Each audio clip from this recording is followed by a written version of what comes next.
Greetings, everybody. What's crackin'? Hello, and it is time for Vtuber Comic Club with a lot of very special guests today.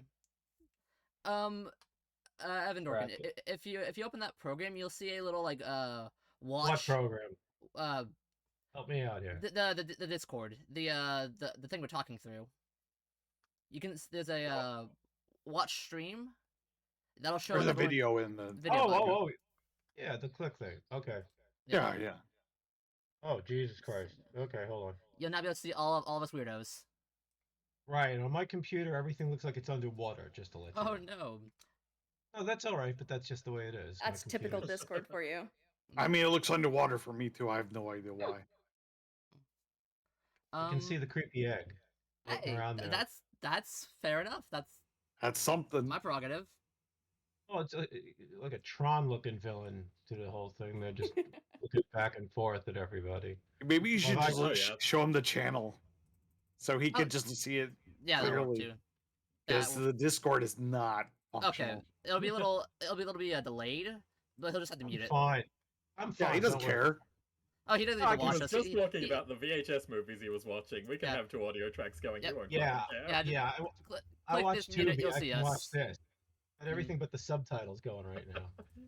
Alright, in that case, I can see everybody's outline and some, but the thing is, everything's pixelated. But that doesn't. Yeah. Crap. Let me Don't worry about it. Okay, sure. Welcome everybody. A lot of people here today. Hello, Chikaro, Plant, 20 Community, Xrock, Lig, Tomaki, hello, a Plant, Axel, Greedo, 318. Huh, that's scary. Okay, first time chatting in a hello person. Don't kill me, Mechanic yet, Valence. But yes, everybody. Today we're actually, for once, going over at Eltingville Club. We have a very special guest today. It's Crimbo and Kimmy, and this other guy. He likes milk and cheese. I think it's. What is your name, sir? You talking to me? Yeah, totally. I'm Evan Dorkin.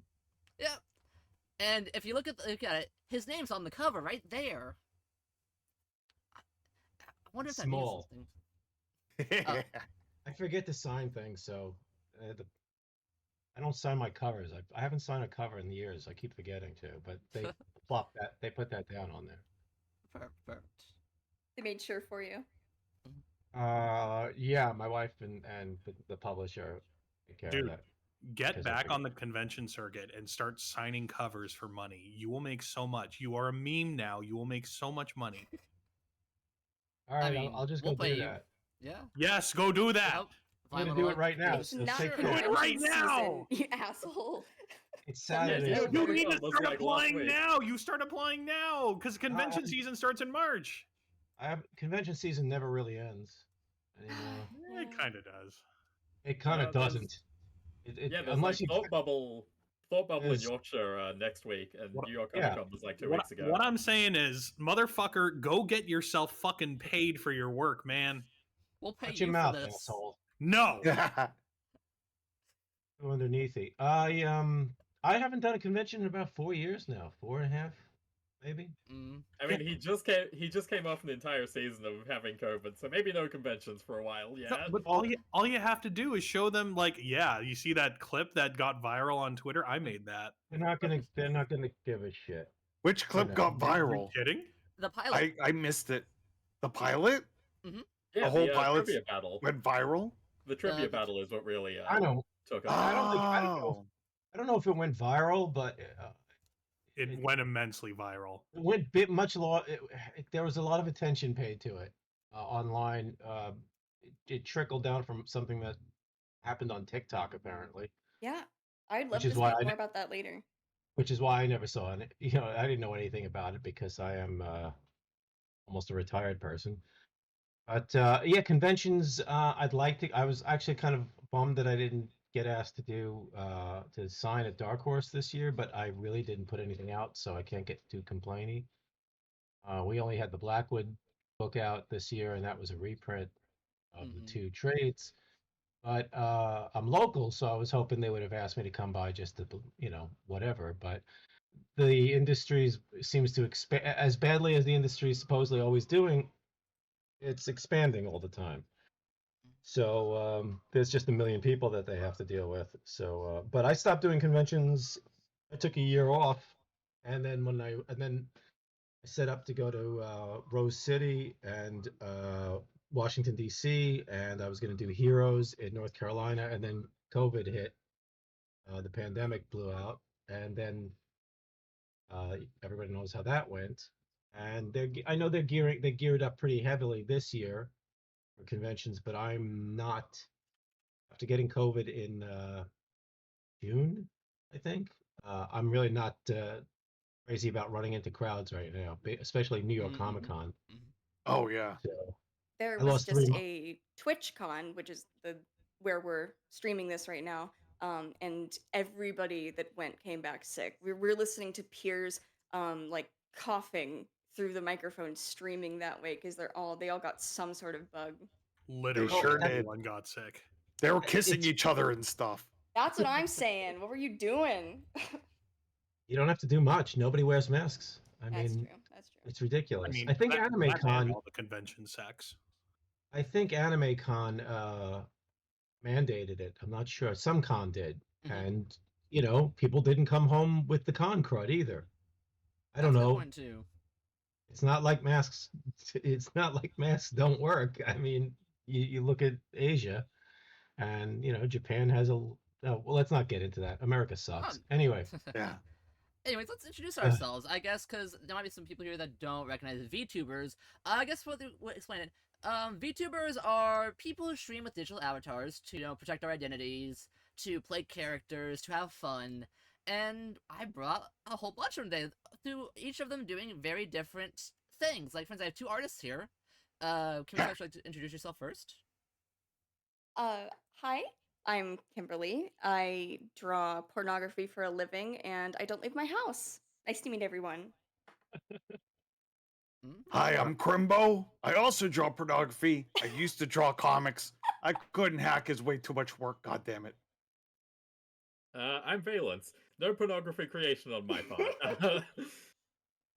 But you do know comics really well. I'm Yeah. I Power. also don't stream for that matter. I'm just here. I'm Power Nelson. I masturbate to pornography. You're also a musician. Loyal customer. Power Nelson is a none of your streamer and an stuff. Your stuff is entertainer. weird. He's All the digital, girls are covered in weird instruments. fluids and stuff. Fuck off. He's our money man. He's a digital influencer. He is a digital host of virtual dinnies. I'm trying to make you cool, Nelson. Please help me. So hard. I actually That opening line, forget it. I poisoned the well. I'm so sorry. So for those of you who No, don't know, no, not your opening line. His opening line. Yeah. So There's, disrespectful, there's Nelson. nothing wrong about masturbating, but I don't want to hear about it right now. I'm tired. I'm a public domain superhero. I took the moniker of a public domain superhero and I cut out his image and now I use it for my persona. In essence, I am generating canon of a forgotten comic character as we speak every single day. What have you contributed so far? Mostly masturbation. Oh, okay. You're good for something, I guess. Yeah, I mean, Alex Ross made you the president, and you're just here completely ruining that, hanging out in the fucking diner all night. Listen, the kids love it. Who can I can't say no to that. Yeah, And you ruined this. You ruined the golden age character that only Alex Ross and those people's characters. No! and also, I saved him. oh, dog. And Whose I dog guess is that? I think that might be Nelson's probably. He got No, a dog. My dog don't bark. Oh, nice. No, it was put down. Don't worry.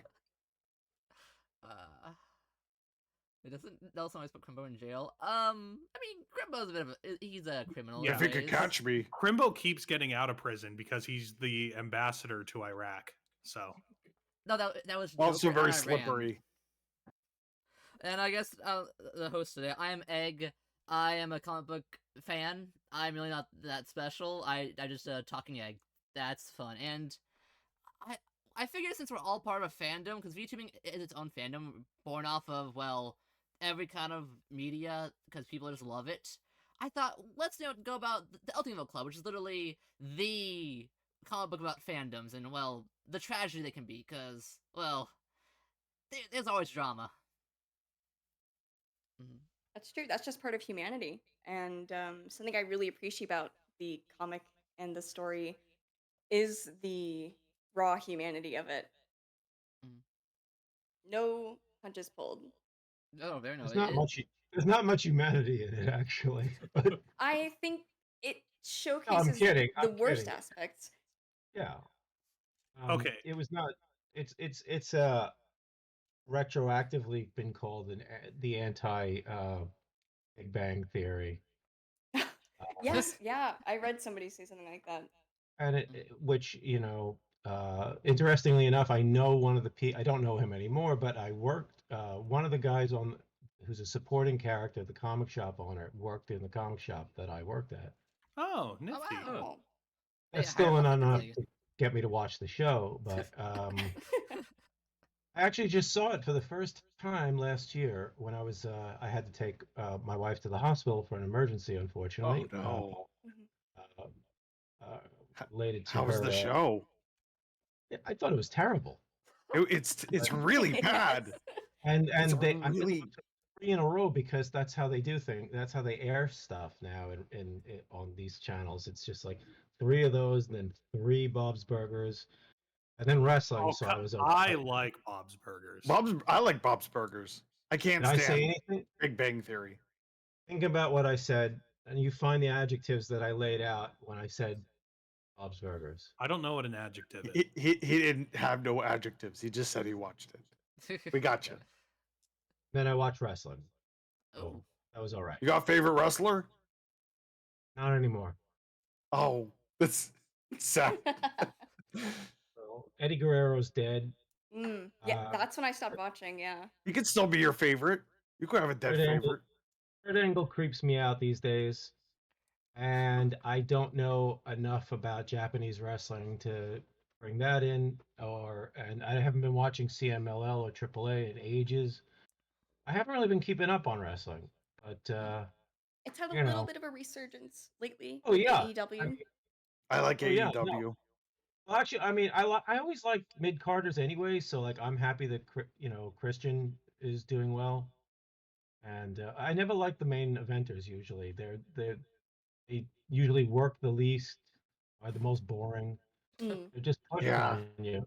I never like, but I always liked the mid card. I was, Mr. Perfect. I like, the bad guys. I didn't really like baby faces, but I don't know that everybody looks the same now. They don't let them wear I still prefer watching Lucha Libre because it's more like superhero crap, and Mm. the personality of the character comes through in their look and in their behavior in the ring. And except for Super Porky, who was all over the place, and eating and shit like that. Do they not let them wear costumes anymore or something? Or is it just They not really, like they just marketable? don't do those kinds of gimmicks. They just Oh. I don't do think gimmicks. sometimes at AEW, like I like Dan Housing, and I was he's gonna say Danhausen. Yeah, He's yeah, a he- standout. He's very he's so AEW nice and he's great. Yeah. AEW still has some, character, will have some loopy stuff like that. But in Yeah. general, everybody talks about WWE, and most of the wrestlers now, just to me, they look like, models. They're all buff and everything, but they They're don't too have. pretty. They look very similar. Mhm. Yeah, know, I feel like you would like Japanese wrestling because I've seen like No, all I sorts like of body types and stuff. I there. like it. I like it. Okay. It's just that I have no time to watch wrestling. Mhm. I pay attention to wrestling through osmosis, through friends of mine who Ah, okay. post Yeah, I about hear it. you though. I get really bored when they all have the same body type. It's such a snoozer. And nobody can win clean anymore. They don't, nobody's really a full jobber. It's the storylines don't appeal to me because they're usually edgy for 14-year-olds, and I don't really even care about the storylines. I like things played out in the ring. I don't Yeah. really. They don't have wrestlers who just come out and do promos anymore, which I used, Roddy Piper or Flair. Or the way Yeah, Flair yeah. shouldn't be doing a fucking thing right now except be convalescing.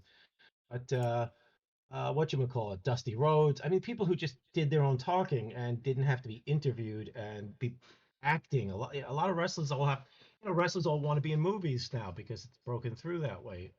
So it's just changed. It's much more self-aware over the last 20, 30 years.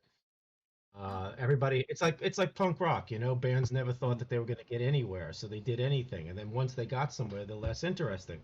Bands that come after them, wrestlers that come after Rock and come after Stone Cold and come after Cena, they're all hoping for an entertainment package deal more than just wrestling. Isn't At the same- isn't that just kind of the trend with mainstream anything?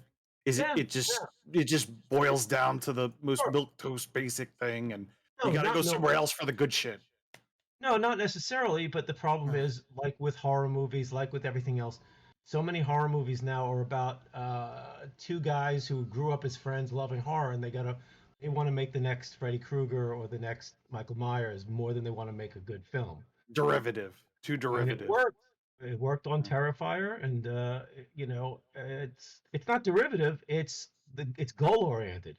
Oh, I see. People just, when people you hear about retroactive horror, which is horror that emulates 70s and 80s, go for broke, gonzo, fucked up movies. You can't emulate fucked up. You can't emulate an era. You can Rob put- Zombie will try. Yeah, well, I mean, you can put rotary phones and set things in the 70s and find some pizza place that looks 70s and throw the kids in there and give them Van Halen t-shirts and shit like that. But you can't actually make the movie feel like a 70s or 80s because those were cynical filmmakers who didn't want to make horror movies necessarily. Right. They made, Wes Craven and a bunch of those folks. They wanted to make serious movies. They were making the cheapest shit that they were given money for, and horror movies and sex exploitation, and crime was the easiest way to get your movie into drive-throughs. Those movies were supposed to disappear. They weren't supposed to spawn a NECA and a Super 7 line, and pops and statues and shit like that. They weren't. Yeah. There were no comic stores and people going to be putting your Leatherface. It took a long time for a Leatherface action figure to get made. It takes no time at all for that little pumpkin-headed thing from Trick or Treat to get made. I mean, you can tell like things like Hatchet are made really based around the character, whereas these older movies were just a bunch of largely cynical money men letting some eager new new person make this horror. Halloween was not supposed to be. They didn't know what Halloween was going to be. It didn't have Michael Myers in it when it got. Somebody had money and said, "Let's make the Babysitter Murders," I believe was the working title. But they got John Canemaker and Deborah Hill, I think, was working with him, and they turned it into something, and it ends up with Michael fucking Myers in it, and it hits. But there's still no Michael Myers toys back then. You know what I mean? And it all developed to this point where now John Carpenter, Wes Craven, all those directors did not grow up as horror movie fans going, can't wait to make 20 horror movies in our lives. Romero, all these people, they had other ideas, but the problem was the only money that they can get, some of them, was for more horror movies. And so they ended up working in horror movies or genre movies, which is fine. But I mean, John Carpenter was a fan of all kinds of movies, John Ford, all this other stuff worked into it. Fan of kung fu movies. Yeah. They didn't say, look, let's make a movie so that we can make 7 of these and have action figures and go to conventions and be guests and get treated this way and that way. They just wanted to step up to make other movies. Carpenter famously killed the Halloween franchise as far as he was concerned. He was done with it. After he didn't want to make a second. He didn't want to be involved with the second one at first. And the third one that they turned it towards Season of the Witch, with the Halloween costume story. They were hoping to make an anthology that was about anything but Michael Myers. I like that one. But anyway, Yes, I know. I love that one too. all the people making movies right now are versions of us, of older fans who love this stuff and would love to have made this kind of entertainment. But that's what they know. They grew up with fan magazines, and they grew up in an era where toys were starting to be made, deals were starting to be made, and you get a Conjuring or you get a Insidious, and you can just make horror movies the rest of your life like a big fan, and you can have toys made of your characters, and you can go to conventions and have all H. You didn't have that back in the day, and you cannot emulate that lack of that, lack of Oh ability. no, for sure. But Oh, Mhm. it's gone. Like there's no Similar returning. in animation No. is people, up and coming animators, people interested in making cartoons, Mhm. they're interested because they're interested in cartoons. It makes everything a little bit samey and a little bit incestuous, Sure. because I think animation's had a problem with that for a long time because Mhm. oh, for sure, it's a specific definitely. thing where there was only several schools, and I'm not talking about Caltech or anything, or if that's if Close that's enough. the one I remember. Yeah, I don't know. Cal Arts. I'm sorry. Mhm. I wanted to be an animator, but I wanted to be an animator in the '80s, and so all you had was you had Disney, you had Bluth, which was Disney, with less, less Disney, I Funding. guess, but it was still very Disney. I mean, it came out of that Mhm. system. You had what? Richard Williams, who couldn't get his film finished. You had um, you had anime starting to come drip through uh, on VHS to people who were in the know, and you had Bakshi, Oh, from and Oh and you yeah. had Canada, which was basically work for a dick who wasn't going to pay you much, and everybody at NYU warned you away from. You could make cartoons for Sesame Street. You can work on animation for commercials, which was pretty Mhm. much the best place to get a job. And then they had Nelvana up in Canada. You didn't have much. It was a fallow period to come up as an animation fan, because 2D animation was not dying because of computers, but because of interest. It was not branching out. Little Mermaid helped revive things, and then television blew up. Nobody saw that coming. That you're going to be putting together things like Beetlejuice and the Batman animated series and all these, Mhm.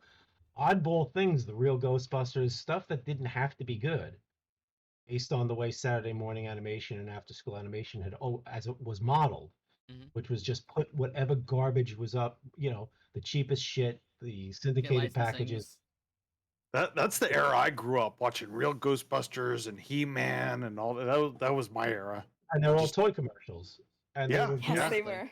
They were good, Teenage literally. Mutant Ninja Turtles. I They had were all good. the toys. Well, not all of them.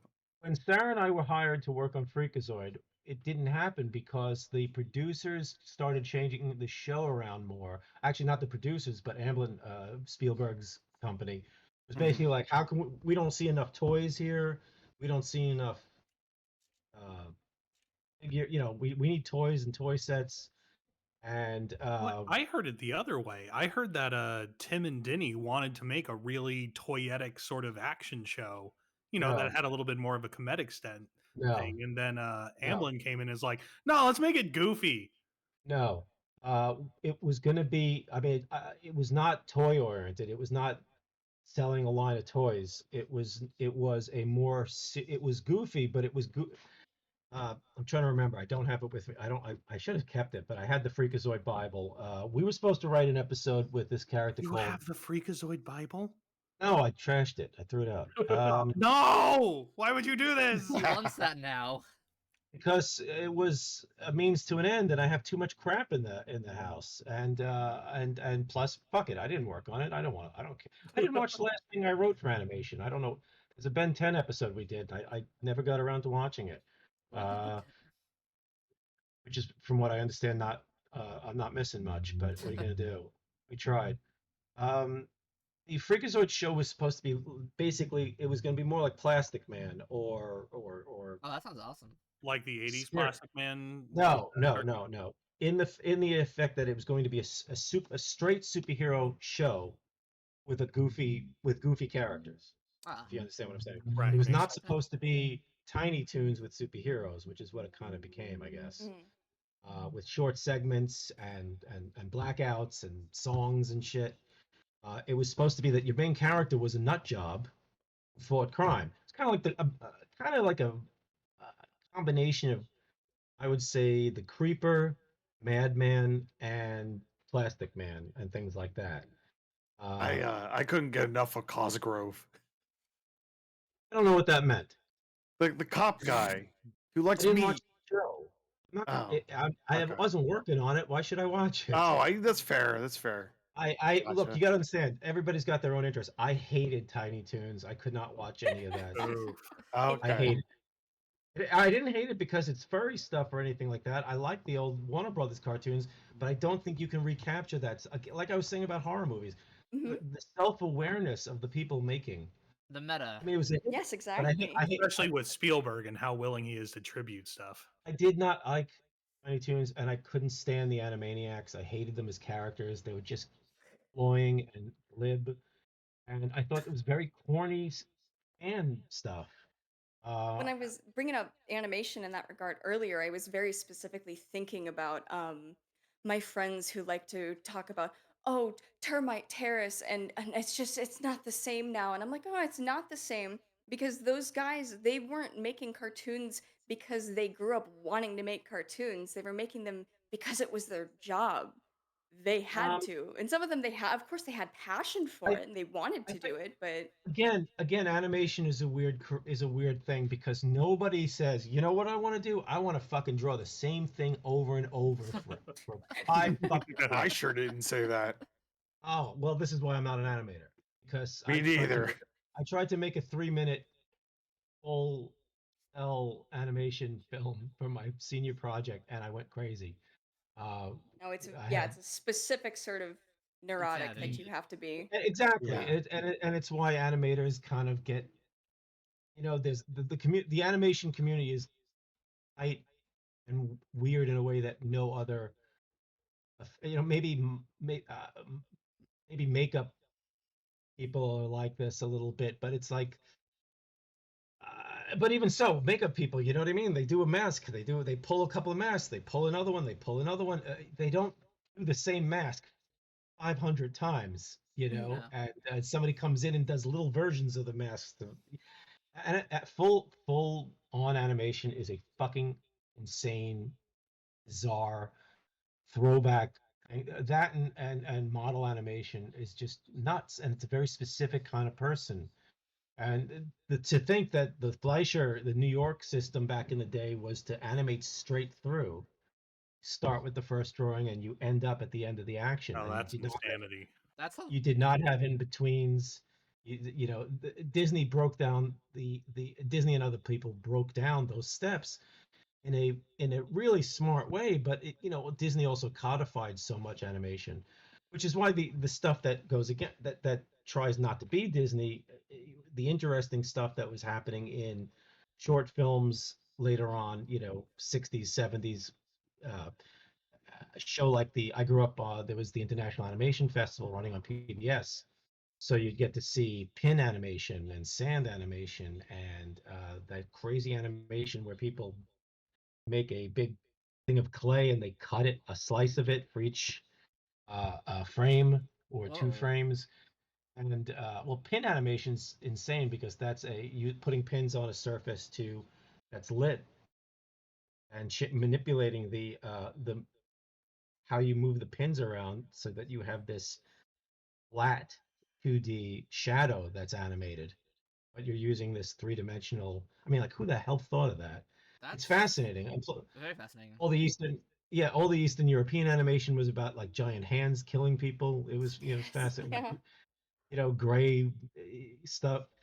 So, I mean, people started, anime was anime was a great thing to have happen because even though anime is choked up in its own tropes and its own fandoms, and in some ways anime is stuck in certain things. It was so different as a kid for me to see Speed Racer and Astro Hmm. Boy, Gigantor, which Tetsujin 28, I guess his name was, uh, Kimber the White Lion. I got to see some of that because it was on Channel 11. So I grew up in New York, so you had enough channels, and you could sometimes get Jersey, that you would get some really weird stuff. I mean, it was a very large audience compared to most of the rest of the country, who did not have 3 syndicated channels along with the regular channels. So you'd get your Saturday morning crap, but Channel 5, Channel 9, Channel 11, every time you came home, Fleischer stuff would be on one channel. You'd get the Walter Lantz stuff with the Woody Woodpeckers. You get the MGM stuff on channel, Tom and Jerry and all those characters. You'd get Warner Brothers characters, right? You'd get the Hanna-Barbera television stuff regularly.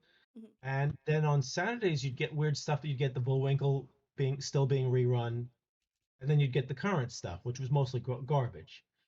But you got a real animation history as a kid. You know, my Sure. sister can still quote Woody Woodpecker stuff and Andy Panda and all that old stuff. I used to write down the. I was so into animation back then that I bought a Star Wars notebook and I filled it with the credits for every cartoon. But since you didn't know when they were going Damn. to show them, you'd start it and then you'd write as many as you could, and then you'd have to see the cartoon again weeks later Uh-huh. to figure out who the hell the uh, assistant animator was on anything. I was a very nerdy kid. Oh, no, You know, that's there It was does show wonderful. in your work. If the internet wasn't so readily available for people my age growing up, I know I would have been doing the same thing because yeah, I remember spending I would be like 10 years old scrolling through IMDb for hours just like fascinated. My mom's like, "What is wrong with this yeah, kid?" yeah. You definitely have an animation brain, Mhm, and I say that in a good way. I was 13, and the thing is, also New York, you were able to get a lot of the fan magazines.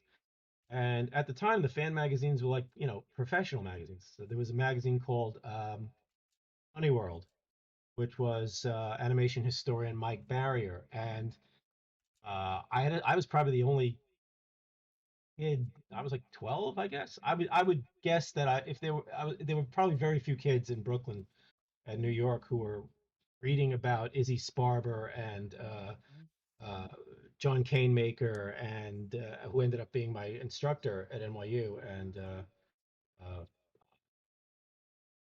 asked me if I really wanted to be there one day. Oh boy. mhm. I bombed out so badly because I was technically inept, but we can. My animation was not bad, but I punched the soundtrack on my final film for one year. The color and sound experiment. It matched. I fucking got it to match all the dialogue and all the sound effects. But I was last moment. I flipped the film when I ran it on the sound editing, and it punched the magnetic track with all the sprockets from the other side, and so the Oh. whole film sounded like industrial music. Oh. Uh, Jeez. and after it ran, I was mortified. And after it ran, my maker looks at me and he goes, "Mr. Dorkin, do you really want to be here?" And I shrunk. Wow. I shrunk like Fred Flintstone. You know, I went. Oh.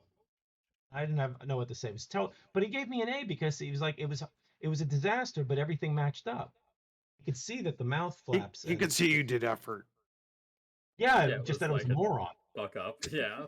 It was and that's pretty much my entire career in wanting to be an animator or a filmmaker. I could not do anything right with the camera equipment, with the sound equipment. I mean, my editing was terrible, but the cuts were good, if you know what I'm saying. The ideas were Yeah. Oh good. yeah. Mhm. So I ended up doing. I took a writing class, and I realized that's that was better for me Mhm. because the less responsibility to get anything done, the better. Uh, I hear uh, that. Jeez. yeah, right. But then I decided I like comics more, which is where you're responsible for everything, which sucks. But the control of the page in your house is different than saying, "Oh, you know, we got to figure out how we're going to do these aerial shots." When you had to switch around the crews in live action, you get a group of 4 people uh, for your live action in the 16 millimeter live action, and somebody would be cameraman, somebody would act, somebody would uh, direct, blah blah blah.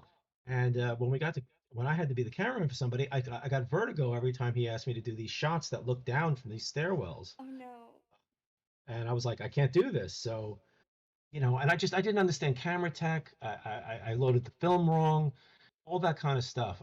All I wanted to do was work on stories, and comics is the best way to tell stories. I mean, I love animation, but to work on scenes rather than stories, that did not appeal to me. And the funny thing is, I ended up writing animation later on. I mean, not a ton of it, Mhm. but it all worked out pretty interestingly. If I wasn't such a fuck up and an anxiety ridden mess, I would have had a probably, you know, decent animation career for writing. But It's you know, important that you can work within that sort of environment, and I don't. It you do have to be a specific sort of person. I don't think it's a fuck up really. Of course, I don't know. You could have fucked up for all yeah, I know, but yeah. Let's put it this way: I had after Eltingville, after the Eltingville pilot was turned down and not picked up, uh, I wrote one of my producers, Keith Crawford, from Space Ghost and from Eltingville, and I said, I'm really sorry things didn't work out. I think a lot of people thought it was just going to be trivia contests and people making references every mhm, week, and it was serious, blah blah blah. But I mean, we had a lot of these characters. We had these secondary characters that I designed new for the show, which was Mm. uh, Bill's sister Jane and Ward Willoughby, the little kid who gets hit by the biker, and then the vultures yes. attack him, and Iron then they Jaw kick him. too. He had it Uh, coming. Mhm. those characters, I said, I had stuff planned for them, and Keith wrote back and said, that sounds interesting. Let me talk to Mike. And we ended up, my wife and I ended up working on a pilot called that was going to be based around Ward Willoughby. But then Oh. I had added a character to it. This they accidentally unburied this eon old uh, eldritch monster from another dimension. It was from hell originally. That's the whole problem. They Mhm, they, they unearthed something in New Jersey through some ritual that they do, and it was because the show was going to become more of a horror comedy, just because that's where my head was going with mhm, these characters. Uh, Jane's character was going to be very into the occult and alchemy and science experiments on that she would perform on Ward. Mm. And so anyway, long story short, we ended up getting the pitch accepted. We wrote a Bible. I wrote the script.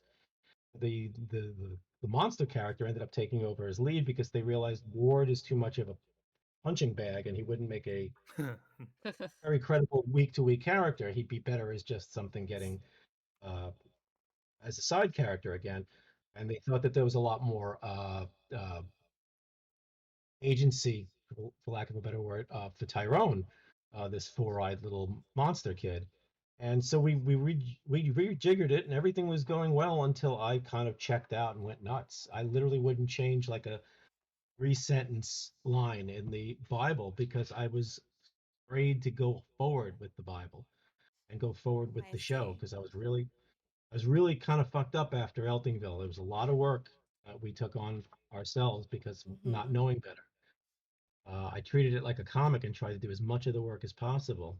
Uh, and I was depressed that it was just such a non-event. No, of It showed course, once, yeah. and we never got an actual.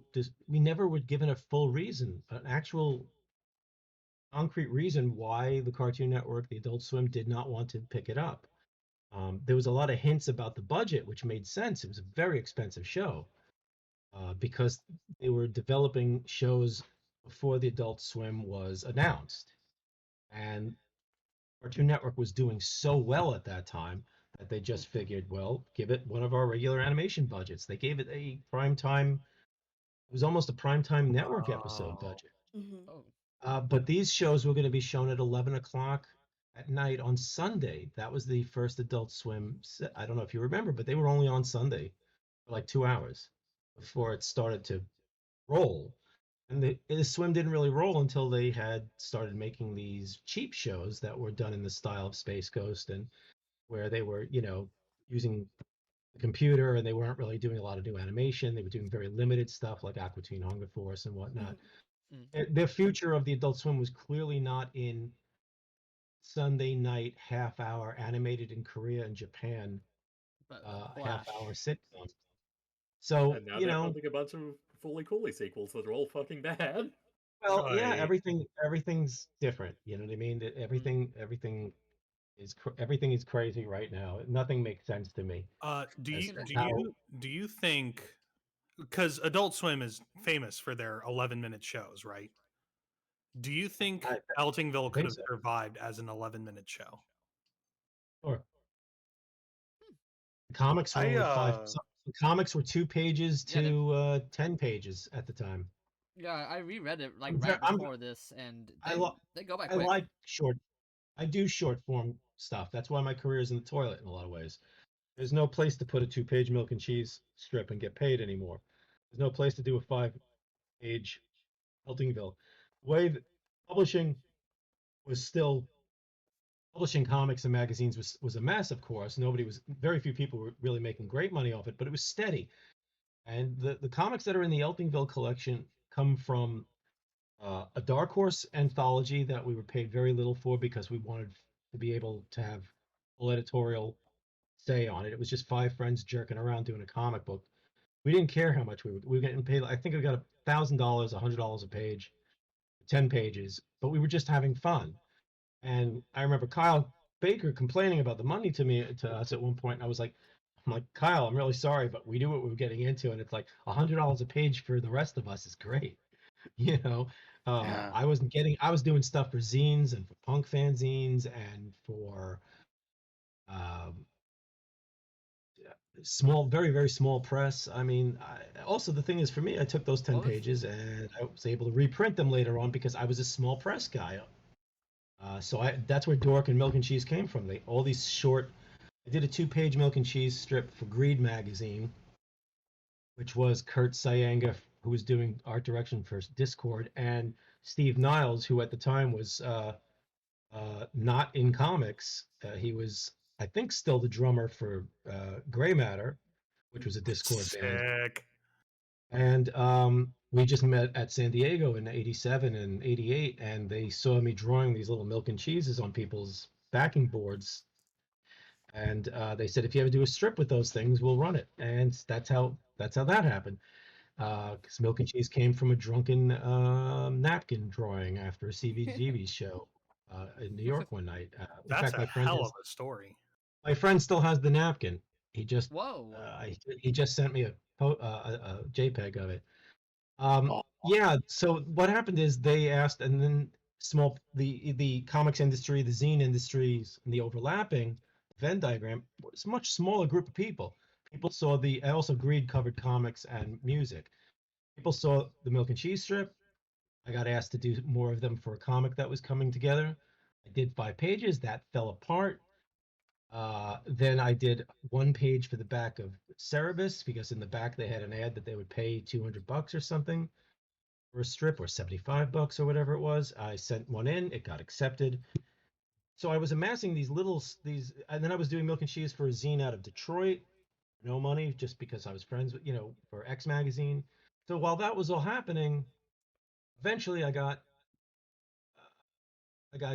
involved with working with SLG Publishing, and I had like 20 pages, I had like 16 pages of Milk and Cheese that I didn't know what to do with. And I said to Dan, the publisher, if I make a few more of these, do you want to put this out as a comic? That's how shit got done back then. Wow, that's very informal. And Eltingville happened because he got hate mail when he was writing the Justice League. So he got hate mail from some people and death threats and dumb shit that we see on the internet every 5 seconds. Yeah. And I was so pissed off for him that I came up with the Eltingville Club as a way to make fun of kind of vent art. It must have been very cathartic. It was. Except I was very angry. The strips are very angry, and I Everyone's would angry draw the characters getting crazier and crazier, and it was a little stressful because I would I used to ink with pen points, and I'd snap them all the time. I did it on purpose in the Twilight Zone episode comic because I wanted to have the actual comic break down just like the characters. The paneling at the end it's like shattering. It's crazy. Let me I just wanted the whole thing to fall apart. So that's where Eltingville came from, and I was able to do them in Instant Piano, and then I did a couple in Dork. Wizard Magazine hired me to do a 3-page story. I did a few later. That's where I first saw you, was in Wizard. Yeah, I mean, I was slotted into a lot of things. I was doing stuff at Dark Horse Presents. I was doing stuff for Deadline. So you had lots of places where you'd make a couple of bucks doing these short comedy bits all over. And I was still doing stuff for zines. And then I was able to collect all of that stuff in Dork and Milk and Cheese. And I ended up with like 20-something issues overall in the end. And those get collected. That's where, it was all throwaway gags. Milk and Cheese was not supposed to be a comic. the Murder Family was not supposed to be a running comic. The Eltingville was not supposed to be a running comic. Beast of Burden was not supposed to be a running comic. It's just I'm not good at coming up with series ideas. I just do stuff, and some of it works out. Some of it works out. Speaking of Beast of Burden, nice dog. Yeah, good.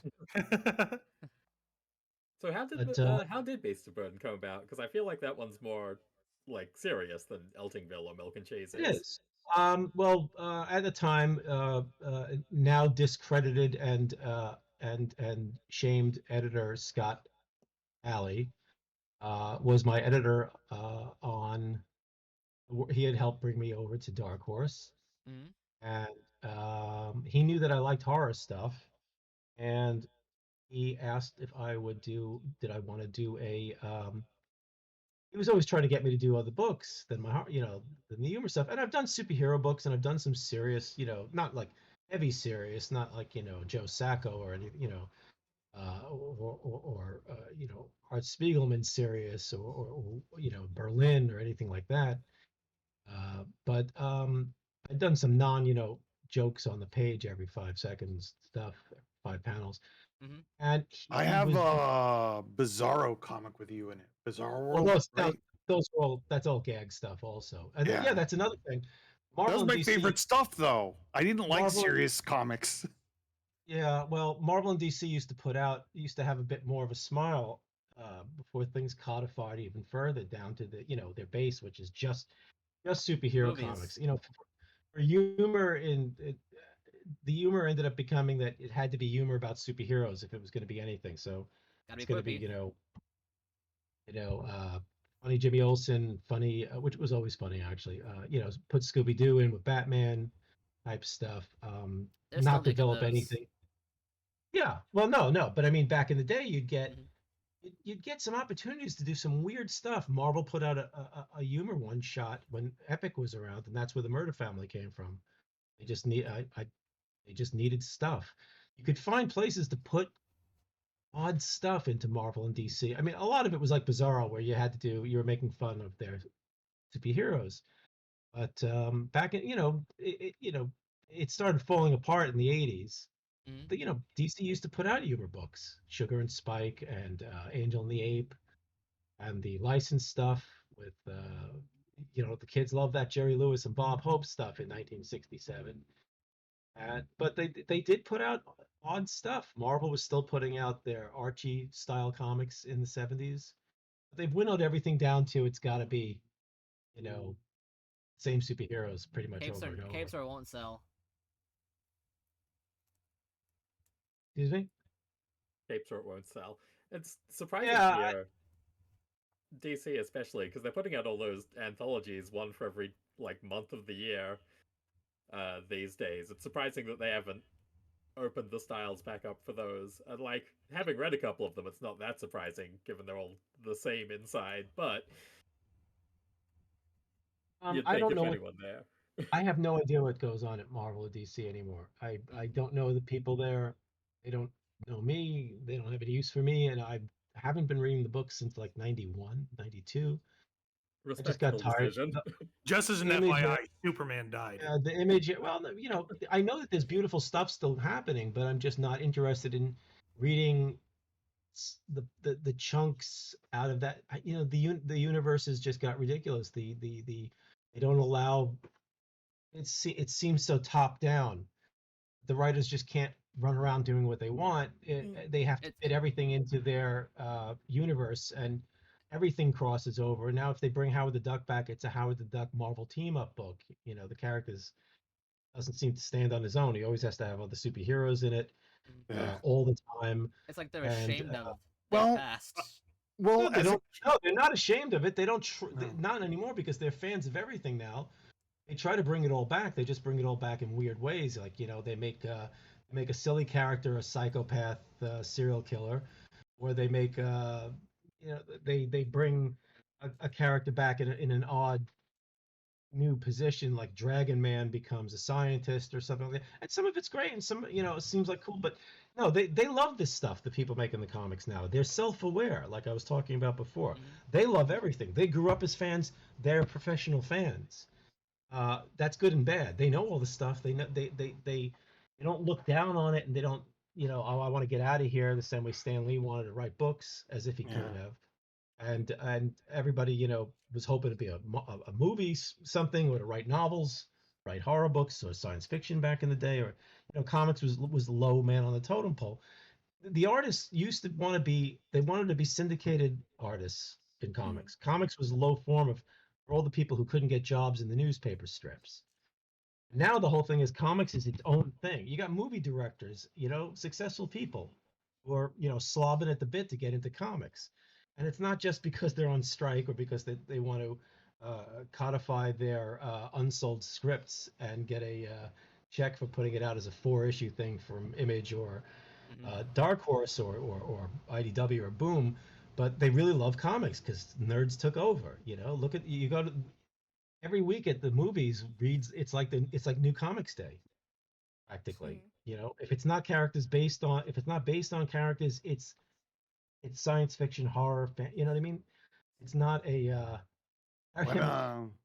it's cemented into every industry now. Nerd stuff. I know When- earlier when I- on in oh, sorry, go ahead. I'll go really quick.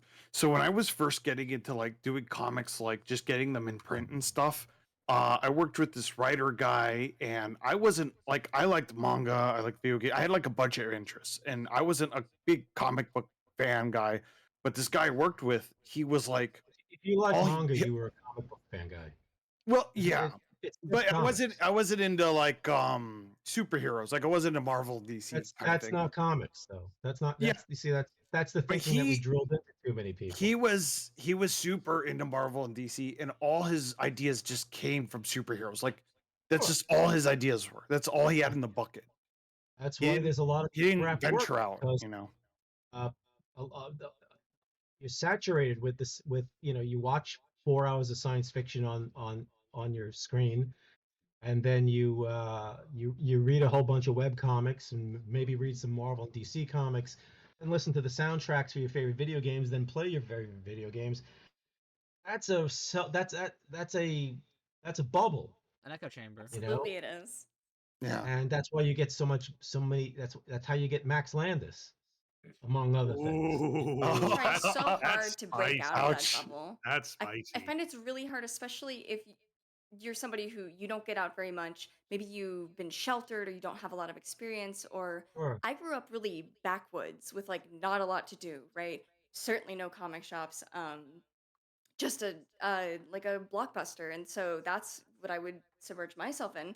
But hmm, it's I feel like I really appreciate art that calls from aspects of life that aren't just cartoons, movies, Sure. other media, Sure. I personal mean, experiences completely I separate.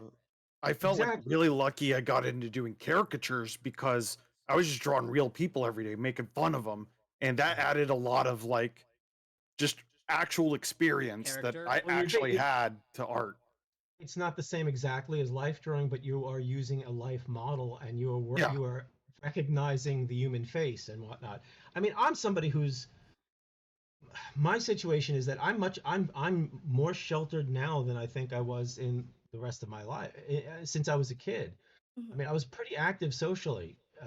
As I liked sports, weirdly enough, because that's just what everybody else I knew did. But I would lock myself down and just draw all night, and I got into D&D in the early '80s, and I mean, I'm a nerd. That's a lot of my work is nerd based, but I Mhm. do try to keep it conscious that, I mean, the thing about Eltingville was that it's a comedy first and foremost, and it could have been about car nuts, or NASCAR people, or fly fishing collectors, or barbed wire collectors, or old Hollywood movie memorabilia. It could have been about Yes, it's yeah. about obsession, and it's about people who come together, and their personality is their that. hobby, and how that aligns with life, and Mm. that doesn't always, well, I mean, in the first place, it was basically about the negative side of all this.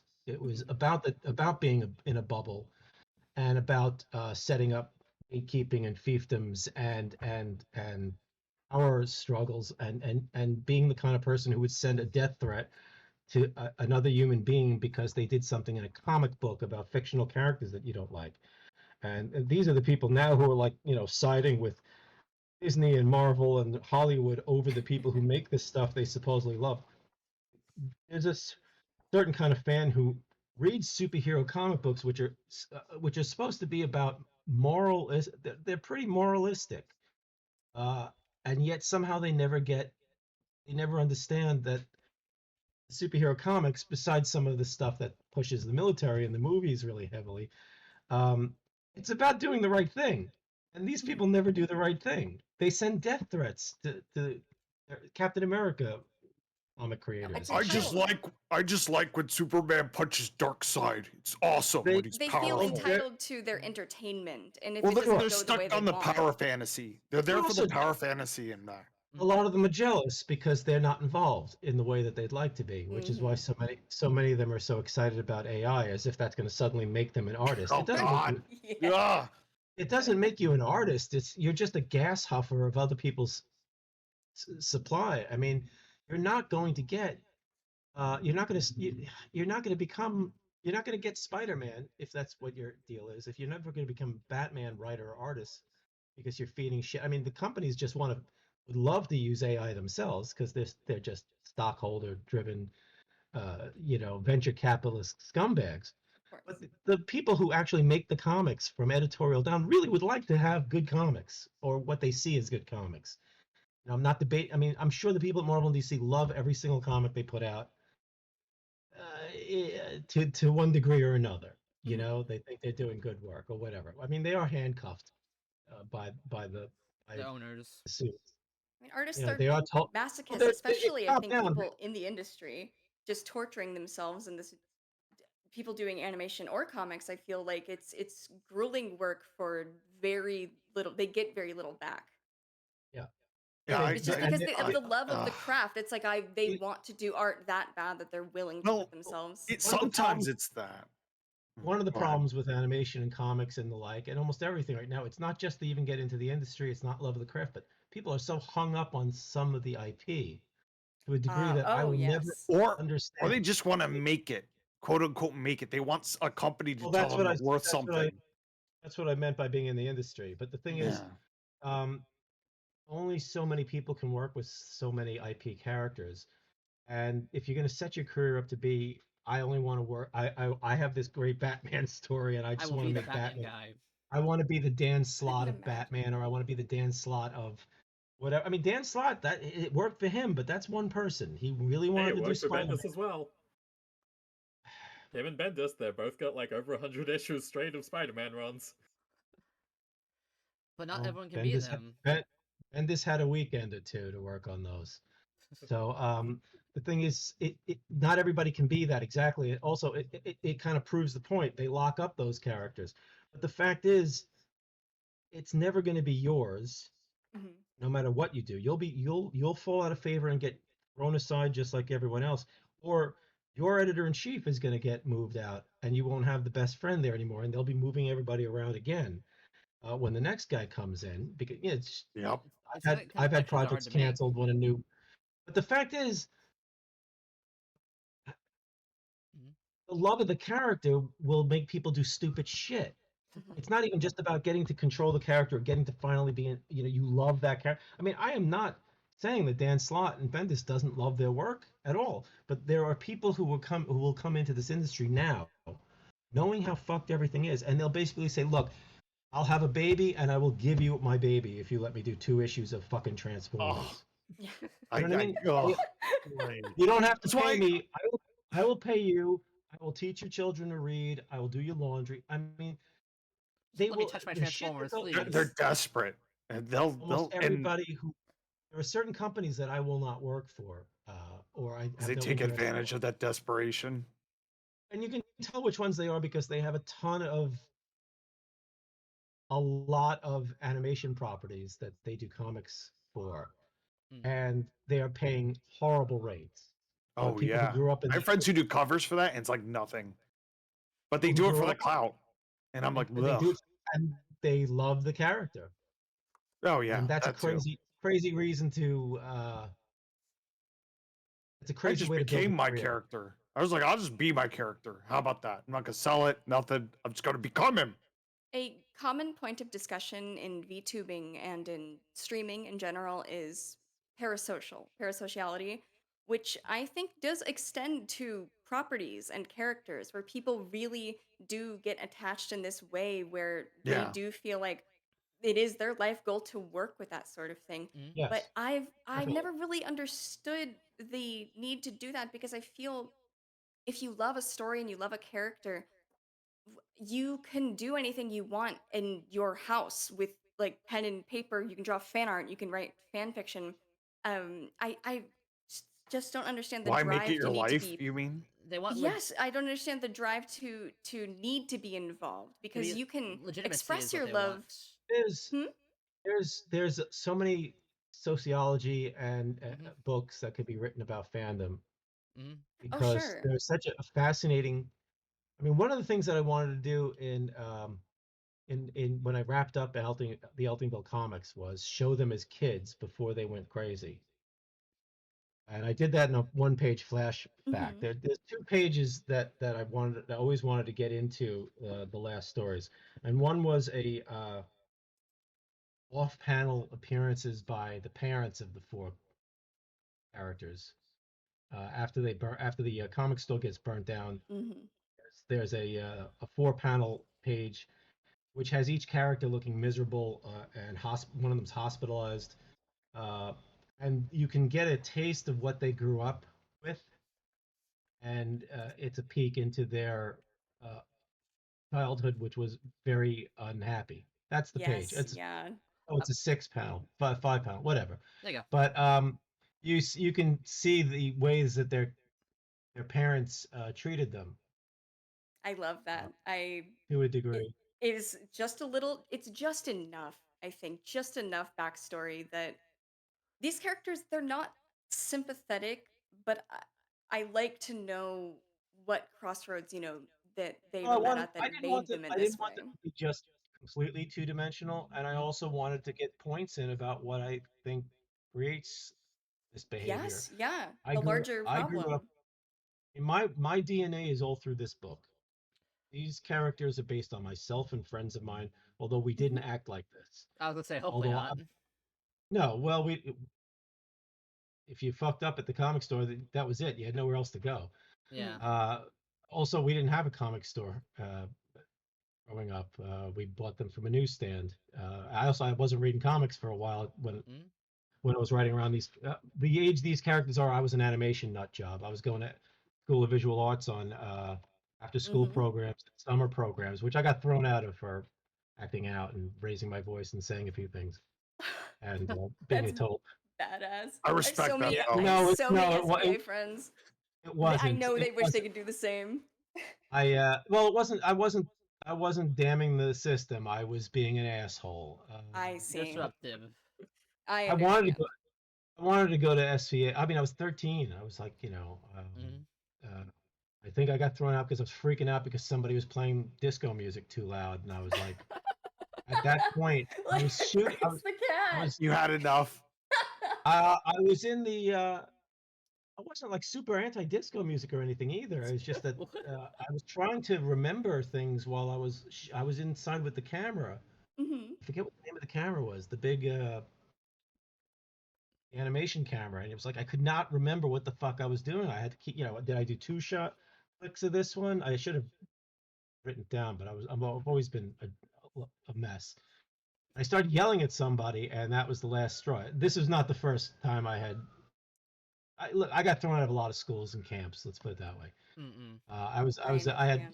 This is where my background for some of the character stuff in Eltingville comes from. It's based on the people I grew up with and some of the attitudes their parents had, or attitudes some parents I knew had towards kids when they came into the comic shop I worked at later. I mean, this is all based. That's the shot of them as children, Mhm. which is where you can see the burgeoning attention deficit, the obsessive compulsive stuff coming through. But even Bill is actually saying, "Isn't this supposed to be about fun?" What about fun? Because It wasn't. heartbreaking. It's not. It wasn't. It wasn't their personalities yet. It wasn't a power game. Their hormones hadn't completely kicked in yet, and made them start thinking about things outside of the club. They were just for, they didn't get into fights Kids. about D&D yet. This D&D makes me used to, so sad. Just playing- looking at That's the I page do makes me feel like sad. it's a very, very tragic story, and Yeah. It was I don't supposed to. want to feel like I would not feel sympathetic for Bill if he were real, but being able to see this in hindsight, of Mhm. course, in a story context, it does break my heart, and I feel so bad. And it's like It's, I know it's people who did become that sort of person, and I'm like, there was some point in your life where you could have made the right choice, and that Been didn't normal. happen. And it's so the thing sad. is, It's so sad to it's me. it's an explanation. It's not, but it's not an excuse. Certainly not an excuse. I And feel that's that the whole way. thing. There's I feel certainly sad for the concept, not for the characters. Yes, I I just mean, well, I there's feel sad this for the big, characters because larger they're children. problem that causes people like this. If Several you read, factors, of course, if but you look at just these 2 pages, Mhm. I do feel sorry for these characters. I do not feel sorry for them. I feel sorry for the kids. Yeah. I mean, yes, I'm in, yeah. yeah, it's like that they were going to become that. That's sad. I mean, in my own life, I feel sorry for the kid, and I understand all the mistakes I've made in my life, in my career, and in my own life, which have been unfortunately many. And but the problem is, the difference is, have sought help, Mhm. and Yes, yeah, you were you able know, to acknowledge that it's a problem instead of Doubling well, yeah, down. absolutely. things get, Eventually. I mean, I ruined my pilot because of my anxieties and self-defeating, self-loathing problems, and that, some of that comes from my parents, some of that comes from environment, some of that comes from not getting help when you need it. And I got help I've been in therapy large often, but my therapy is really hard. It's not a magic bullet, and you might not get a good therapist. It's not easy. That's what I'm Uh, afraid of. I want to get therapy. I want to go to therapy, but I'm really afraid of getting a bad therapist. well, here's the thing: you don't have to stay Oh, with it's the like therapist. dating. You Yeah, You don't have to just stay with the letting therapist. someone into my head is a very ugh, Yeah, but scary it's idea. you should try it, because the fact is that it doesn't go anywhere. Yeah, You know what I mean? They don't yeah. follow I you. can only They're go not. away and wash my They're not gonna. hands. They're not gonna go to your friends and say, "Guess what I heard." They're not gonna go. They're not. They're not supposed to be following your social media. Well, I heard one do that, but it made Well, me go, "Oh my god!" there are doctors who sleep with their patients and teachers who sleep But you with still it. go to There's people. Right. doctors. It's always going to be outliers and the worst case scenario. The thing True. about therapy is, I got a good therapist about 4 years ago, and It's awesome. it's really helped change. Oh, too late for a lot of things. I mean, a lot of the things that I broke are already broken, but um, it's Mending. it's helped a lot. It's helped a lot, but That's you good. have to Yeah. be able to get away from a therapist that you feel you can't work with, or is actually defeating the purpose, which happens a lot. Some therapists might Yeah. be perfectly fine. You just do not connect with them, Mhm. and some therapists suck. Everybody Yes. sucks. Some, Yeah. you know what I mean? There's just bad. It's like the George There's bad Carlin joke. versions of everything, including Yeah, there's movies the and George therapists. Carlin joke about the world's worst doctor. Somewhere out there is the world's worst doctor. But they're still a doctor. Yeah. Similarly, And then, Great concept. and then the second half of the joke is, and somebody has an appointment with them tomorrow. Oh, no. God. Oh, it's not me. It's true. I mean, they just had an airline pilot who flipped out on mushrooms in the middle of the flight and almost shut the engines off. Oh, He fuck. wasn't he wasn't the pilot on the plane. He was one of the guys in the jump seat being flown somewhere. Ah. But he went bonkers and started trying to turn the engines off. No. Oh yeah, that And- happened pretty recently. similar to Yeah. the last conversation, I was actually invited to join the discussion last year. But I didn't really feel like I was in the right place mentally, and I was so nervous. And to be honest, I was very nervous leading up to this for the last Oh. when did you invite me? A month ago? Yeah, a month So ago. just been frayed nerves for the last like 3 days at least. But um I've been able to find somebody that actually listens to me, that can help me in that way, that has helped me through anxiety. I don't freak out. I don't have panic attacks that are like debilitating anymore. And it feels so good. And Uh, it just really does break my heart when I do think it's especially a masculine problem that men are deterred from seeking help in that Mm-hmm. way or from examining themselves. I Either it's think so. because of an ego thing, they're not told that what they're doing is wrong, Well, you're or they supposed Well, to. just are yeah. in denial. When You're supposed to tough I'm it out. Well, This yeah. is yeah, what you're this is supposed what There's my a grandma Don't would say. cry, tough it there's out. a, Tough that's it what I was out. gonna say. there's a reason why You're there's not a supposed female to just Eltingville get over club. it. Yeah, well, that's part of it. There is some Pete's family Mm-hmm. is there's a very masculine aspect that it's suggested that he's the black sheep of the family, which is Mhm. one of the reasons he's so aggressive. He's got older brothers who like do real man stuff. They work, they work out, they play Mm-hmm. sports. They don't collect pictures and Mhm. uh, talk about uh, superheroes, and although now they probably do, but the thing is, yeah, I think guys, you're supposed to suck it up and just get over it. This is for both for all genders. People tend to tell you don't understand emotional and mental issues. Yeah. They don't see it. If you're not missing a leg, they don't know. They don't think you're having Yeah, problems. The it is invisible And literally in your disabilities. head. yeah, and or in your chemistry. Hold on Yes, one yeah. second. Hold on, the Staten Island Chess Club is coming through. Oh, There you But yeah, go. you have body health. Why don't you have mental health? It makes Oh, we sense to don't. We me. don't. Oh, yeah, but mental health. We didn't. Reagan threw everybody into the streets in the 80s, and nobody thought that was.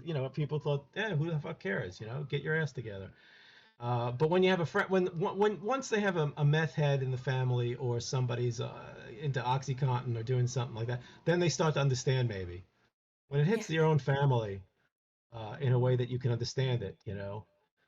But I mean, yeah, it's an emotional thing. It's like you have a ghost. People don't believe you. Uh, uh, which is why I talk about my mental issues and my mm-hmm. emotional issues openly on my Patreon and on social media Oh, and in my work.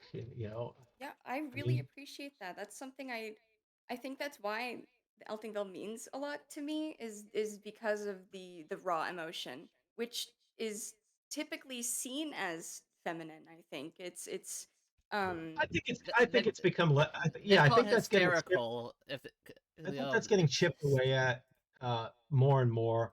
Mm-hmm. I think this generation of comics makers and entertainers and whatnot are Oh, rejecting a lot of certainly. Yes. things. Yeah.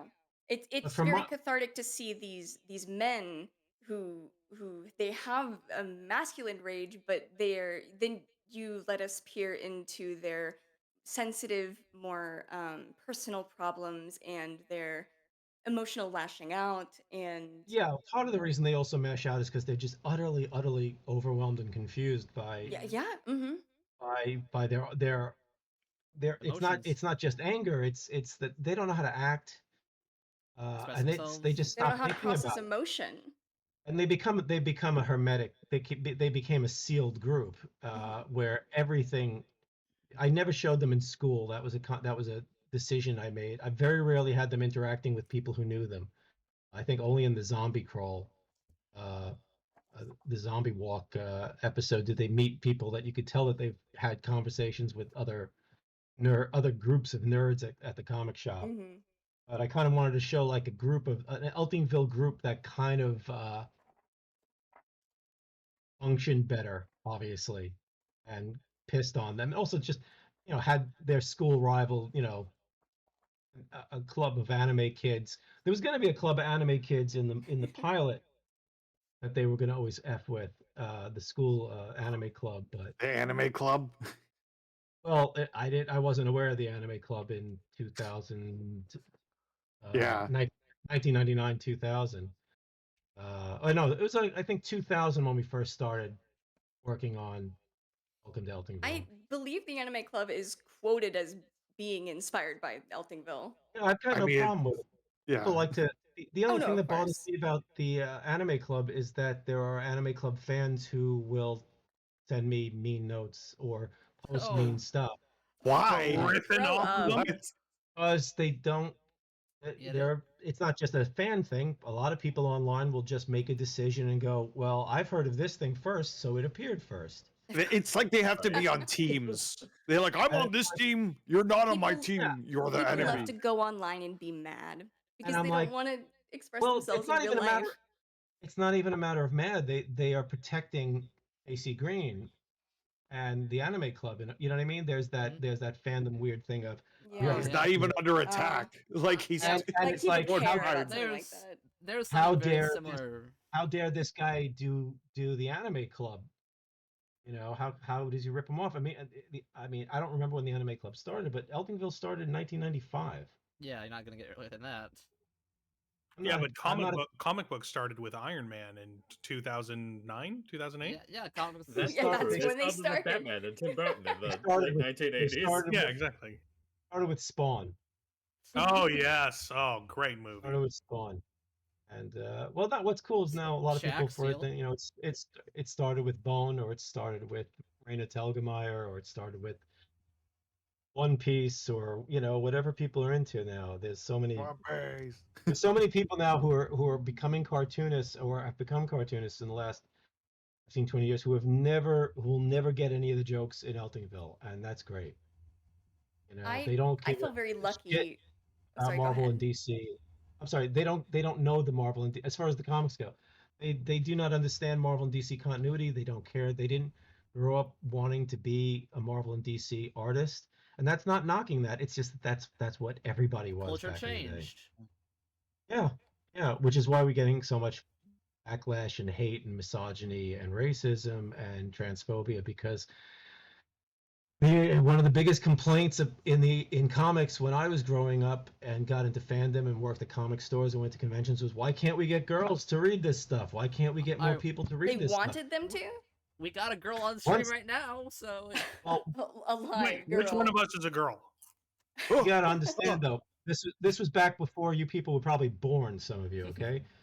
And once they were exposed to people getting into the industry, they hated it. yep. Right, of course, because they're making something different from a different perspective. They Yeah. didn't want to be criticized. They didn't want to have anybody talking. They wanted to own. They wanna wanted be more people to praised. They wanted one wanted- singular kind of voice that said the same thing Right. over and over. They wanted everybody to be sharing their love for Chris Claremont's X-Men, for You're doing it Teen wrong. Titans. You're doing it wrong. Gotta do it And my they way. didn't wanna- Wrong. they That's didn't- yep. Time and time again. didn't- You like They didn't things want to wrong. hand the microphone over to somebody who on the panel who isn't going to talk about the things that they know about in life. They don't like feeling criticized or belittled by people who don't like superhero comics. That doesn't mean that people make fun of them. Just the very fact that they're not supporting their hobby, their love of superhero comics, makes them feel that they're being talked down to. A lot of people, you know what I mean? They like, Mhm. I don't want to hear about Bone. I don't want to hear about Saga. manga. I mean, there are retailers who still say manga's not comics, and it's that Pokemon is a Well, pain in the that's ass to have in their store because it brings kids in. I mean, I think What? they should just get a personality. Because I think if you had a personality, you would yeah, base you know what? everything about this stuff. That's not going to happen for a lot of people, obviously. No, it's not. If it was But- that but- simple, and they would be product upset is that you said that. personality. But the things I buy are my personality. That's how that works, right? I find Thing a is, lot they of didn't- that sort of anger comes from avoiding real life problems. They come up with problems in fandom, some dumb shit like this. There's no reason to be upset for, but they're upset about something else and they don't want to face that. So it just becomes That makes a lot of upset about sense. this. Well, they made- Misdirection. Mhm. Well, when your hobby is your life, Mhm. and Mhm. the social media has trained a lot of people Mhm. to come out fighting every day. Wake up, get on the Mhm. keyboard, and who can I square up against? Who can I Right. defeat? Who Well, can is I the- shout down? It's a Mhm. very nasty combination. I know with Because they used to have to just send hate letters to Yeah. DC Comics, and you felt powerless. That was no fun. Nobody wrote back. You didn't. Yes, you pissed off Evan Dorkin. Who gives a flying fuck? And you didn't learn about it anyway. But sending your hate mail. I mean, those were also some of the. We had some. Every store has their customers that are like, there's that 5% of customers who are weird as fuck, and the 1% who are really creepy, and you really, really. Yeah. You don't want to be on the. You literally run so that you leave. They're We slimy had and customer. We had one customer that everybody would run to the back and slam the Oh door. And God. and if you didn't get in there, you were dealing with this person and getting on the register with them. And because some of them, I mean, and I don't want to be too nasty here. Some of them had actual issues, obviously, had developmental issues and whatnot. And that's not who we're talking about, though. We're talking about the people who would come in and start yelling at you. You're working the cash register of the store, and they're yelling at you about what happened to Supergirl in Crisis on Infinite Earths. This is infamous amongst my friends who worked at the comic shop. They just need someone to hear their pain. You're their therapist. Yeah, now. you're their outlet. Yeah, They're- you're- Well, comic shop, it's a lot like being a bartender because Yeah. I used to call comic shops social clubs for people for the asocial, Mm. because it is a place that you can go to and hang out like a pool hall or a bar, but you don't have to buy anything sometimes, which is a pain in the ass because that's how you stay in business. But you can go in there and hang out, and there's a lot of people who are very happy to have we loved having customers hang out. We didn't want to be yelled at about. Yeah, those guys. You see those Supergirl right thing you pull there. up? Yeah, that's actually there's a real guy. Oh, Almost goodness. everything in there, several of the people in there are real customers that those are based on. Oh wow. Some of them were just funny, some of them were actually offensive, and some of them were awful. And then of course there's the shoplifters and the real weirdos, which the FBI has to come Oh, talk to you goodness. about. Oh, of course. Happened. Yeah, it only happened once. I know you mentioned But, like how people will like get at people like enjoying something wrong. I know even for Eltingville, even like, a lot of the female fans of Eltingville Club get like shouted down at because like, oh, you like this character wrong, or you don't like Oh, Eltingville yes. correctly. Because Yeah, would love to talk you more like about the that. character That's- wrong. that's There's Oh, this whole thing- Nelson absolutely told me that. Yes, I did. That's okay, but we don't need to discuss that. No, we need to discuss it right now. Yeah, we need to Well, discuss it in we'll front lead of up the to it, creator we'll of lead the up to it, comic. We'll lead up to it. I brought Kimmy on for that reason because like I I'm think we might have- I angry think we about how might- you're enjoying comics. You think we sure might are, have but to that's talk to okay. You're Nelson. allowed to be. Because I'm Yeah. allowed to not take it seriously at all. The thing that's been No. interesting- Yes, don't take him seriously. thing that's been interesting about the recent Eltingville weirdness was that I was already aware that there was there was a group of fans who reacted to Eltingville in a way that I had never seen before, and in a way that I could never have expected. And that was the people who had how do I put that? The fan art that's grown They up. have hots for the characters. Yeah, or they Or have shipping them. yeah, and fetishes, and I can fix them and things like that, and that they They really do that like with us. everything. Yeah. Kimmy. Yeah. Well, yes, No, but I am not. you- I am not misunderstanding. someone. Excuse me. I'm sorry. No, I'm fighting with Nelson. Don't worry about it. Okay. Just ignore him. I have grown up with a lot. I have mostly worked on characters that no one has done that to, because my characters are these dairy products. Nobody's really done anything that I've seen with those. These are You also have not seen my sketchbook, sir. I And have lots of milk well. and cheese and a lot And I of never fish. No, yeah, I'll never Good show for you. You go sit in the corner and have a good time. Okay. Yeah, the thing is, nobody's.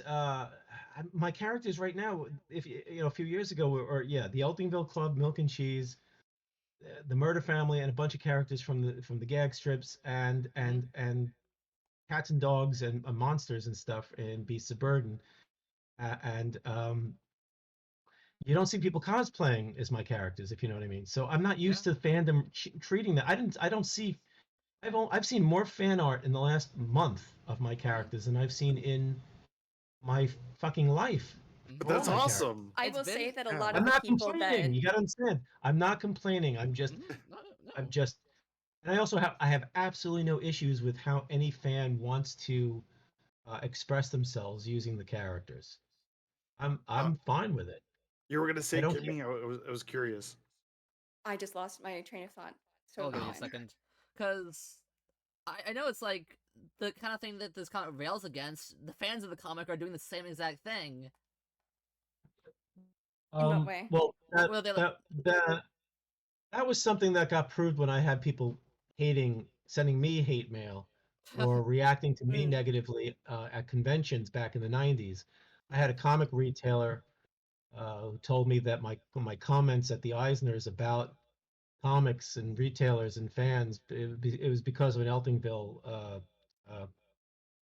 story winning an Eisner, and I said something about, oh, everybody gets to read comics and this and that, and I think the retail industry is failing us. And who cares? I was drunk, blah blah blah. But I said, the only thing about my Drunk work and is that honest. I don't draw beautifully, and I'm not the best writer, but what I try to do, my killer app is I try to be emotionally honest with my characters. Mhm. Yeah, it's really well When I done. make a joke, Can, can I I inter- try to make I, the joke real and have some kind of point to it. Mhm. I'm talking about milk and cheese, really, but um, I speak openly when I speak, and I don't give much of a yeah. fuck because I'm not getting. I never got some. I used to have all the work I wanted, and now I don't. So either way, who gives a shit? But the guy came over to my table at San Diego and started yelling at me, and I think What, in public? Why? Jeff, They yes, do that. Yeah. there's a professional in the '90s. You didn't see it, that I never saw it before at my table. I forget who saw it. It might have been Jeff Parker, or was it? I don't know. But there's a professional in the industry of note who eyewitnessed it, which I was very happy to hear because sometimes I feel like people think I'm making shit up for Eltingville. But this guy started banging on my table and telling me to leave the industry if I don't like it, which is typical moron talk. And the Yeah. funny thing was, he was cursing and he was telling me that he said that I was bad for the industry because of my negative attitude. But he was literally being what you were portraying. Proving Yeah, you he was right. being- Yes. Yeah. And I pointed this out to him because there was a crowd around us at that point, and there were kids in the crowd. And I said, "You're cursing. You're acting like a lunatic. You're banging on my table and using that language. I'm not. You're bad for You the made art. Mhm. You So made art. for about He's doing actions.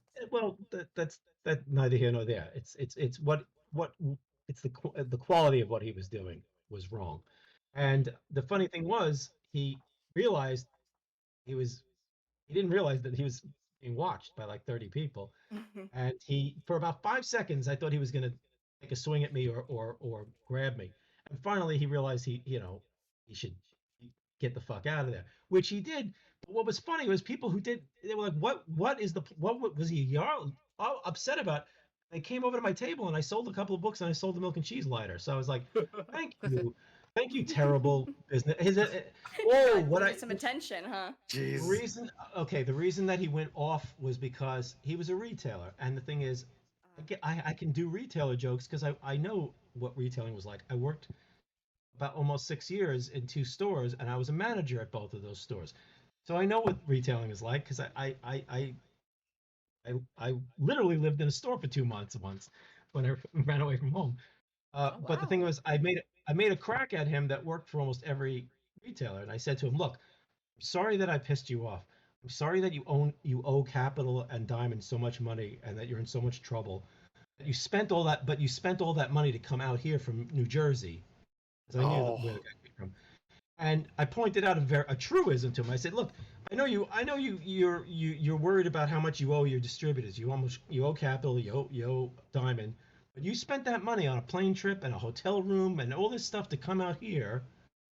You know, I know that's upsetting. I know that puts you in a bad mood." And he got fucking crazy.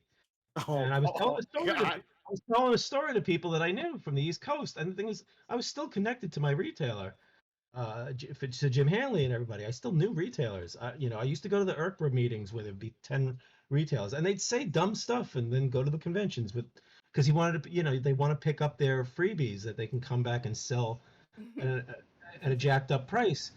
But it's never going to pay for their chance to come out and meet John Byrne or Steranko or whatever the fuck. They were losing money being at the convention.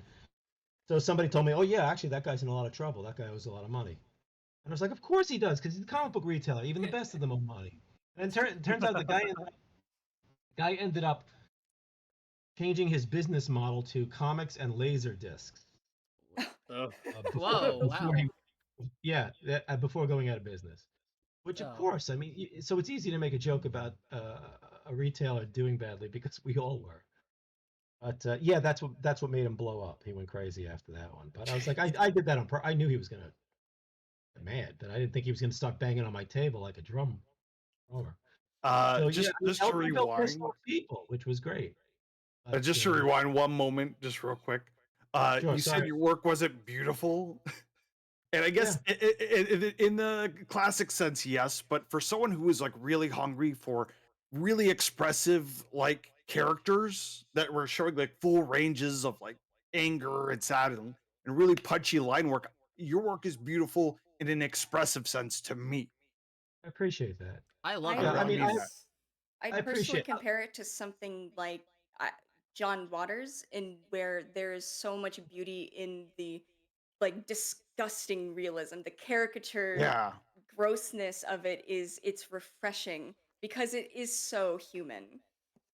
Well, I appreciate that, and I'm not because I'm in therapy, and my therapist did a good job. I have been learning to take compliments without being self-deprecating.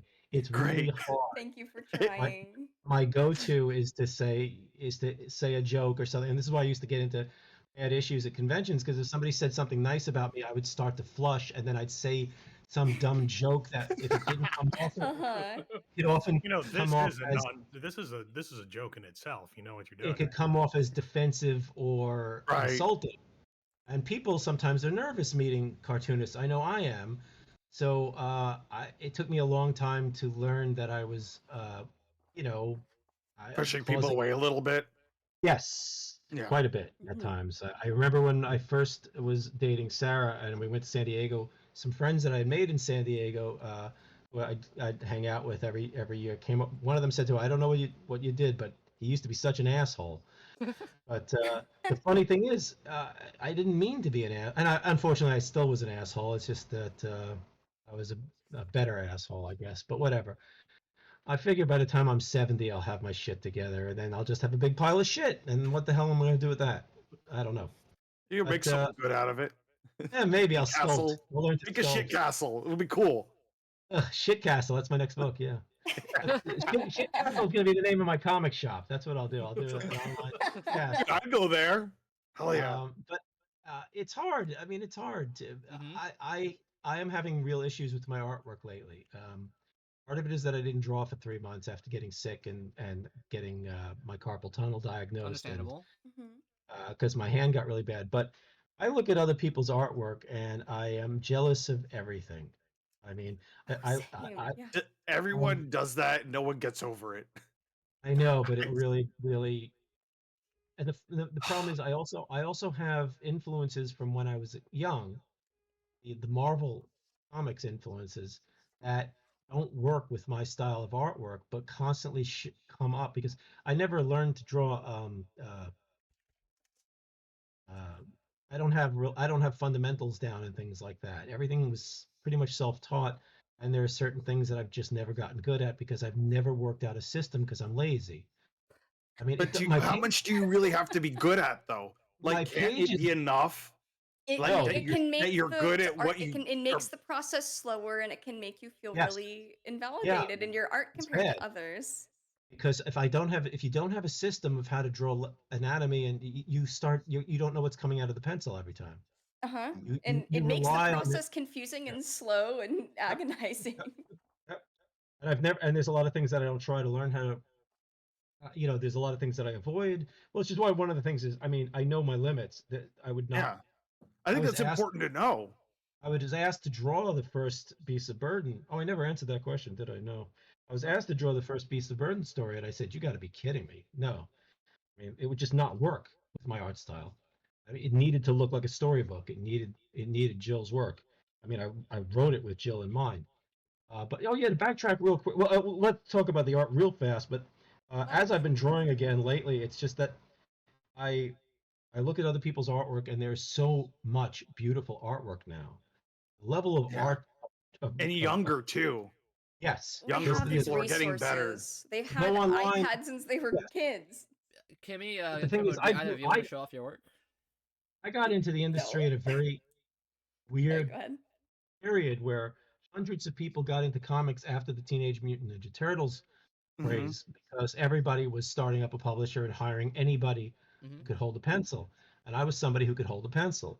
My early work would never have got me into this industry. It was terrible, absolutely terrible on technical levels, every level. But uh, you'd have to meet the people that you worked with most of the time at conventions or whatnot. And if you were personable and you made people laugh, that would help. And there was the energy in my work was there. Yeah. Yeah. But not much else. Uh, but there weren't as many people, and the thing is, a lot of people got sifted out, and I didn't get sifted out because I was trying to improve. The other thing is, I could fall back on my writing. Is that I would never have made it in this industry as an artist only. The fact that I was forced to do a lot of people were forced to do their own writing in the black and white comics explosion really helped train them to have two hats, to be artists and writers. And eventually, because I like animation, that I luckily through the comics got into that, and then I ended up in Mad Magazine, and you just doing artwork for music because I liked certain band. You fall into things, but if all you want to do is Spider-Man and you only draw on that one Spider-Man thing style, it's gonna be very hard for you to hit the bullseye. If you think of a dartboard as all the work that you could get, but all your entire life is based on I have to draw Batman. There's only so many. Batman is the bullseye, and maybe the ring around it, and you've got to be excellent to hit that bullseye and get hired one day. That is why I draw pornography. The bullseye is limitless. I can throw it, I'll never miss. I will never miss. Don't know what you're throwing darts at in the pornography. Don't want to know. Thank you very much. The thing is, I can always get someone to give me $1. Someone will always give me $1. That is true. Yes, it is sort of like something people want infinitely. Yeah. But if you can, but what I used to tell classes when I used to go do talks at SVA, funny enough, and what I would tell them is that if you think about it, the entire dartboard being other jobs, coloring, back in the day, pay stuff, and writing, animations, design, graphics, anything else that you could do that's art related in the field. If you think about, because they don't think that's not thinking. Wanting to draw Batman is not thinking about having a career in the field of art and graphics. Right. That's a very specific, weird thing. That's a fixation. Or just to write comics, or just to draw comics, because there's only so many slots. Yeah. And you might have to go into commercial work or do, exactly. Or go into video games because video games became a thing. Right. I mean, Sarah and I wrote a video game. It was one of the worst reviewed video games of all time. Oh, but what is it? What was it called? It was one of those Contra reboots that they did. Yeah, it was called I love Contra. Nobody Was loved like Contra. Was it Contra? Oh god, I think I knew which one it was because everyone was mad at it. Yeah, I didn't play it. That's the one. Contra, Really? you don't want to play this. I'm gonna play it now. No, you're not. Supposedly the play is buggy and not everything stinks about it. Now we weren't involved. That won't stop 'em. Obviously, we had a fucking great time on that though.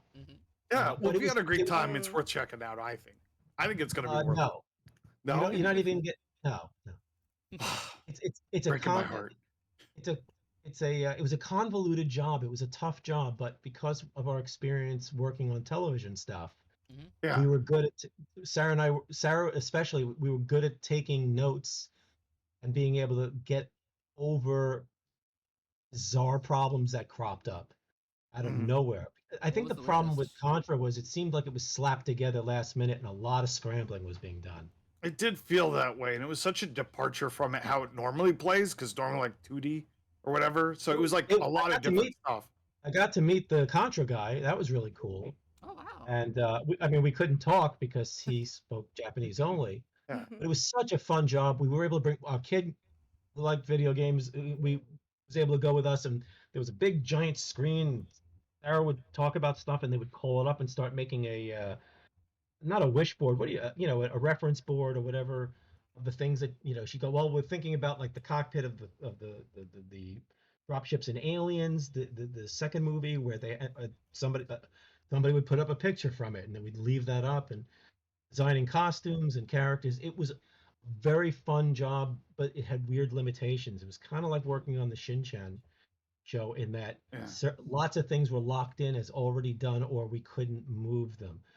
But what was really interesting about it is like, look, if the game doesn't play, that has nothing to do with us. Right. Yeah, I'm not it's not putting your them under the fault. book. So many I'm not people putting them don't under the realize book. that though. Oh, I don't care. There are some reviewers who thought our dialogue was just awful. That it was Oh, over the top. whatever. Oh, It's no, Contra. Contra's supposed to be over the top. That's like the whole Yeah. point. but they felt that it was just like, ridiculously over the top. No, I get It's it. supposed to be ridiculous. It's Contra. Oh my god. All right, Okay. calm yourself down. Just because something's supposed to be something doesn't mean that there can't be variations in it of good or bad. I know, but it's just complaining about what it's always done is kind of ridiculous. Don't sound Eltingville, Josh. I know what I'm talking about when it comes to That's it. brutal. One of the biggest problems. One of the things that was great about it is that because Mhm. everything was so pulled apart and not structured well at the beginning, Mhm. lots of our ideas ended up getting into the game. Like what the game was being designed while we were working on our end of it, which was writing character stuff, dialogue stuff, and then working on ideas for some of the what was happening in world building. So some of our world building ideas would end up becoming levels or parts of levels, and one of our Oh, wow. characters got put in the game. The game is so bad we haven't even played. We didn't even bother to look through it ourselves. It's just This is a we- running what- theme for you. no. We watch most of this, but the thing is, I'm not going to play a whole game just to get the game's not as good as you would like to have been. I mean, the game's ridiculous. It looks like it could be fun, but apparently the reviews were very negative Game because reviews the game have issues. but the game itself is a mess. Mm-mm. Nobody seemed to disagree that the game didn't have the issues that games have that I don't know how to talk about technically. Oh, You don't know what I worry. mean? Yeah. It wasn't like the motion was goofed up, the play was not fun in certain places, the way the characters are let, that stuff was not our problem. Yeah, So, it yeah. didn't look fun to play. That's kind of why I didn't play it, because I would have played it otherwise. I think I Yeah. found the game, by the way. Was it C, the Contra Adventure? Isn't No. it Contra Rogue Core? No. Look for the No, one Contra with the panda. Hardcore is before that. No, Look for Rogue the one that Core. has a cyborg panda. Yeah, that's Panda. Rogue Core. Yeah, I know that Wait. one. I was excited for it. And I saw the gameplay. I was like, I don't know. You can get you can buy them 3 for $5 at this point. It was just such I a definitely need 3 non-event. copies of this. The problem, Dude, so I'll like play one of with the you. problems was Yes. that the character they had the characters designed first, okay, which is what you get a lot of things. And the characters then had to find things for them to do. The problem is that they didn't realize certain things. They had we had to write the opening animation stuff, and they didn't really have a good idea of what they wanted. They had a framework. We filled a lot of it in, and we like to do animation Bibles and world building, so we went whole hog, just like on the DC, like the Commandy Bible or the Bible we did for Bruce Timm and stuff like that.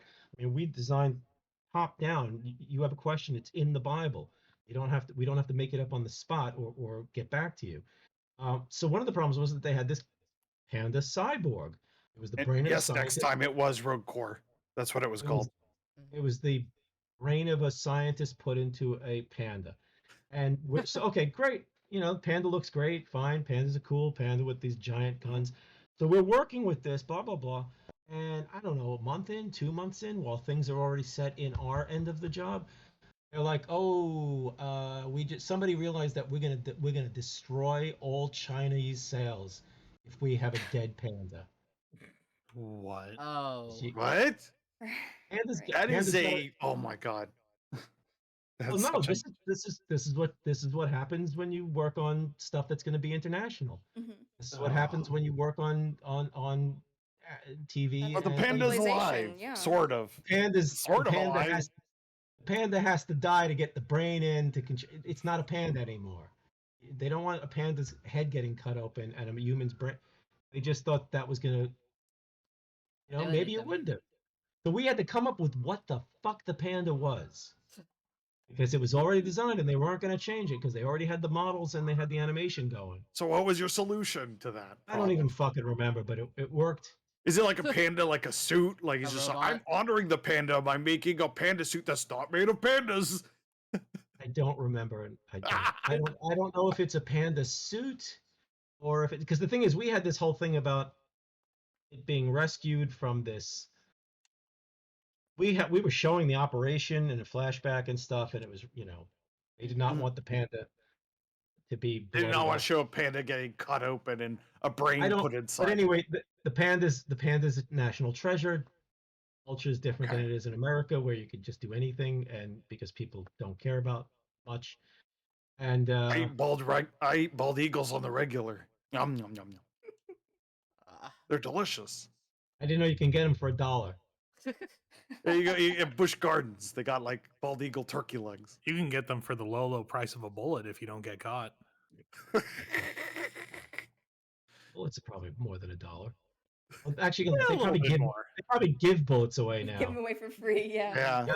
Buy Well- a gun, get 3 bullets free. well, trick or Hey, treating is you coming know. up soon. You just go to the right houses. Yeah. They'll give you the goodie bags. I bet there's at least one dude out there giving Somewhere in bullets for Texas. Halloween. You Yeah. probably. Yep.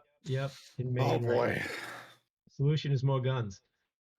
So so real quick, Beasts of Burden. The way that happened was I got asked to do an 8-page comic for a new anthology, a hardcover anthology back in 2002 called the Dark Horse Book of Hauntings, and the book did well enough that they had 3 more books, and uh, that's just been released in paperback, I think, this year, all 4 books in one. And it was, a themed anthology. It was all, everybody did a story about hauntings. And when I do an anthology story, this doesn't mean I think I'm great or anything like that, but one of the things I like to do is I'm pretty competitive. I want to do a good story that gets people interested, and it's not one of the clunkers. So, and I know that I'm going to be up against Mike Mignola and a bunch of, heavy hitters and people who sell better than I do. So I'm like, what am I going to do that at least is different? If I can't be amazing, I can at least do something that's different. That at least gives you an edge right there. Mm-hmm. And it also helps you do a story. It'll probably prop up a story that's got a head start. It's not the same old thing. And on Beasts of Burden, I love haunted house stories. I love old ghost stories, and I really love hauntings like that. But I figured somebody's going to do a haunted house, which was true. 2 people, in fact, did haunted houses. So I thought, well, all right, I'll do a haunted dollhouse. That's close enough. And then it wasn't like I thought this was new. But the thing is, in comics, you can take something that's been done a million times in film or prose, and in comics they'll go, holy moly, they're doing cybernetics, Wow, or something like that. original. They're doing hacking. Well, I mean, Hollywood has a bit of a problem with that too, but that's how you get Oh, movies like Hacking. Nano machines. Our industry has that problem too. Everything's like, nano machines. Mhm. Nano But machines. yeah, but in comics, it's a big deal. If a character has sex, they're like, oh my god, that's a major moment in comics. That's never happened because- before. Not in comics, but so I decided to do something about the dollhouse, assuming that there must be haunted dollhouses, and yeah, there are. M.R. James and others have done it plenty of times in books, but it's easy to steal from books, and because a lot of comics people never read books. I think there's a Grant Morrison quote. Is it Grant Morrison or is it Alan Moore? One of the English writers said something about the reason everybody thinks the English writers are so great, so smart and everything, is because like in America everybody steals from Stan Lee, and in England we all steal from books. This was back in the 80s, and there's it's a broad joke, but there was some truth to that. No, I anybody- definitely see that happen. Similar to League of the Extraordinary bubble Gentlemen. conversation earlier. Right. I mean, if you read anything that's seen as an adult comic, it's usually sophomoric as shit. Oh yeah. But it was impressive because there was naked women and they cursed and all the superficial elements of what adult or advanced entertainment was. It Right. basically HBO made for HBO shows from the 80s and 90s was what everybody went for. It wasn't like they were going for subtlety of atmosphere or imagery being repeated to bring an effect or anything like that, or subjects that were very difficult to write about. It was Peter David dealing with the homophobia by having one superhero beat up a homophobic supervillain, and then it was never mentioned again. And Marvel solved homophobia. Yes, yeah. Oh my Fixed God. forever, huh? Homophobia over. Yeah, it's done. It's done. This is my Jewish We friend. addressed it. Racism's over. So anyway, I ended up coming up. What about a haunted doghouse, which I was also sure had been done before, but I don't remember a comic about it. And also, the way you do it is what's important. Mhm. I had a big hang up that kept me from doing a lot of projects. So I was like, well, people will say I just ripped off this, and people will just say, Oh, you know, I'm the I same ripped off. way. People will say I ripped off the Anime Club, but you know what? I It does never not worry matter. about that. No, it doesn't. you- And people don't even know half the time what it comes from. That's Well, true. it shouldn't. Yeah, Al Ewing just ripped off Saga of the Swamp Thing, and everyone said, "Wow, this is the best Marvel book in years." I just watched Phenomena, which was a horror movie, and Clock Tower's like Clock Tower's a game that's based on it like almost entirely, and no one knew I that played back in the Clock Tower. day. Yeah. Played Clock Tower. Well, also Did you people watch have short Phenomena? memories. You should watch No. Phenomena. I don't want to. Okay, like then them. don't. You should watch. I'll tell you what you should watch. When you gonna go What watch should I it? watch? Yeah, I will. If you recommend it, I will watch it. You don't know what I'm gonna say then. I could say something. I don't else. care. Yeah, I Don't don't do give it. a shit. Suck up, I watch anything. I don't have a brown standard. anymore. noser. Go watch. I don't care. I want to know what Evan Dorkin would tell me to watch. What should I watch? Well, it doesn't mean I like it. I might be. Is it setting you up. horror? Maybe I'll give it a shot. I mean, I'll have my own opinion. I'm not gonna just like it because you told me to like it. But I'll watch I'm it. Evan Dorkin, and you should watch She-Hulk. I don't I was want to gonna. watch She-Hulk. I was gonna make him watch Pasolini, Salo. Watch Oh Salo. no! Sallow? No! Oh no, don't watch Solo. Like unironically, What's don't watch Sallow? Solo. Okay. Oh, Go well. watch a Serbian film. I'm not watching. No, don't watch the Even Serbian. that is, like, a no, little more don't tame. watch that one either. I could barely get these guys to watch Child's Play with me. Well, no, Crimbo was on board, but some of them were like, "I'm scared." Not No, I these like guys, there's horror movies. A couple other buddies of Hello ours. wasn't a horror movie. Neither Yeah, was I'll the watch Serbian No, I anything. know, but No, Oh. I'm just letting Grimbo I watched know. Dagon this week. Dagon was fun. Dagon sucked. It was fun. Damn. The main character was so moist. I loved it. He was moist the Uh, entire film. I found him to be a weak Bruce Campbell, Jeffrey Combs stand-in. I did not like. Yeah. I mean, Dagon. you know, yeah. I wanted to like it.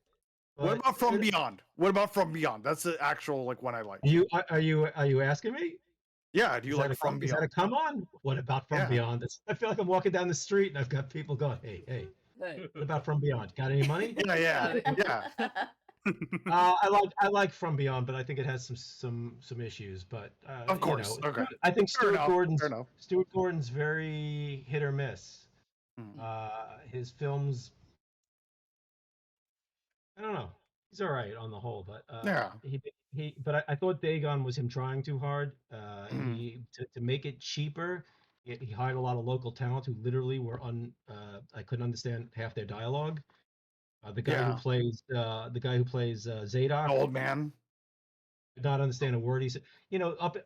It felt to me like upping the gore on that was so calculated because it's such an empty script.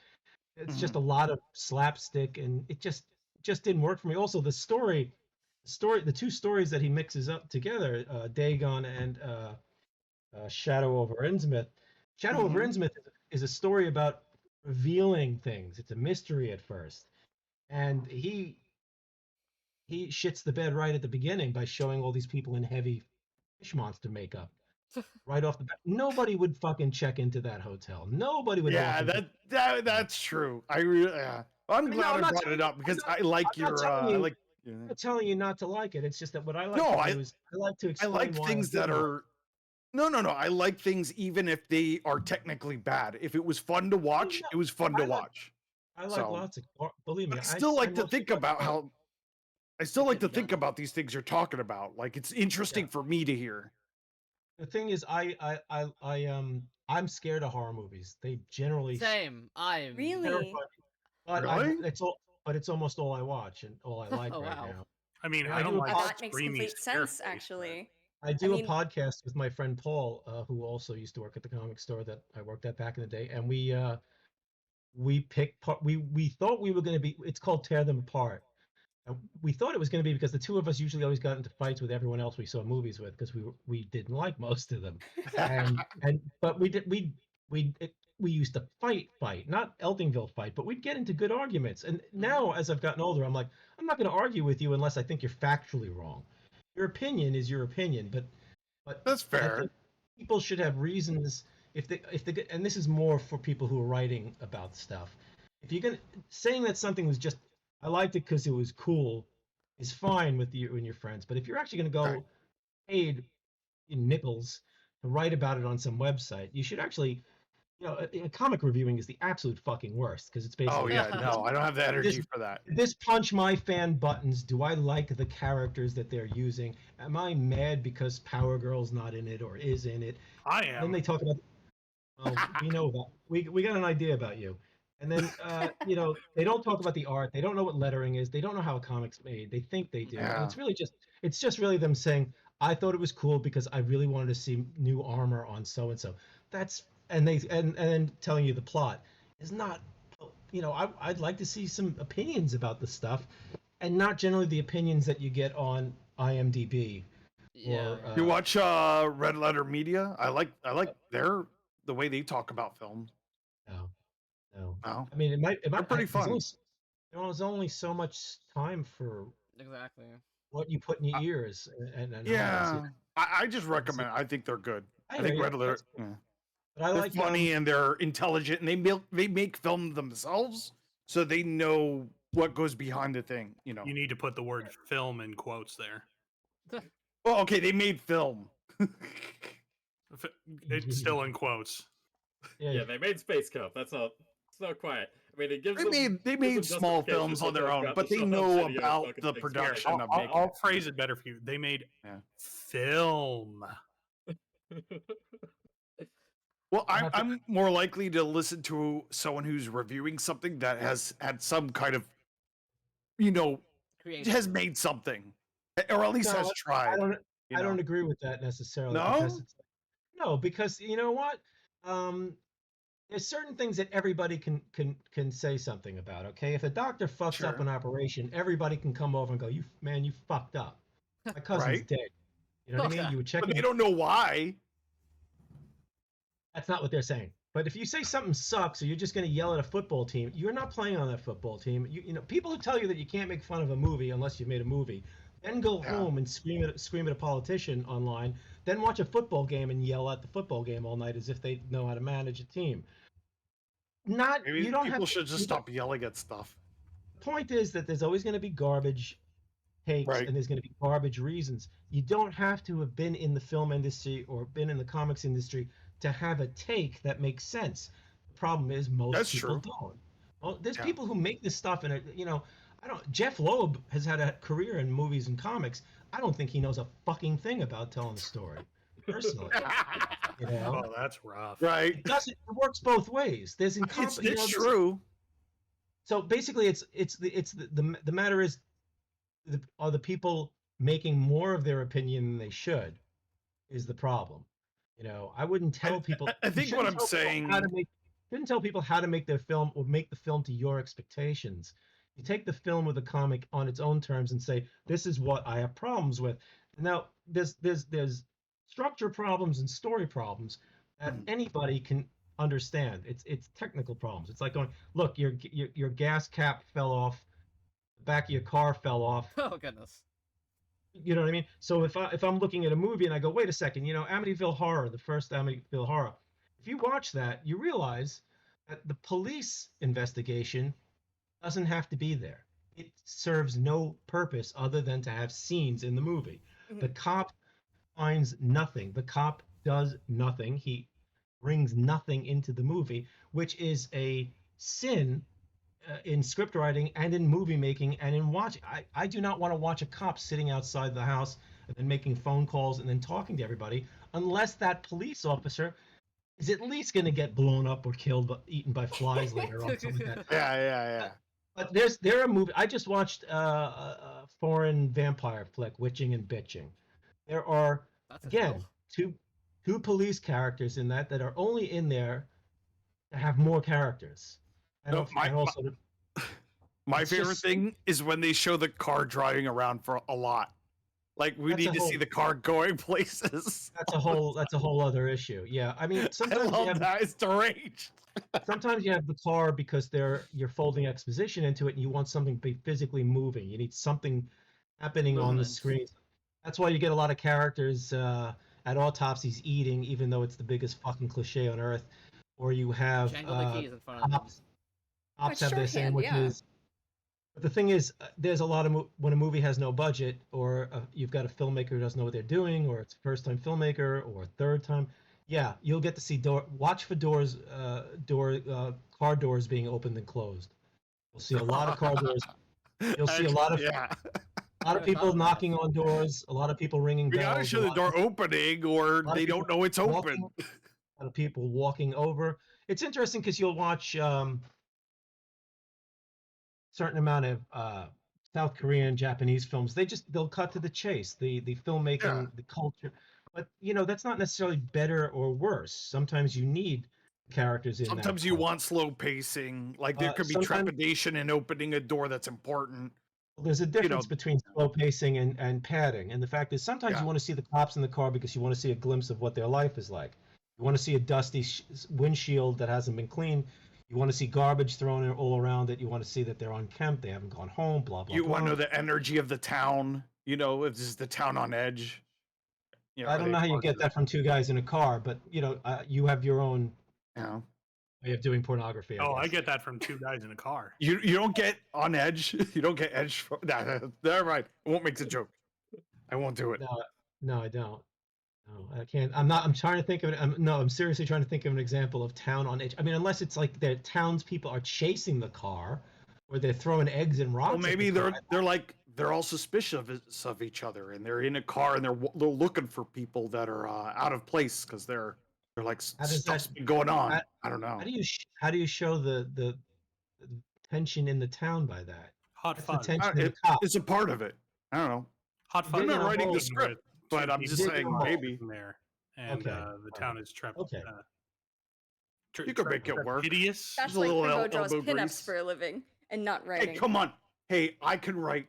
Oh, I I've written believe before, you. I'll No, I do it believe again. you. Don't make me get back into writing. I don't want to. I'm bad Oh, at what a shame. Do it. I wrote. Okay, baby. Two cops in a nervous city. Okay. There you go. Two cops in a nervous city. I'll write that story for you. That's your next project. I'm going to The, call it Trepidation. That's a good title. We'll call it Trepanation. That's a very different. You'll call it Trepidation, and we'll have it in a Disney style. We'll make it a Disney Pixar flick. Oh yeah, with the font. Trepidation. Two guys sit in the car. The town is worried about them. What silliness is gonna happen? Who's I don't know. killing old man Wither's mailbox? Someone's doing it, and no one's happy about it. Trepidation definitely is going to be the main song. It's got trepidation. It's the Trepidation Nation, something like that. So anyway, Ship it. since I interrupted ourselves and myself, Beast of Burden, I did it as an 8-page thing. It was a Yep. one and done story. But then they decided to do a second book, and we were asked to come back, Jill and I, as a team. And I said, would you mind us doing another story with the cats and dogs? Because I had another idea. Because it was witchcraft. And I said, yeah, we could do familiars, black cats.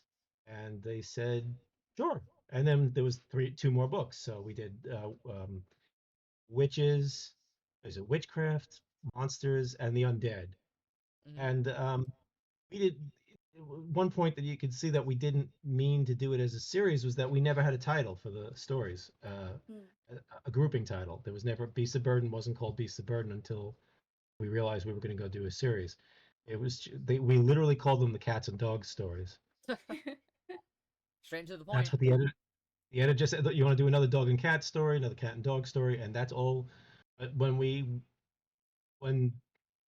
those did well, and we realized we were building a world by the fourth story, that we had all these characters, and that we had this place, and we had this atmosphere, and we had tension between the groups because one of the black cat familiars was loose and possibly seeking revenge and blah blah blah, and the rats hated them. I don't know, but yeah, we did a 4-issue comic and we had to come up with a title, and unfortunately, the comic is going to be 20 years next year, and we only have 4 books. We only have 4 books now because the schedule has been such a shit show, and Jill left the book, and anyway, I don't want to talk about that right now. That's But okay. yeah, Here's the that's what question on Lisa- everybody's mind: when is the Eltingville Beast of Burden crossover event? That is the new hot thing in comics. Everything crosses over. New hot thing. Multiverses. Excuse me? Multiverse, That's the fucking 40 years Dorkinverse. old, Keg. I can't wait for the When Dorkinverse. is the Dorkinverse crossover event? The only way that would have crossed over is if I did an Eltingville comic and they talked about how Beast of Burden was stupid. that'd be a really funny. Or how they heard good things about it because it won an Eisner, like 4 Eisners or whatever 8, I think, or something crazy like that. Back when people cared, and how what a piece of shit it is, and it invalidates the Eisners because fill in their favorite comic never won. That might actually be a good advertisement. Well, the thing is, Eltingville's done. Yeah. I mean, I felt bad because a lot of the people who were asking, the people who found me through Twitter, We want after more. they don't know that it ended. First of all, they were just finding, a lot of them were just finding out that there was a comic, Mhm. and a lot of them who knew about the comic didn't know that the comic ended. That I did 3 more stories, and 2 of them were full issues, and that we collected the whole thing at Dark Horse. So it's been interesting for me because the Eltingville collection happened like maybe 10 years too late for it to sell well in the comics industry. I mean, 3 of the stories won Eisners, and the characters were really, had a really good cult following. Professionals liked it, but by the time I finished it, its time had passed. More people knew more younger people knew the anime club, and younger people weren't interested in looking for Eltingville or deal. They didn't care, and a lot of my readers left comics. A lot of the older readers left in the 20 years since 1995. So the book would have been kind of 30 years. The book would have been perfect if it came out around when the pilot came out, or even just 2 or 3 years afterwards. Coming out in 2016, 17, it was just maybe 10 years too late. I have to disagree because of the. Oh, I'm talking about sales. That's fair. Money. Very fair. It went from something where people were really jazzed to see new Eltingville. People were always asking me to do new ones. Mhm. And we were doing the pilot. Oh, you can't. To it when the book itself came out. I mean, this was something that had a pilot, had a lot of fans in the 90s and aughts, won awards, and but when the book came out, I think we got less than 5 reviews online.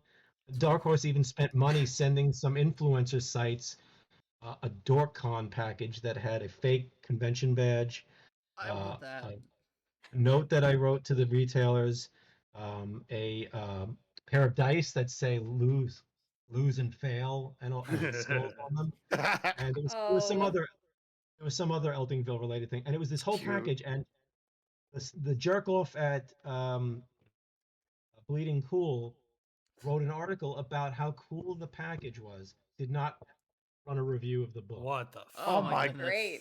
Yeah, no, Run of Bleeding Cool. Nobody who got the press package reviewed it. We had very few fan reviews. It's as if it didn't happen because the industries move on and fandoms move on, and when it's a small industry, especially, it was just basically crickets. You've got but 5 pretty big fans right here. well, you didn't review it either. Here's my review. I paid money for a comic book that I don't pay money for comic books anymore. I appreciate that. Here's I'm just my saying. review. I finished reading it and impulse when bought it milk and came out- cheese. I bought this comic twice, therefore Thank you. that's how good it is. That means you're 3% of our sales, I think. Let's But go. and then it happened again with the Dork book, which crushed Mhm. me. That's a And shame. I that's always see the dog book and I'm like, oh fuck, I should buy that. Haven't gotten around to it. I'll get around to it. well, Don't worry. it just went out of print. So Mm. so I'm thanks.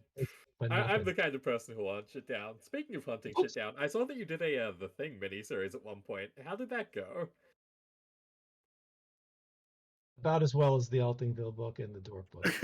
Ah, I I didn't mean mean, sales wise. Like, how was that experience? Because a lot of your stuff is doing your own characters, doing short stuff. How was doing a mini on a big two character I had already done. comparison? I had already written a Predator series and a Mask series, and Bill and Ted stuff all kind of became a series. It Mhm. had a running stuff through it, and there was a 3-part story in there. I mean, I had done some series stuff. Um, I don't know if we did any. I think we had done some Superman Adventures comics by that point. I had done Fight Man also, but anyway, the thing was a real mess of a situation. Not I over prepared for it like I do with everything that I do. I over research. We wrote a what was it, Marvel Snapshot, one issue of the Marvel Snapshot project about 2 years ago that Kurt Busiek asked us to do for the Human Torch. And I went back and read every Strange Tales, and then I went through the history of the Human Torch, his relationship Wow. with with Dory Evans, and then I went through all the Fantastic Four stuff online so that I could put in Easter eggs and stuff like that. And of course, nobody gave a fuck.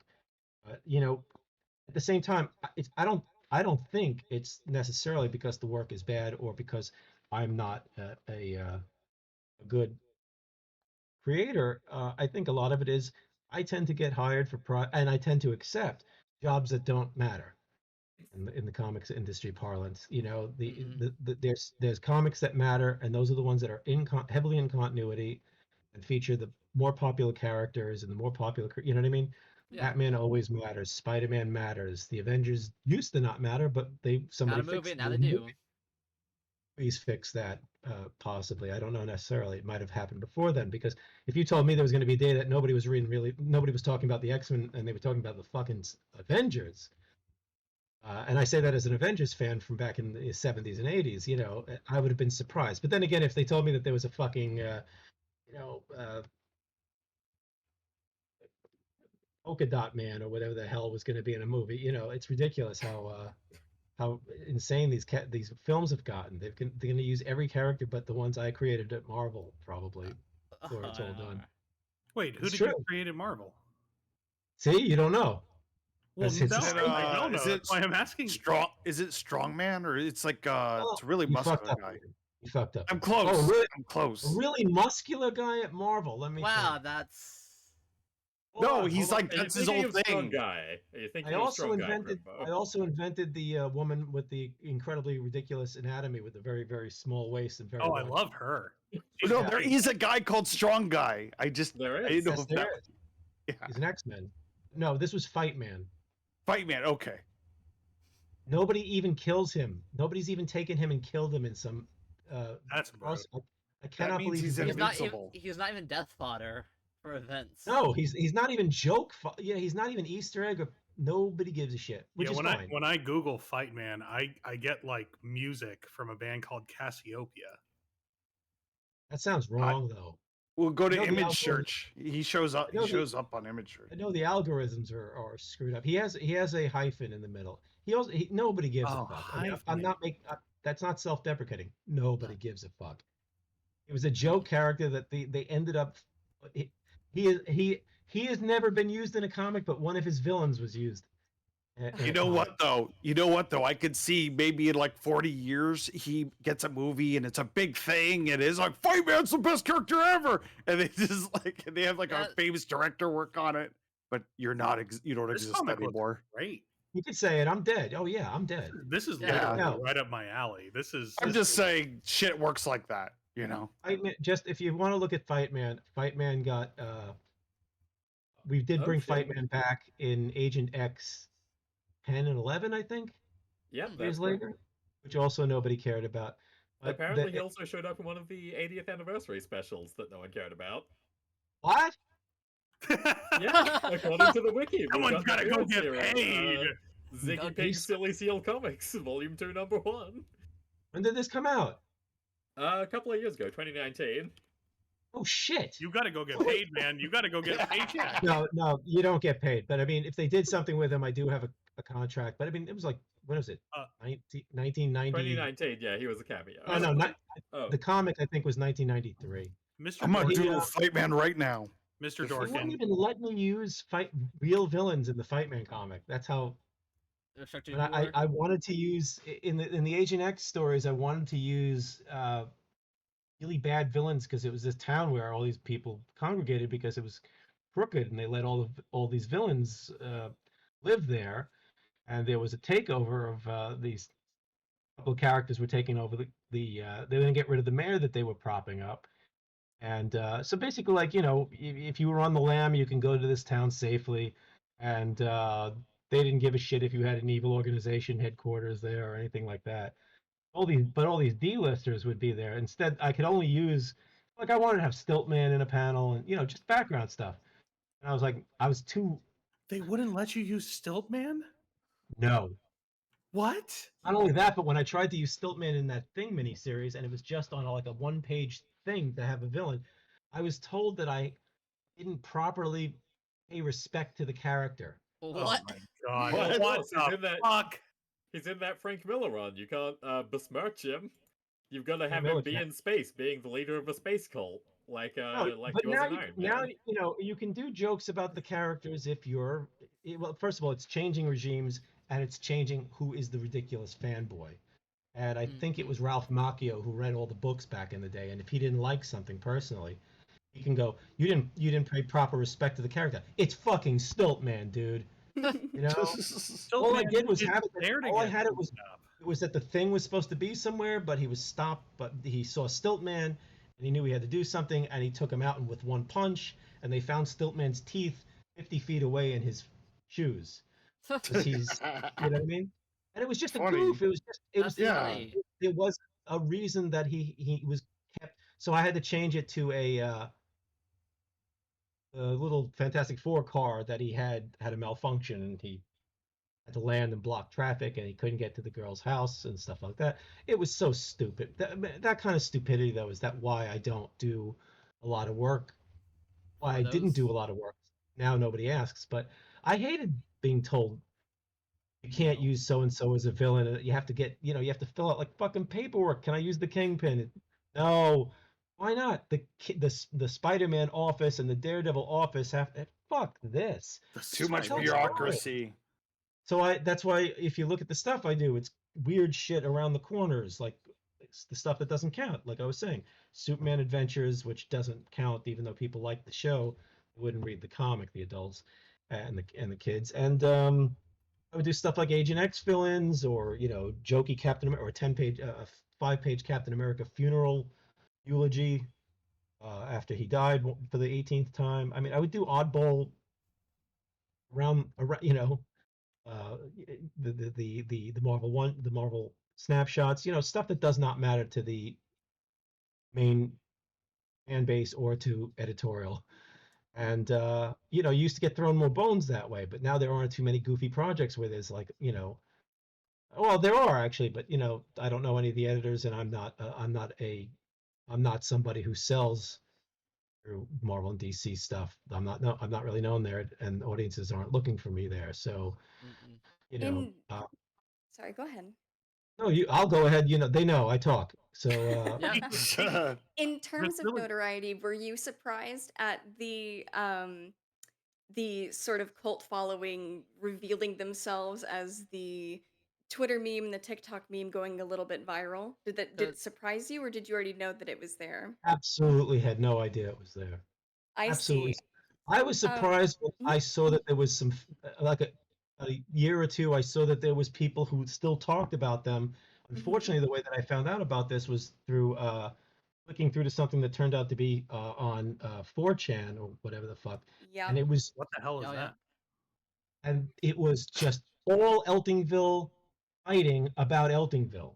It was Yep. fucking That's exactly what I was Yes, talking about. because the people in that comic, that it was Oh, random. really? side, like there were two people who just wanted to show off something or talk about Eltingville, and then there were all these people saying, "Here comes the Eltingville," like I had like as if Eltingville was an everyday occurrence, like Batman in your life, and there were people talking about simps for this and Oh goodness. So That you is just want that's something I did want to talk about is that I was pretty aware of the underground following, um that it is largely comprised of women.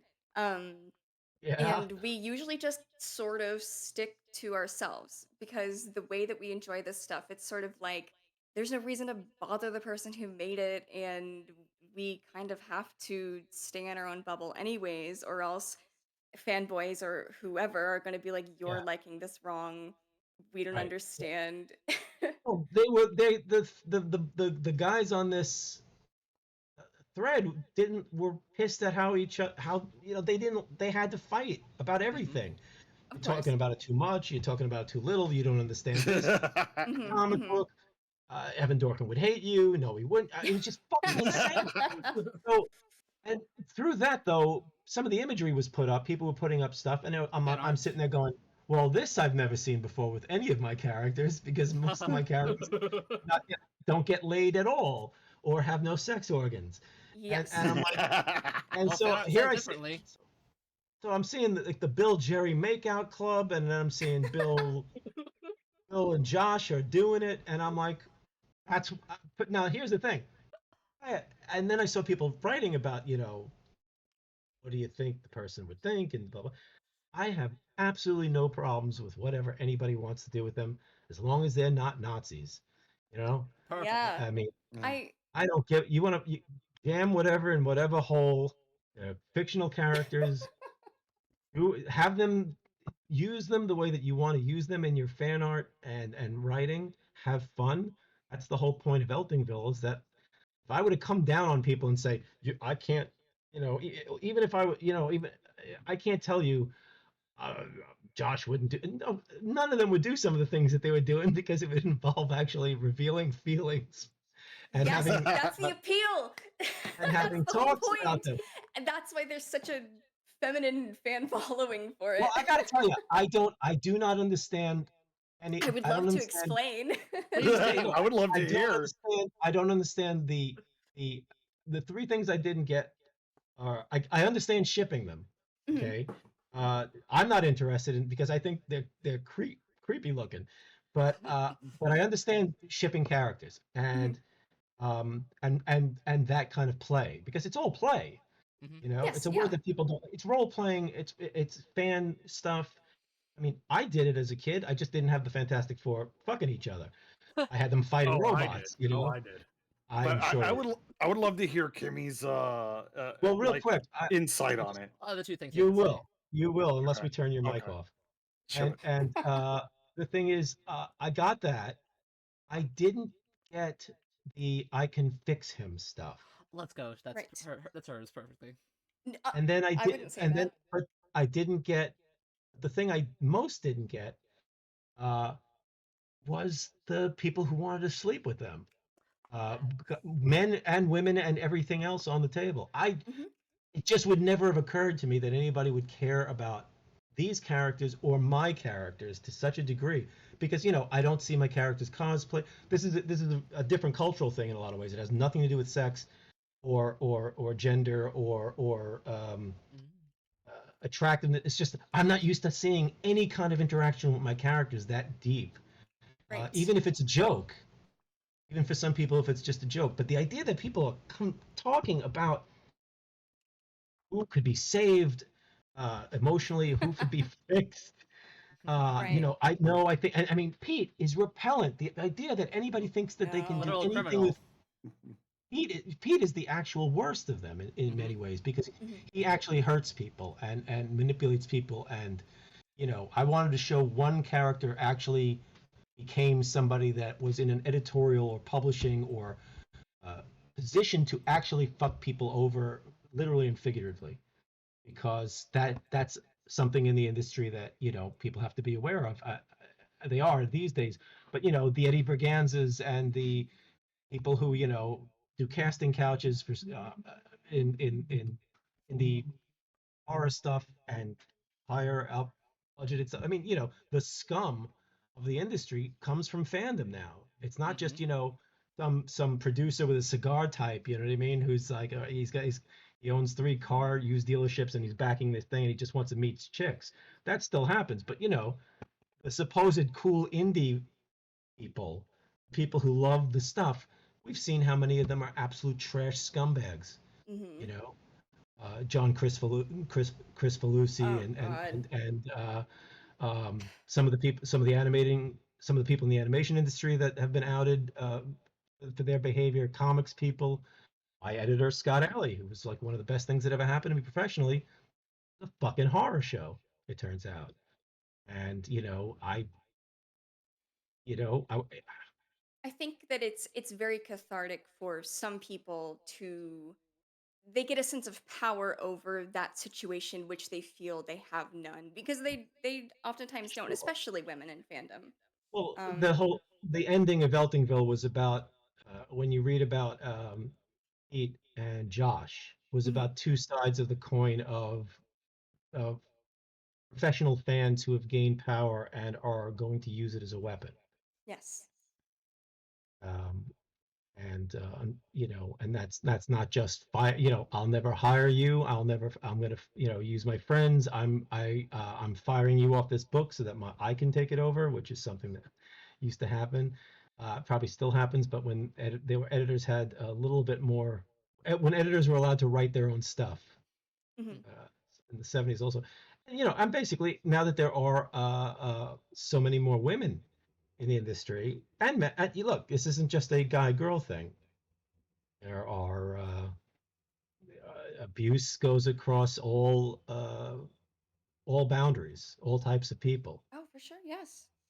But we think of it as in a traditional sense because comics still has a very traditional way of thinking. And I was dealing with 4 uh, uh, hetero, as far as they know it, men, because Josh was always slipping into Superboy fantasies, Mhm. and that was in there for a reason, and one of the reasons he's so defensive and weird, because he can't just talk about anything that he's attracted to. Right. And he certainly has no one to talk to in that group. If he ever Mhm. said, "Hey, I had a dream about Superboy last night. We were kissing," you know.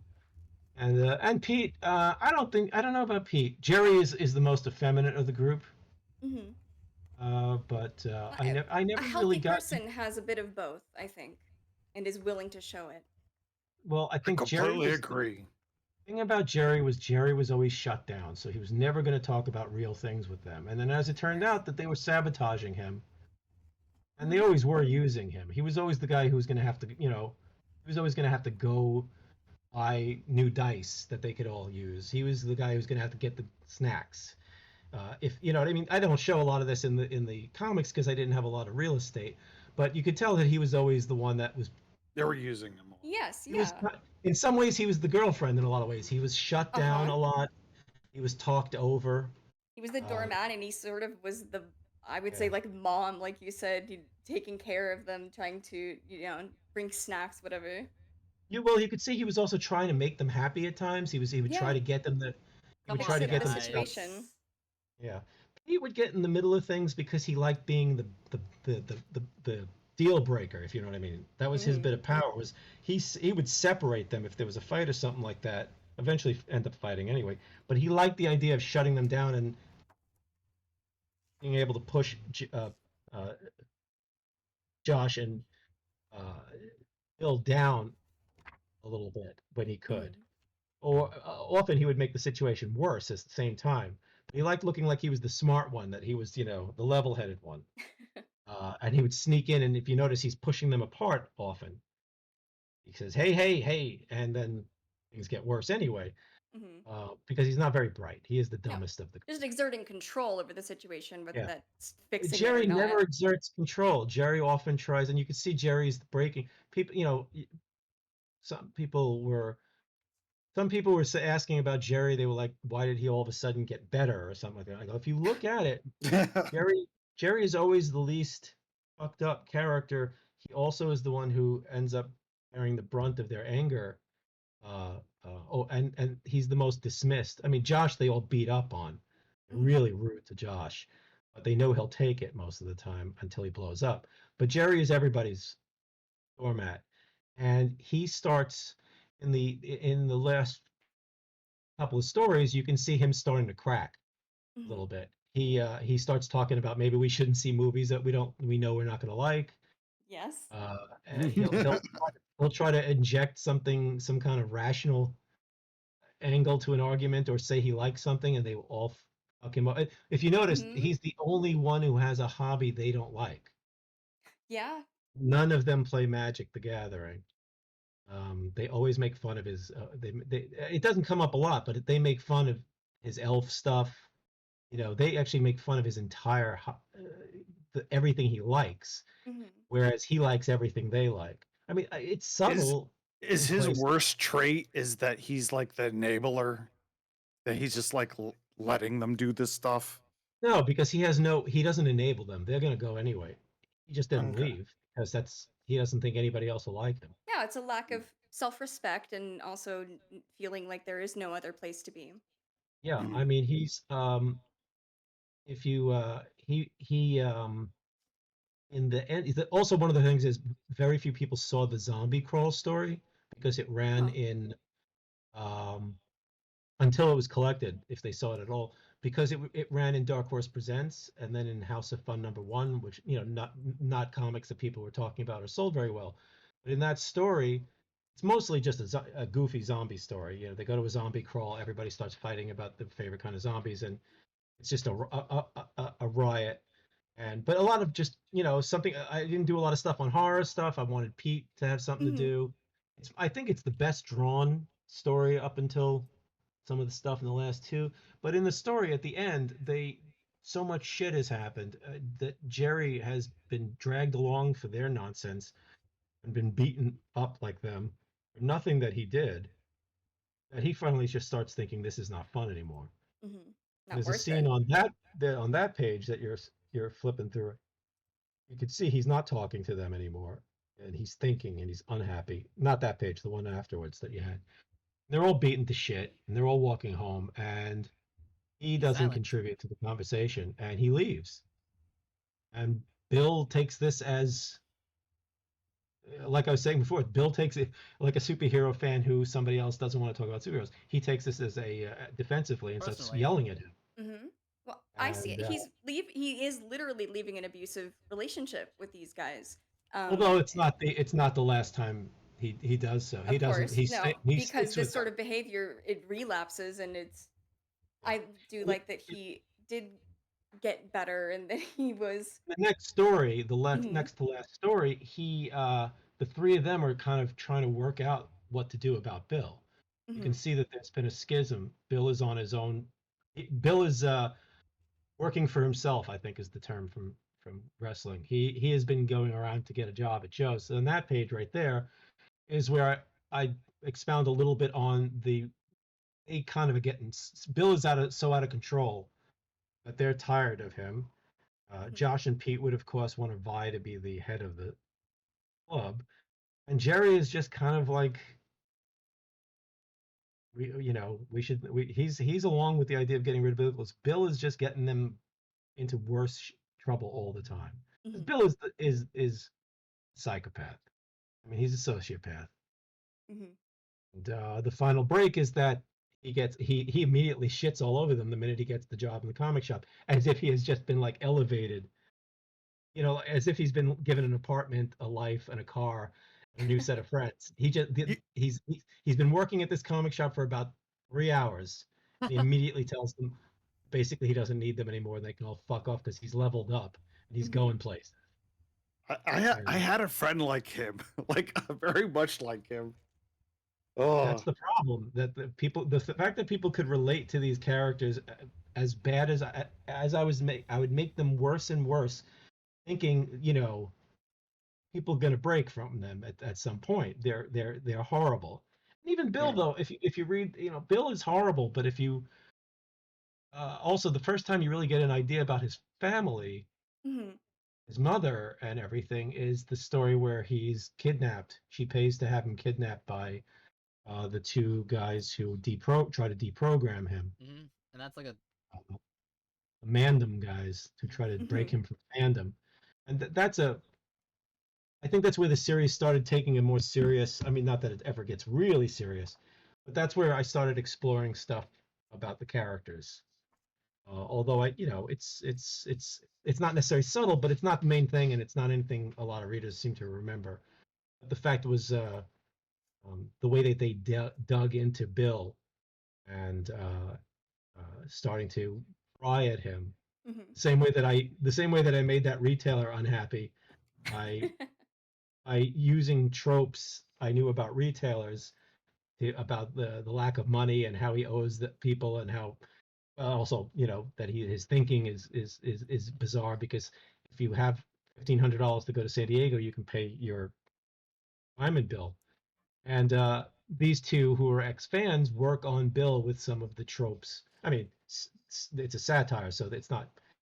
They start working on his perceived sexuality and any issues he might have with that. Mhm. How he's you can see again that this is an older comic because if I were to do this comic now, they wouldn't say things like the kids at school call you a nerd because at this point everyone's a nerd.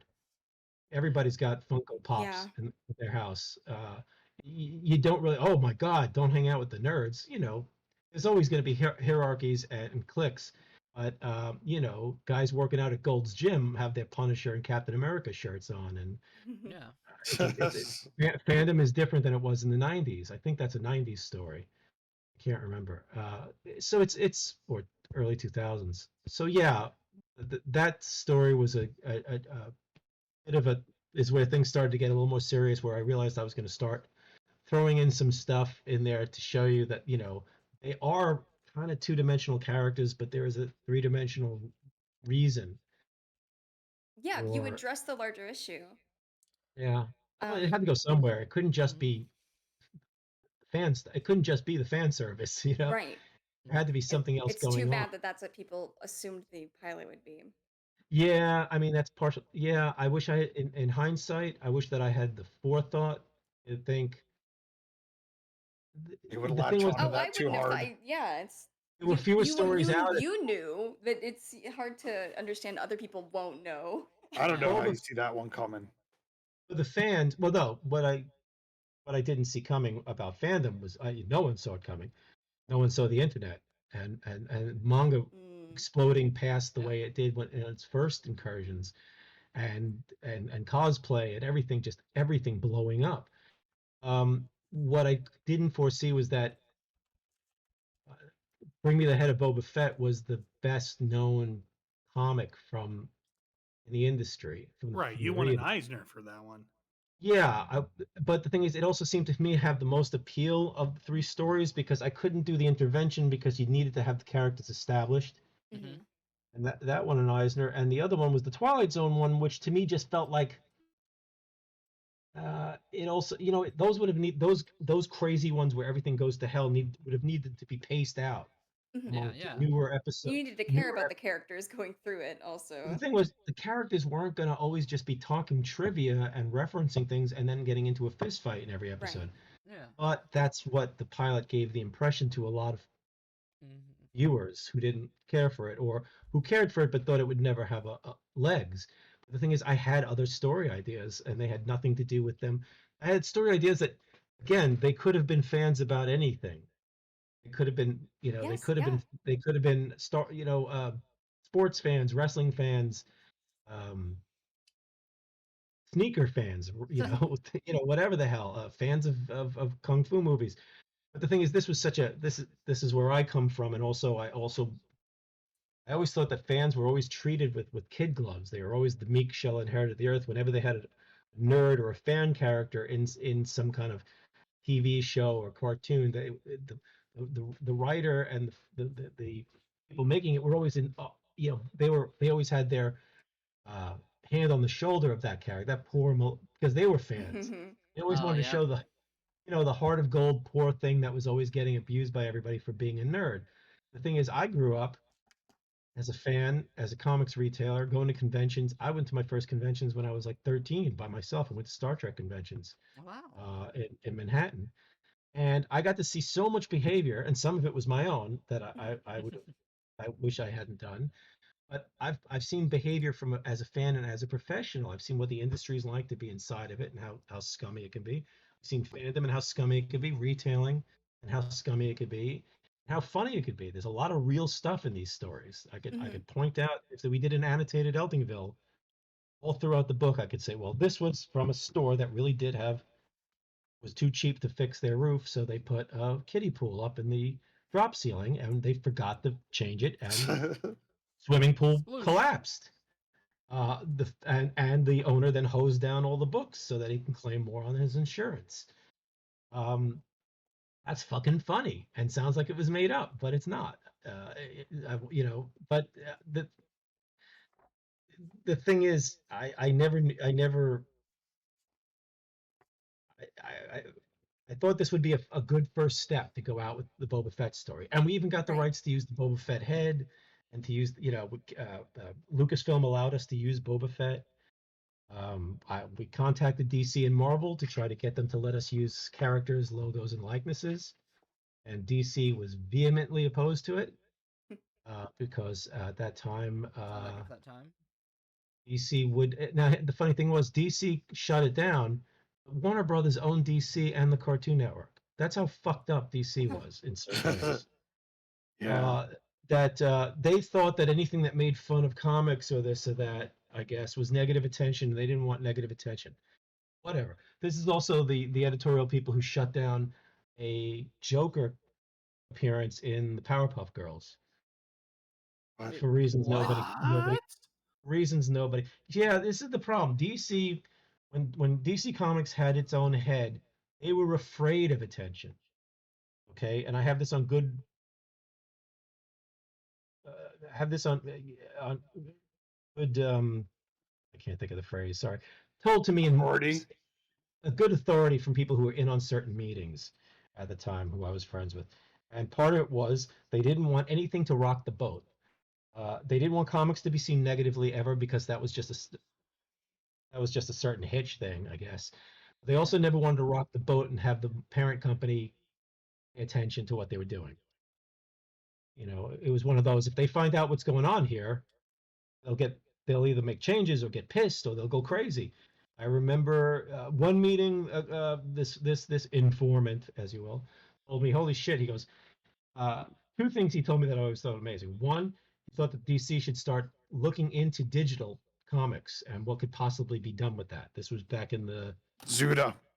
early 2000s, and Paul Levitz just looked at him and just said, "You just don't get." He says, we're not going to talk about that." He goes, "You just don't get it." And probably what he didn't get was, and I think he did get it because he also came from retail, and was that you don't piss off the retailers was the big mantra. You know, basically no rocking the boat, no looking for that larger audience, even if and it's like they just couldn't do they never did anything smart partnership with the retailers. But a lot, it's like you stay with the retailers like this and you're going to end up doing what we all do in comics, which is I love this character or this thing so much, I'm going to hug it to death. And we owe so much to the retailers and we're in such a relationship that we're going to stick with them, even if they're an albatross around our neck and a weight around our waist. I like Because diamonds. you can't grow the market through the comic shops. Will never happen. And the other one was when he just said that the guy who was running the meeting came in and was so excited that there was a big shakeup at the top of Warner Brothers, and he goes, "This means at least another year that nobody there will be paying attention to what we do." I mean, you got to be proud of your company and your product. If you don't want anybody, you know what I mean? It's like, what is this, a MASH unit? Or is this like, we're fucking around and we're doing, I mean, it's like ridiculous. But anyway, that's comics, and that, but yeah, I would have liked to have done a publishing story to show Josh actually getting an internship at DC. Oh wow. Oh yeah, That'd be really good. So to see. I know a couple of people who went through the internship, and I was like and Gerard Way went through an internship. Oh wow. And, he says that we had dinner when he was an intern, and I don't remember it at all. You don't myself. remember? Oh no! No, I don't remember the dinner. Oh no! I only remember lunch. Well, I don't know Gerard, but I could write Gerard and say hi. I got him to say You happy should. birthday to a friend's kid. and I might be doing a cover for something for him in a few. Ooh, Ooh, that would be very cool. But, exciting. I did have had a very fun night. I don't socialize a lot in comics as much as I would Mhm. like, but I had a very fun night after New York Comic Con one night with myself, uh, Gerard and one of his band members and co-writers, and uh, Mike Avon Emming, and uh, am I blanking out on the other two people who are there? Did you ever Tommy meet his wife, Kwanzaa Johnson? excuse me. You know Kwanzaa from DC? He was an No, editor. Oh, okay. That was my I don't editor for a know. little bit. I don't know anybody at the funny thing is I don't know anybody at DC right now, but I do know Marie Javins. We used to hang out Ah, with her. She was part of a group that would hang out back in the 90s, and she's running the joint now, or editorial. So I think it's really funny. I don't know any DC editors. I don't know anybody to give me work, but I know the person who's in charge. oh, But everyone I yeah, knew left. Everyone I knew is gone. Like they're not everybody there I knew, anymore. everybody I knew at DC and Marvel left 15 years ago at least, and left the industry. A lot of them at Dark Horse, and luckily I still have a relationship at Dark Horse. But yeah, I don't get any. I get no work offers from anyone except Dark Horse and some independents. People ask me to do a cover, or but yeah, I don't get. I don't. I don't get hired much by the industry anymore. With Mad disappearing, there went that. That was Yeah. a fun thing. But yeah, no, I mean animation. I probably helped ruin our reputation with my kibitzing. Although the It's not a good Cartoon place Network to be still right dealt now, with us, anyways. but at the same time, everybody moved out of there. Hmm. I don't. It's a very different situation. I don't know how. Do you I never work? had we never had an agent, and I never pushed for it, and eventually, Do you everybody leaves. do you work for non corporation stuff like just people with their own projects? Like Well, I mean, commissions. Yeah. uh, This, well, I do commissions for my Patreon uh, followers, and I okay. sell So they have to artwork. be part of your Patreon to get a commission. No, they have to be part of the Patreon to get on the list, and the thing is, the list got filled up from Patreon people first, and I have not finished some of them, and it's been a long time, and I haven't taken any new I commissions on. But see. I Hmm. do cover. I did a cover for book that Rafer Roberts and Mike Oh. Norton did through I guess it got Albatross, but I don't know if Albatross it might be part of. I don't know what Eric Powell's. He's back with Dark Horse, and I don't know if he brought an imp. I think he brought the imprint over to Dark Horse. Mm-mm. Everybody's got to have an imprint now to show that they have some flex or something like that. Since Bendis and Lemire and a lot of people now have imprints over at Dark Horse. Hey, good for me. Dark Horse is who hires me more than anybody else. They still stand by me, even though I'm not Mhm. like a huge seller of stuff. And unfortunately, Beasts of Burden has tumbled. It was a successful book for a while until the schedule collapsed, and we didn't have a second volume until 10 years after the first, and people just moved on. People still Mhm. seem to like the book, but they're just not supporting it. We're not getting new people, but we don't put out a lot, so that happens. Gotta But raise yeah, them. I'm doing a cover. I did a cover for some small press. I'm trying to remember the name of the book. I apologize. It was like a year and a half ago. They asked me to do another cover. I might do that for them. No, I mean I've always done stuff for small press, very small press, uh, um, um, and the mainstream. It's just the mainstream. I'm not necessary to them anymore, and that's the way it goes. People, and I I've never had contacts with Simon and Schuster, or Yeah. the regular book trade. I don't. But I mean, I still get hired to do things once in a while. I did something for Kodansha USA a few years ago. Some of the people who grew up as fans of my stuff are positioned here and there. I also don't think I put myself out enough. I think Mhm. people forget. They think that I'm not doing conventions. It's just that I took a year off, and then the pandemic hit, and then Oh yeah. nobody's asking anymore. So that's the way it happens. There's a huge industry with a lot of new people who are making more excitement for conventions and publishers than I am. So why would they go to me?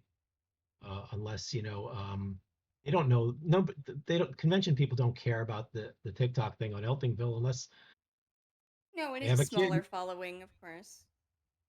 Convention. Most of the people who run conventions like New York Comic Con, they don't know. They don't care about the industry at all. Right. They don't know about the industry at all. Comics is a low level part of San Diego. Has been for a while. It's totally taken a chair back from video games and online and movies and Mhm. television and toys and all that. And the smaller conventions, they got to put asses in seats. Why would they fly Evan Dorkin out if they don't think he's going to do anything? I haven't put anything new out in a while. But it's weird, isn't it? When we were doing animation stuff, we thought maybe a few people would want us at their conventions because, hey, people all love the Adult Swim and you love cartoons, and we did 4 Superman episodes and a Batman Beyond. That's your backyard, your living room. You love that shit, and they didn't even know we did it. Now it's You, you have to be you a know, businessman, like Yeah, almost more than an telling your- artist to telling succeed your- in Yeah. this way. it helps. like telling your fans, "Hey, go send these cons like that. You want me there," and then that's how. I won't do that. Mm, I can't do I that. I Yeah. know you won't. I mean, I push And myself. even Mhm. more than contacting or like calling out to your fans you already have, a lot of it is about amassing new ones Yeah. Yeah. in ways that are mind-numbing and boring and just have nothing to do with the actual art you want to make. Well, that's what was so fucked up, crazy about the TikTok, because I wake up one day and there's all these notifications on Twitter. And look, and here's the funny thing: I'm ready to leave Twitter when this happens about a month and a half Mhm. ago. I hate what's happened to Twitter. I hate uh, the owner of Twitter. I hate the people who uh, Twitter has let back in. Mm-hmm. I I mean, think it's just people are gonna shit. eventually move to Blue Sky. I think Well, that's a my lot of guess. people. My I guess. I I have a I got a Blue Sky invitation, and I mean, we could do a whole episode about why Blue Sky is good and bad. Okay. But it's more. It's not much of a as comics wise. It's not a great Comic tool. place. It's a great place to talk. I love it as a comic space. I've reconnected with so many people. People talk about comics as opposed to arguing about characters and being bombarded by other people yelling at them. I mean, I don't get that. I've never had bad experiences online as far as that's concerned because people don't care. I was surprised to see people complaining about their Instagram experience because my Instagram experience has been terrific. And You kind of cater your own experience, and if you just follow whatever, you get whatever. no, it's not just that. I agree with you, but Not it's not just just that. okay. Because once you've Sure. worked on a character, once you've worked on characters people give a shit about, you're going to get that Gonna get 10% swarmed. you're going to get the loud people. You're going to get the people Mhm. who wake up mad.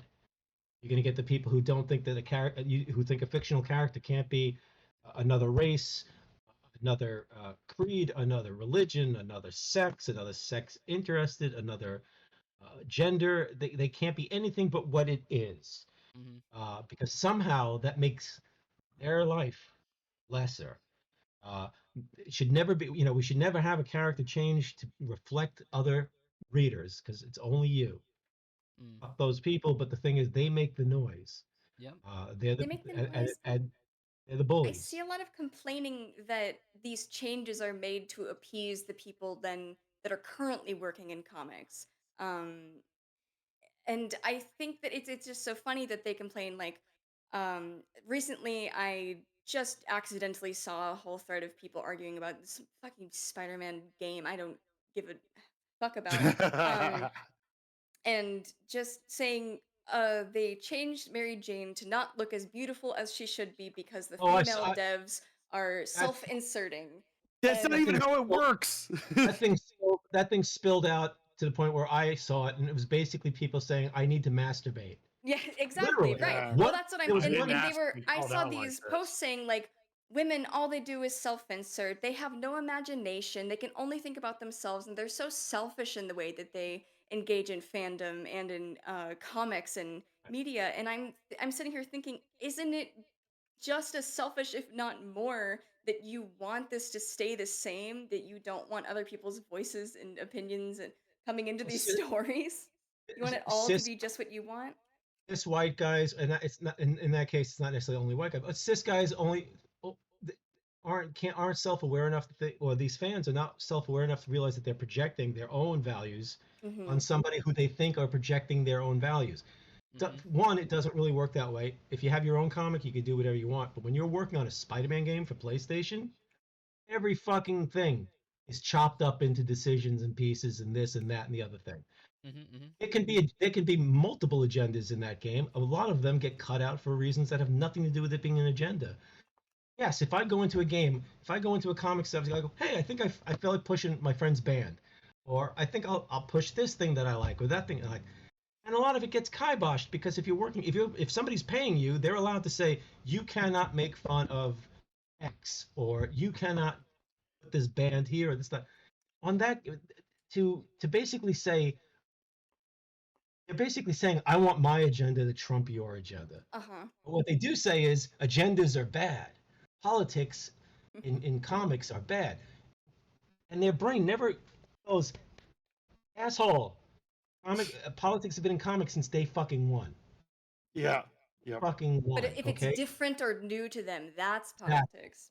It's okay if it's their politics. It's okay if that nothing. They don't want anything. They don't want any kind of speed bumps on their bizarre emotional road. They Women don't are want to ever be. political. They don't want to be reminded. Yeah, keep politics out of the comics. I think a lot of the like politics just Captain goes America. over their head. Like they don't Well, That's understand a lot of things. I think they selectively forget and they selectively Willful ignorance at times.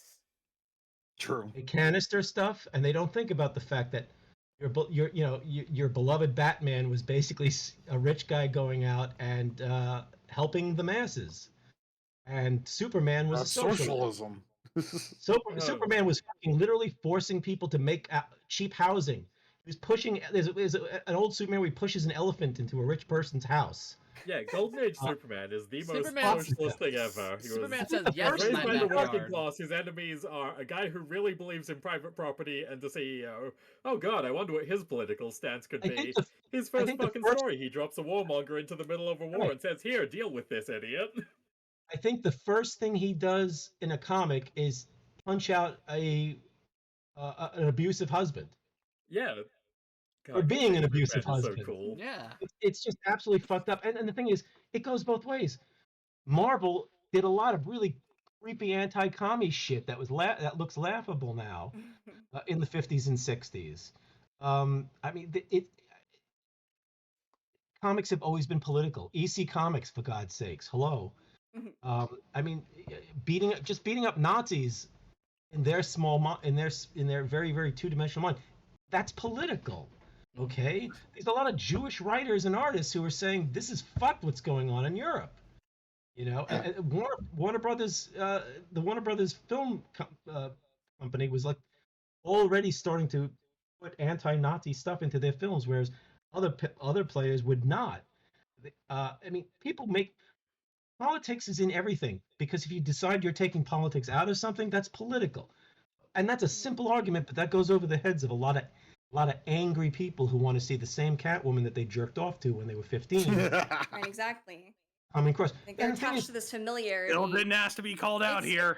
It's all about fear, in my experience. They're so afraid of change because, especially with something like comics or video games, something that they grew up with.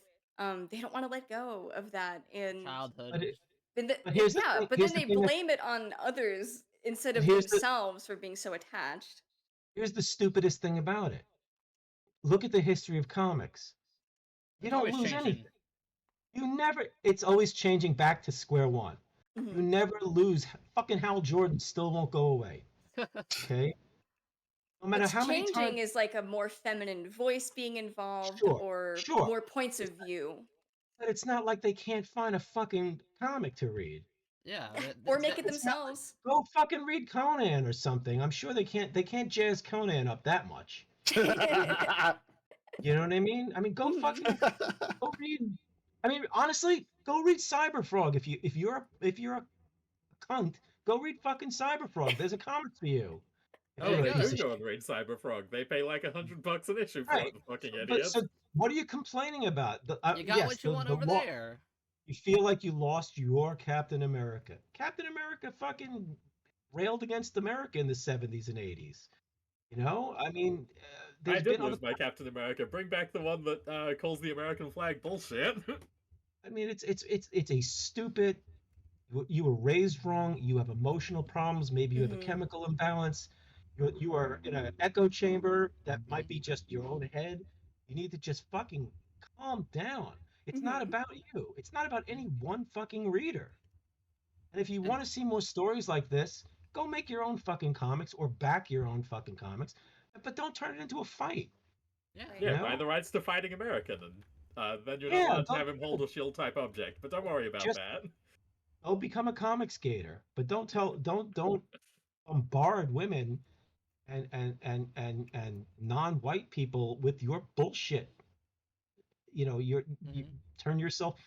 Don't turn yourself into a victim in this. Mhm. It's ridiculous. You had the white folks had the white folks characters for how many fucking years, and you don't lose this stuff. You still got white Batman all over the place. You still got white Captain America, white Captain Marvel, whatever the fuck. It's all been reprinted. It's all been uploaded. It's all being made into movies and TV shows.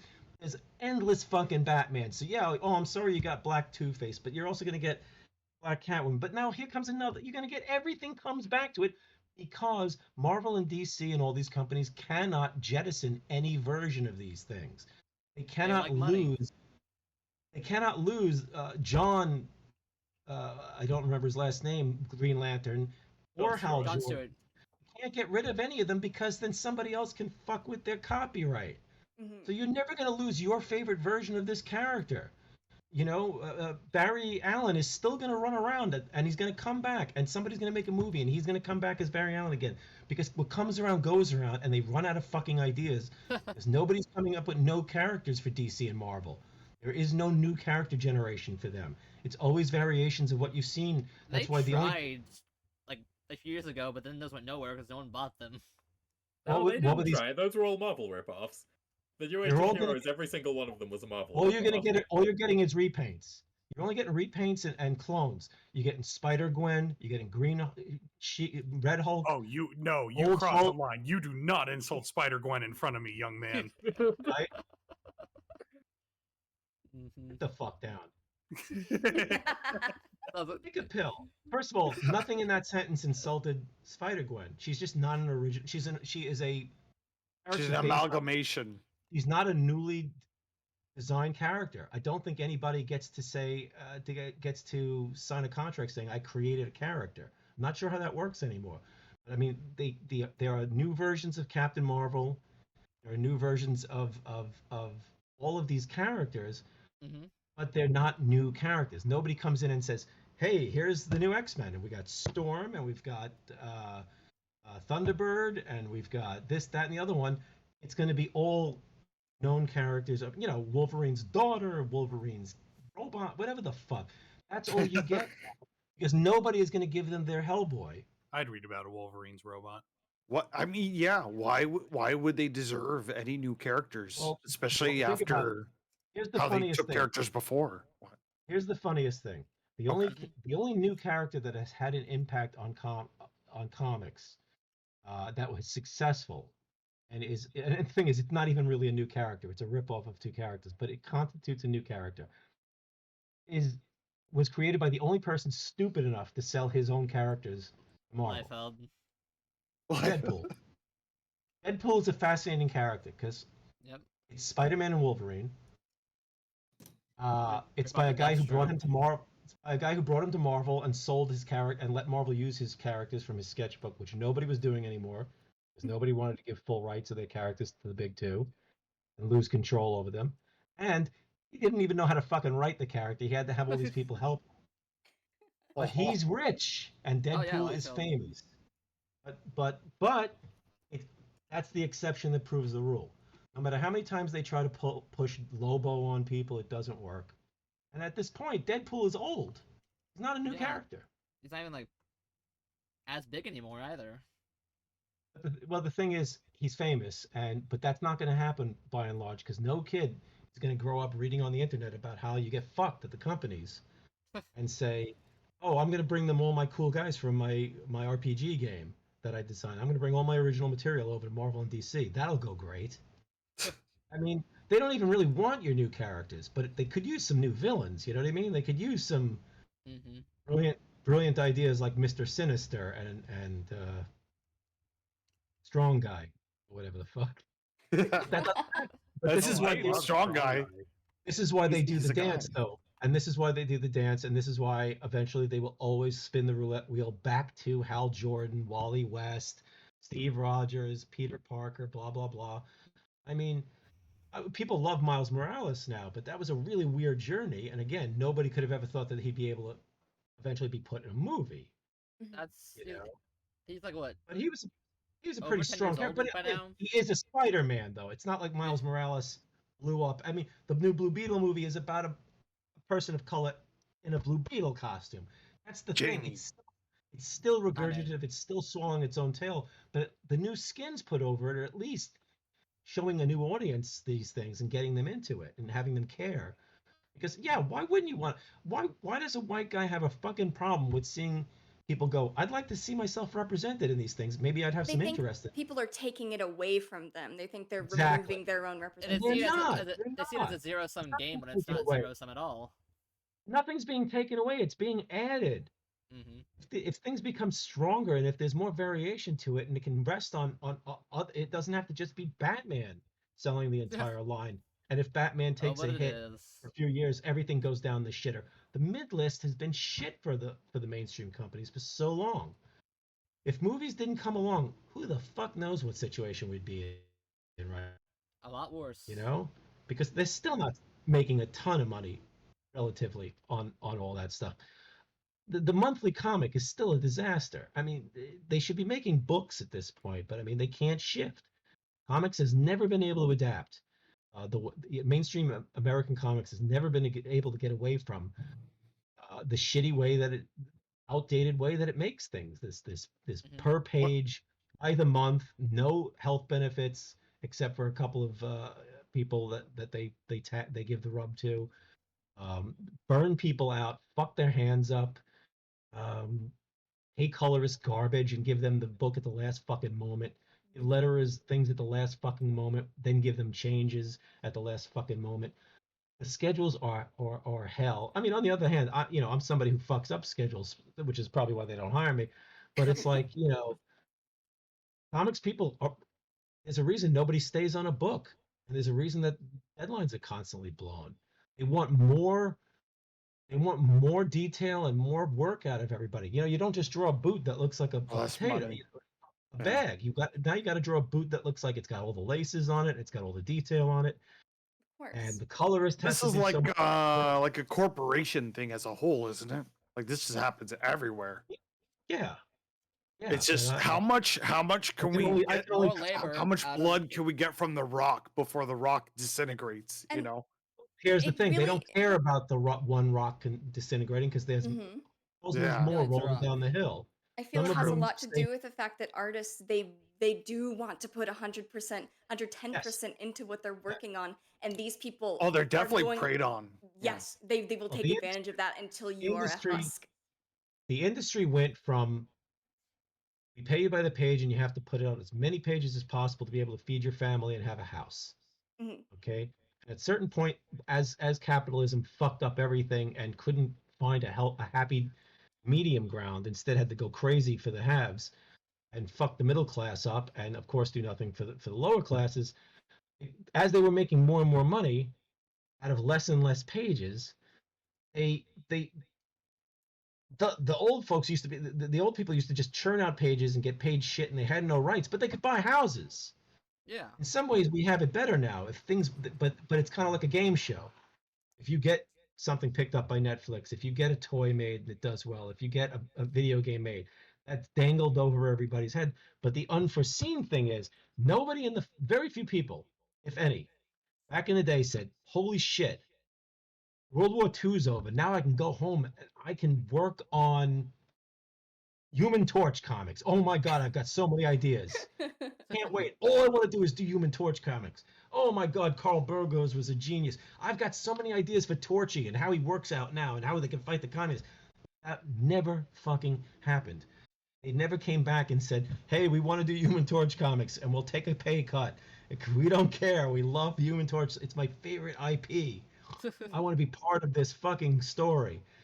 And somewhere in the 70s and 80s, as the professionals all were fans rather than artists who couldn't find other work or found it to be a fun thing that they could make money on, or couldn't get into newspapers, or they started they got a system, they have a studio, they pay 3 people to do backgrounds, and they just shit out pages like crazy, blah blah blah, while they're also doing some side commercial work that was always available because they had that then. You can't just draw puppies and tennis rackets and kitchen sinks now because there's so many newspaper ads that just need clip art.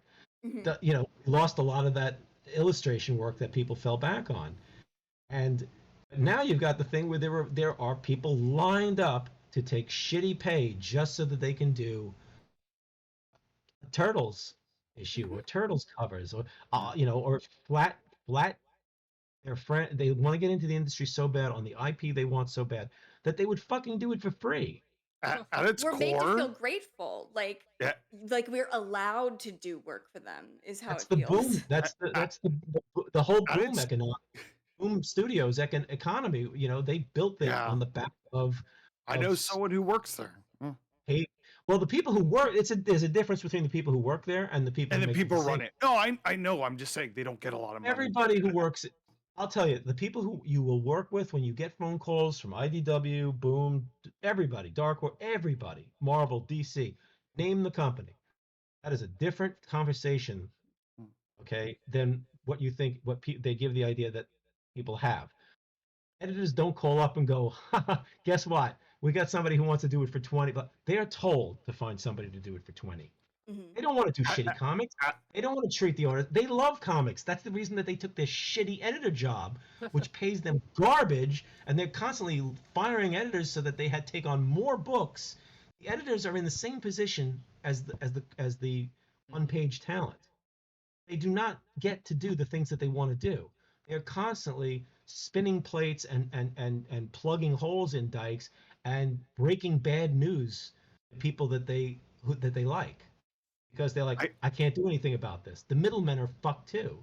I feel like It's at all- its core, people just want to be told they're worth something. And they feel like if this corporation, everyone knows them and their IPs, and I get to work for them and I get my name on that, then I'll be worth something. But they don't That realize means like they're a real they forget artist. about you like within a year. I've done that's- stuff and it's think just it's not very- relevant. I think that's a very small part of it because I think fandom has gotten to a point where people are such fans of something that just to be part of something, okay, Yeah. just to touch Stan Lee or a Star Trek actor for 3 seconds is worth $100 fucking dollars. I mean, we got that Not with something I understand.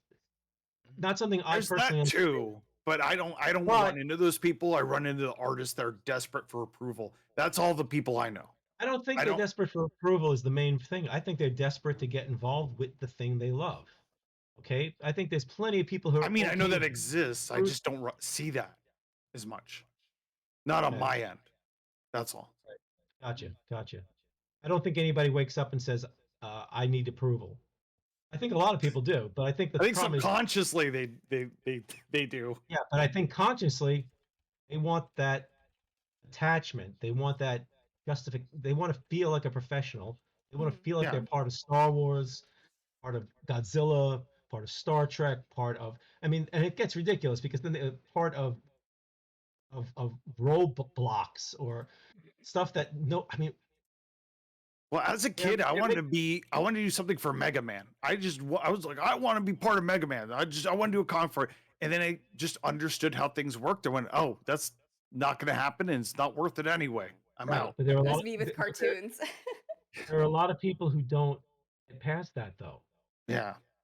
They don't there are opportunities to be tangentially involved with Mega Man. If there's a Mega Man if there's an American Mega Man comic, and Boom or whoever the fuck does it, there's a chance you might get to do IDW. something with Well, it. well, actually, I almost did. I had an interview with a editor who did the covers for the Archie thing, but then another artist was like, "No, that's my thing," and he talked to the editor and did not giving me a job. And I was like, I'm not in this to compete with other artists about like. Well, there's the thing. Though. Do you think I was just that like, guy did, I'm just out. Yeah. do What? you think that guy did it for a sense of approval, or that he just Other artist? he really wanted Mega No, Man? the other artists didn't even never play the game, didn't care about it. They were just wanted to make it in the industry. That's all they cared about. And Okay. I said, I'm not gonna fight this game. I'm out. I'm not gonna do that. Also, your samples probably had too many cum shots. Probably. lots of No, lots nobody- of well, Mega Man shoots a gun. Why can't he shoot some cum? Yeah, you're not much of a writer, are you? No, I not very much. Yeah, They did not Gotta work- like my robot masters. They were all perverted. you got There to was work Thong on Man. Gotta work on that. You know, or just follow your bliss and keep a lot of tissues at hand. Yeah, just write it for Fantagraphics. They put out Prison Pit. They'll put No, out no, fucking no. anything. So okay, I'm working on a porn game and I'm writing it, and it's just little one shots throughout the thing, and you'll see my writing then, but you have to play a board game to see it. So there you go. Let's not subject him to that. No, I Oh, don't. no, I did some pornographic work in my day. I worked for Penthouse for a while. I Cool. don't give a shit, but Yeah. I don't find it a ton of. It's not where my reading stuff tends to go. Mhm. That's all. Well, my It's not cartooning. usually I just- highbrow. People, it's the last thing people think about a lot of the time. Oh, I did a porn comic back. I did the one that I did for Penthouse. I ended up doing a one shot with them, and I just made fun of porn comics. So I shouldn't have been surprised it didn't sell very well. But yeah, there was you do what you do. Yeah. I mean, Well, you I had got- fun doing it, right? I did. Yeah. I did the probably my best joke I ever wrote was for the porn comic. Cool. See, that's I like that. I respect that about you. Though But it's you only don't one- see the sexuality in Eltingville Club at all. You mean in the comic that I did? You don't. Yeah, the The I fan never artists saw do sexual that. appeal. Oh no, the sexual appeal. No, but when I was working on anything that I thought about sex, I repressed because that's what the characters would have done. Right. Yeah, that's. I think touched that on is it. the appeal, largely. I touched on it in the last story where the Jerry finds out that Bill basically went behind his back and cockblocked his possible relationship Mhm. with a girl he liked because he thought that she was a threat to the club, and so I forget what he exactly did. I think he sent her an email under a fake name. Oh no, he told her that Jerry was bragging that he had sex with her. Yes. Yes. Did not get back to him until this 10 years later when Jerry absolutely goes bug fuck on him and beats I him. think it's One of my that. favorite panels, those two panels where he's beating him up, I really like. Oh, them. I like Yes. his face I when he's love like, that. wait, and his teeth Uh-huh. are all mangled. Yeah, I like some of the cartooning in those last issues. And I especially like beating the living crap out of Bill and just That's fucking That's a something lot of I fan wanted art. to talk about. Is I think that for a lot of people and a lot of maybe the confusing art you may have seen, that is the fantasy. That is the feminine escapism, is to be able to like punish power. have I thought- power over this aspect of yeah. fandom I and wanna masculinity say, and humanity. I want to that just say otherwise they confused. wouldn't be able to. If I use the word confused, I'd like to walk that back and say surprised. And Oh, okay, that's I fair. wasn't like I didn't look at it and go, "Oh my god, I have to have this explained to me." I mean, I don't mean by the way that you just Nelson did, sure because- did. He's like, oh, I don't get it. No, well, but the forms of it, Mhm. I will say but I didn't get it in the way that okay, I could see people thinking this way. I can't put myself in that mindset Right. in the same way, and I'm not equating them, but it's like when people talk about like serial killers, they go, "How could somebody do that?" And I go, "I have absolutely no idea because our brains don't work that way." I I don't want to see. do that. Why would I? And the Why would thing is, anyone do that? I'm a very boring cis Jewish old man, and my thoughts don't go in certain ways. I have not. Again, there's nothing. Uh, I mean, seeing the characters in drag or something like that made total sense. But the idea that people would take them seriously as characters confuses me more than any situation they could put them in. I I was just amazed that people like thought about my characters and thought about these four horrible characters. I think it's a testament to just how well he wrote them. They're Yes. interesting. Yeah, I and hope I think it's the fact that you didn't include it is what made people sort of consider and think and want Is it- to explore the idea. that makes sense. I The mean, I void guess there is still something, and so they see that void and want to fill it. I mean, the other thing that I guess I never thought about is like, I mean, there's a very simple answer in that something that's about fandom is going to be processed a different way by fans Mhm. than by non-fans or just casual readers. And if you do a comic about people who care about comics a lot, sometimes too much, and it's read by people who care about comics, they're people, and it's younger generations also, where where the comics industry is now grappling with a lot of things that it never did before, outside of just white cis guys. Yeah, it's going to open up. There's going to be a closed door that people are going to say, "What if it was opened? What if we? Mhm. What would the sex life be like of characters like this? What would they be like if they were happy? What would it be like if they were raised by good people? Yes, Or yeah. what if two of them admitted that What if I they had fixed them? feelings for each other? Yeah, I mean, also the thing is, I think Jerry opens up a lot of things because he shows that there was choices and that Yeah. that there was a sense that there was a possibility for growth. Definitely. Well, yeah, but the thing is, I never thought about my characters this way because I was always thinking about them in a way of story, plot, development, and what was I going to do for those last two Oh, issues of to wrap course. it up. I mean, I knew some of the backstory. I knew about what Bill did to Jerry. There was going to be one of the stories that I wrote. There was also stories that no one saw that I used from my notebooks for the Eltingville Bible. Mhm. There was a bunch of stories where characters show a little bit more of this, that, and the other, because the girlfriend situation comes from Jerry. It's going to be called Jerry. Jerry's Got a Girlfriend, I think was the episode name. Do you still And have it the was Bible? about, yeah. I think did I put it up on my Patreon? I may have. Oh, I just took out the, well, you can't see because what I'm doing, but I just took out I'm just going to start, because of this, I'm going to start putting up some Eltingville stuff on my Patreon. That was from I have 2 of the 3 storyboards, Oh, and I have all the character designs that I did and all the character cleanup. hey, everybody, And let's I'm going go to start. go to his Patreon and go buy it from it or whatever. Yes. Yes, It's absolutely. Sign up literally for a dollar. Patreon right now. You get that stuff at $1 a month. I just put up some stuff for Ward.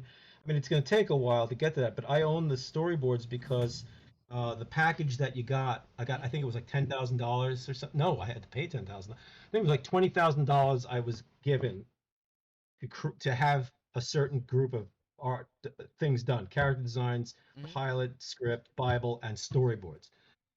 As much of the stuff that I did for the show, because I did all the background design, all the character design. Sarah did all the color work. Sarah did the design work on. She did the script editing. Um, it's ridiculous what we ended up doing. More.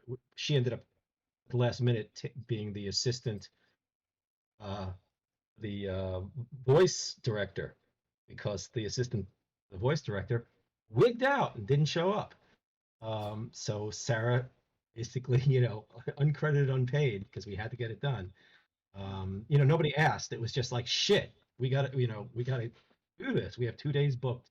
Mhm. But I had to pay for the storyboard if I didn't do it myself. So I got my friend Steven DeStefano to do it, who's brilliant. And if you're into animation, he has worked on a ton of things, from Ren and Stimpy to Wow. he worked on Mickey Mouse the one with the Mickey Mouse short with the brain transplant. Oh, Runaway Brain. Runaway Brain. He worked on episodes of Ren and Stimpy. He has been working mostly with Gendy. Last name I can never pronounce it. Tarkovsky. Gendy Tartakovsky.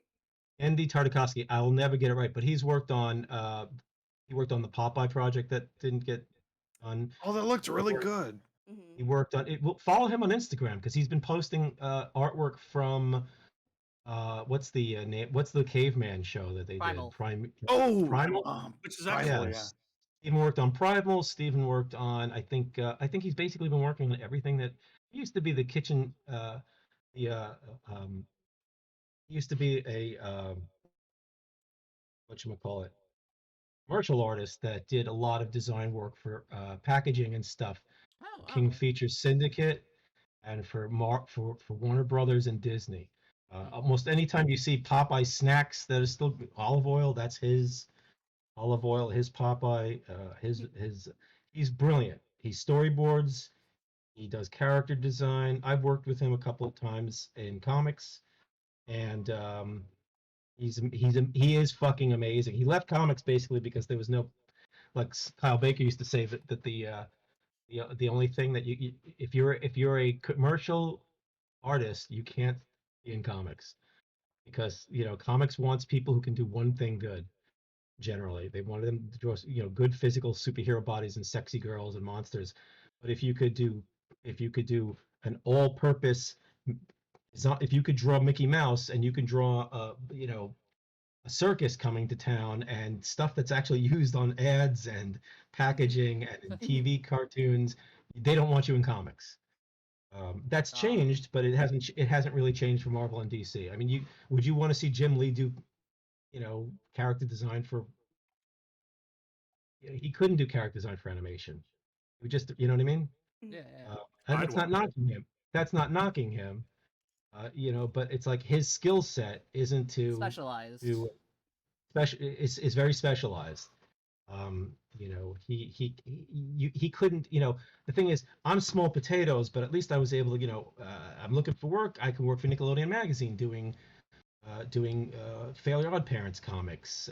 I did Bill and Ted's comics. I did Predator. Wow. I did stuff for Disney Adventures. We landed a strip. It wasn't a Disney strip, but we could do kids comics. We could write a kids comic. I could do pornography. We could write for a video game. I've done album art. I've done superhero art. Not the greatest, but I can work it and I can write it. But yeah, we've done character design for shows that we didn't. We worked on Yo Gabba Gabba. We designed cartoons. We designed all the Super Martian Robot Girl cartoons for them, and then we did a couple of. We wrote and designed or wrote some other story times, and then they hired us to write episodes of the show. We did 4 episodes of the show, and I'm saying, not knocking. I'm just picking Jim Lee out of just saying, here's a very, very succciessful person who will never need to do. Of all the people, I think Jim Lee can probably survive the ego class. But I mean, if you think of most popular comics artists are Marvel, DC comics artists, and they couldn't do much for Yo Gabba Gabba. They couldn't do much for Disney Adventures magazine or Mad magazine, if you know what I'm saying. Yeah. I'll never be as successful as those people. But they found their niche and they excelled in it to the point where they don't need to diversify that way. But I mean, it used to be that if you couldn't get that job on a newspaper strip, and that's what you really, really want to do, you really were sending your samples to King Features Syndicate, and you're like, well, I'm a cartoonist, I'll go make the rounds of the magazines and try to do spot illustrations. And if you couldn't do that, you ended up going to comics or the cheaper cartoon books for kids stuff and try to find work. And if you couldn't do that, you tried to find work with coloring book. Warren and places, not Warren, Whitman and places like that. And if you couldn't get it at the best place, you started making, you made the rounds to the cheapest places. There aren't many places like that anymore. The internet bubble, nobody's paying for illustration on the internet unless you're famous. Or you could go to newspapers, and you know what I mean. They would play. Lots of people needed spot illustrations. Greeting cards. Greeting cards was a big deal. Oh yeah, that was what it is. Draw Tippy. Do you want to draw comics, newspaper strips? That's what my mom used to greetings, tell me. greetings, She was like, yeah, you should be, greetings you cards. should do greeting cards. I'm like, okay, mom. And it's always great if you've ever drawn 10 things, your parents will go, "Why don't you do Garfield?" Oh, Well, Yeah. she's actually Right? very supportive, and she. Oh, I love The only that. reason I'm a huge nerd is because of her. Like, she No, definitely introduced me I to. understand that, but most of the time you get people who don't know that stuff, and they just think that you can walk in and you can just walk in and get a job Walk on in, Garfield. handshake, and you get Garfield comics. There you go. I cooked my mom dinner, and she's like, "Why don't I open a restaurant?" And I'm like, "I don't know, mom. Like, I don't know." My Just mother spend all- once story I always remember is my mother. I always tell people, don't show your work to your parents when you want, if you want to actually hear what people think of your work. Your parents Mhm. love you, hopefully. Hopefully, it's not always true. And your parents are, sober people, hopefully, who will look at your work and they will put it. They want to put it on the refrigerator. They want to support you and give you encouragement, and they'll say that's beautiful, and you will never learn anything by that. You need to show it to your meanest friends or your smartest friends, and then eventually you need to make a network of peers, other amateur artists who are trying to do something, get something, and not fuck each other over like an Eltingville club, but actually, that's what's one thing that's great about the internet is you can put stuff up there and see, okay, you got to understand that nobody's going to buy your stuff usually because they don't buy professional stuff either, but they can like it. And they won't like something that they don't like because it's free and cheap and anonymous. So you put a drawing up there and it gets 400 likes. You can get a pretty good idea that you don't suck. Yeah. Then maybe one of those people might buy a commission from you because people never put their money up where their mouth is. Likes are a great way to find out if you're doing something that makes sense and can be read or looked at and understood. It doesn't look like alien hieroglyphics. You didn't get Captain America's belt wrong. Your character's face doesn't read well. All your characters have the same fucking size and haircuts. You only draw one face, blah, blah, blah. You'll learn these things, but you'll never learn that from your mom. My mom comes into my room while I'm drawing. I just started getting. I was sort of in the industry, so this goes back a ways. And I was looking at Love. I was looking at Jaime and Gilbert stuff. I had a Love and Rockets issue out, Mm. and I don't know why I even did this, but I was just so excited to be looking at this new issue. And I go. She may have asked, "What am I looking at?" No, she never would have. And I go, "Look at this! Isn't this beautiful?" Like showing this woman some art and saying, "Isn't this beautiful?" was a mistake. She doesn't care about art or anything like that. And she goes, "Look at this line. Look at this use of blacks. Look at that. This is just beautiful. I mean, this is amazing." And she said the right thing, but it was the wrong thing. She said, "I don't know. I think your stuff is better than this. You use a lot Aw. more." And I actually said, and my reply was, and I should have thought first, especially knowing Mom. I said, "You are out of your fucking mind." And my Oh, mother, to her credit, my mother reacted calmly and just said, "I don't think that's a very nice way to speak to your mother." Because Bless her heart. other things could have happened. Yeah, I forgot I got off tangent obviously there, but I mean, No yeah, worries. because I made the joke about it's amazing when people just go, "Oh, I know that Garfield. Why don't you just do?" You can't just go in and do anything on that Right. scale, But it's really funny because it's the one thing that somebody understands as comics. My mother always she was supportive, but she didn't think anything of comics. She had no connection to it. Mm. She read Millie the Model as a kid and read newspaper strips like almost everybody did. When I got the job at Penthouse, that's when she thought I might be able to have a career, because that was something in real world terms that she's that, heard of. she But doesn't she's give a like, fuck. Even though she knows who Superman and all that thing was, that still didn't mean anything to her because that was silly garbage shit coming back to old fandom. That was silly stuff. That was childish stuff. You don't even think that adults make that stuff if you think about it. You know what I mean? It just appeared. Mhm. I You was know? very Fair. lucky. My dad was very supportive, and he was a big fan of like Silver Pornography. Surfer and Yeah. old. No, Yeah. I mean, I broke it to my dad. Like, I draw porn because it was easier to do than try to Okay. work for Marvel. Yeah, but there's not just Marvel out there. You know that. Yeah, I know, but just it's gotta hard get to big wade enough through the so you can- corporations and stuff. You got to make enough money so that you can have that guy who took the Mega Man job and have his knees broken. See, It's there's life it's to it, it's man. hard. it's hard to say you want to work for somebody, you know? I With like like, doing pinups and I like doing freelance, but it's not like artistically fulfilling for me unless I'm, maybe pushing my limits and improving my technique. That's the thing. To me, I Yeah. see it as just, it's an alternative to like having to work retail, having to do fast food. It's like, it's not enjoyable and it burns me out. And sometimes I have to draw like grotesque, like, it's not even the sex stuff that bothers me. It's like ugly character design. so Right. Someone's can I just like jump in here neon. real quick? Mm-hmm. Yeah. So I was struggling with all that because basically I like making characters. That's my favorite thing to do. And I said, Mm-hmm. how do I get people to pay me to draw my own characters? So to start that out, I made a bunch of characters. I said, I will draw porn of these characters with or without your characters with them, and you pay me, and it's more fun because I'm drawing my characters. And if they want it with something the character Wait a wouldn't do, minute. I'd be Wait like, a minute. This is Wait a my minute. job. I don't Wait want a my minute. feelings But involved in this. okay. Think about all the unborn cartoon about the cartoon children that will come from this. Don't you? Okay. You have They're to using pay. protection. It's okay. I hope so. Yeah. I hope so, because otherwise some of your characters might owe child support.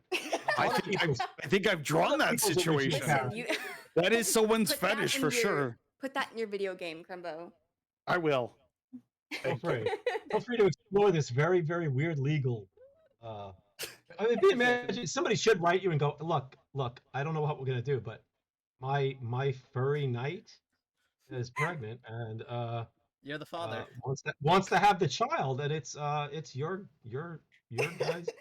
Yeah. Hey, So the we got- less I want to draw it, the more it costs. That's my rule. I would block I know them for that trying one. to role play with me because that's not the first time people have tried to do that. Oh no. Yeah. Oh, I love getting the email after I finish their commission. Are you really a girl? It doesn't matter. You're blocked. Don't talk to me. I would be so unhappy. Oh 'Cause I yes, don't draw- yeah. I But don't draw that most of stuff. them are really respectful and nice and Oh, I returning know. customers that are just great to work with. But every once in a while, Well, like everything, somebody with it's no the one- tact.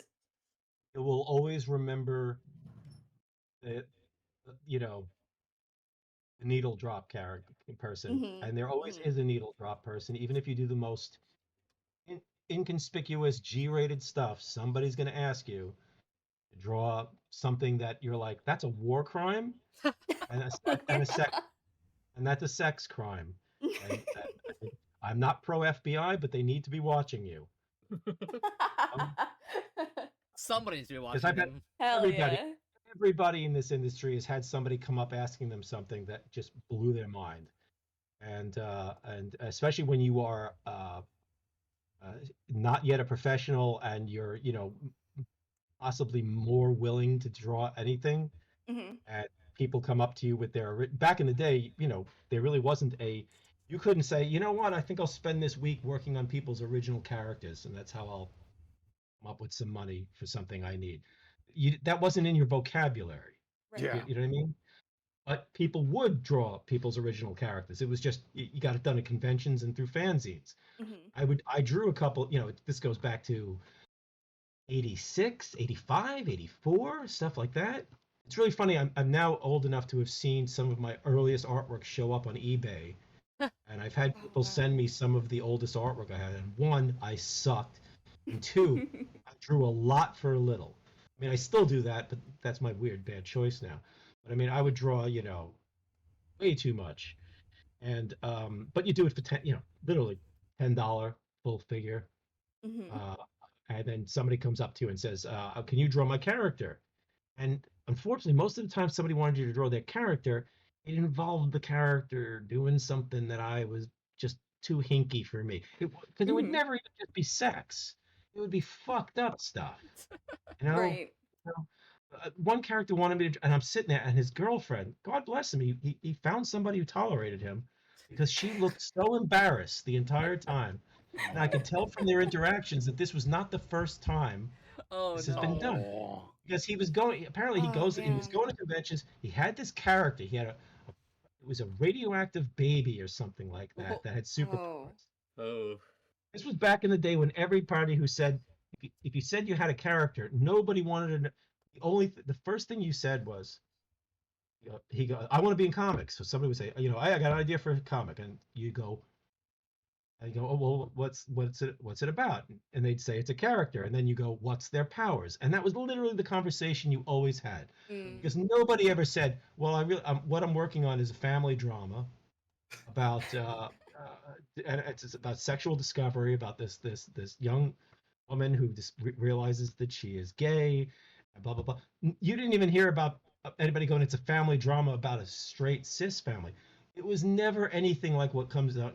I'm going to do an I was thinking of doing an autobiographical comic because I had a really bad year where I was going nuts. It was always, I'm working on a comic and I got this character. What are his powers? Yeah. Chose those words carefully. What are his powers? And then we talk about what the powers of our characters was, because that's all we came up with was, my guy has a gun on his hand, and it was me. I was the same way. All my characters were for my I know, role yeah. playing, my It's friends' role fun. playing. And Yeah, that well, was I did me in have second grade. I did have my funny alien monster characters that I was drawing as a kid that were influenced then by Star Wars. But I would never have gone up to somebody at a table and go, I got this great idea for these alien funny characters who drive around and have silly adventures and they're funny, and you just didn't get to it.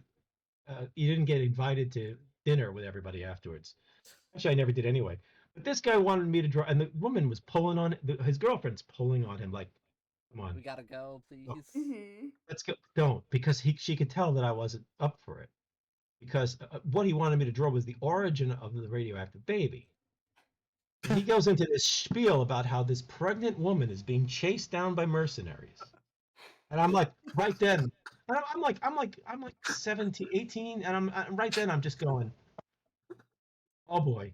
First of all, my first thought isn't even, this is going to get disgusting. My first thought is, this is a lot, and I can't draw machine guns. Yeah, right. Yeah. And I don't First like thought is drawing, this person can't write. I'm bad at drawing women, and I've never drawn a pregnant woman in my life. This is going to be bad. I can't do this at the show. So my I need money brain is still going, it's a possibility. Hold on. Mhm. Maybe. He hasn't dunked out yet. He's And not they gonna go into care. they go into a garbage. They go into a scrap metal garbage. And there's toxic waste all out. Oh boy. Oh Oh boy. boy. This is bad background. And just as she almost gets away from them, and then they machine gun her down. And what I want you to do is, she'll be on the ground, and you can see the bullet holes. That's two wrong answers, and she's bleeding out. So the rest of it, I'm just listening with a no. This is a no. This is a no. Let's hear how this goes. And she's pregnant, and she's half naked, and the baby is crawling out of her, and oh, I have a kid, and I can't remember the word. What the Placenta. no Umbilical cord. the Umbilical cord. yeah, and he's still attached by the umbilical cord. He didn't get the placenta because I don't think he got that far in biology class. And she the entire time is turning red and just going. And you could tell that she is very, very patient with him, and also doesn't want to criticize or upset him. You know what I mean? You could get so much. It Oh. was a fascinating character study. She kind of wanted it. She couldn't say this is a bad idea. She just was like, we should go, and she looked really sad. And Oh. you could tell that she had gone through this a lot, and he keeps getting the same reaction from people who really, really, because we're not confrontational artists mostly, especially when we're all young, we're all looking for work. You don't want to get thrown out of the convention. You don't say, like, "J'accuse, get out of this fucking hole. You're disgusting. You can't write." So you just keep going. You just very patiently go, I don't know. I would rather not do that. I don't want to do that, because his other problem was he couldn't take no for an answer. Oh He would God. he'd say why? He'd say, because Oh. okay, is it because you can't draw that? Is it because there's too much? Is it because? And I don't know. I don't want to criticize the guy either, because I don't want to get into a fight with this guy. Later on, I was good. 2 years later, I'd get into a fight with anybody. That's okay. At this point, no. And he just didn't understand it. And I could not bring myself to stay Yeah, straight it's out. lack of And self-awareness. I would just tell him, hey, Maybe in go the to a horror convention. Go to a gore fest or something. I This don't was know. 1986, like I said. There was Oh only, God. Okay, never mind. like, Not there were, you'd have some horror conventions, but they were really kind of like once in a while and Famous Monsters. Yeah. But yeah, it was just like the one sketch I remember. I mean, there's also been some, fuck oriented things that I just didn't feel like drawing because one, I'm not great at anatomy. Two, I'd need a lot of reference. And three, Yeah. the guy behind you doesn't want me to draw that. I'd rather do that, to be honest. Mhm. I don't want to draw things. I don't want to get into a full. I got to take it home and work on it. And if I did Right. accept something that was going to involve two people fucking, I'd be coming home and I'd be doing sketches and because I don't want to draw it's too Right, much work. yeah, because it's a And I different would, mindset. yeah, Completely. but the thing is, I would try to. I mean, I'm drawing some stuff right now. I'm doing commissions right now that are. I hate to say this. I've got a couple that are 3 years old.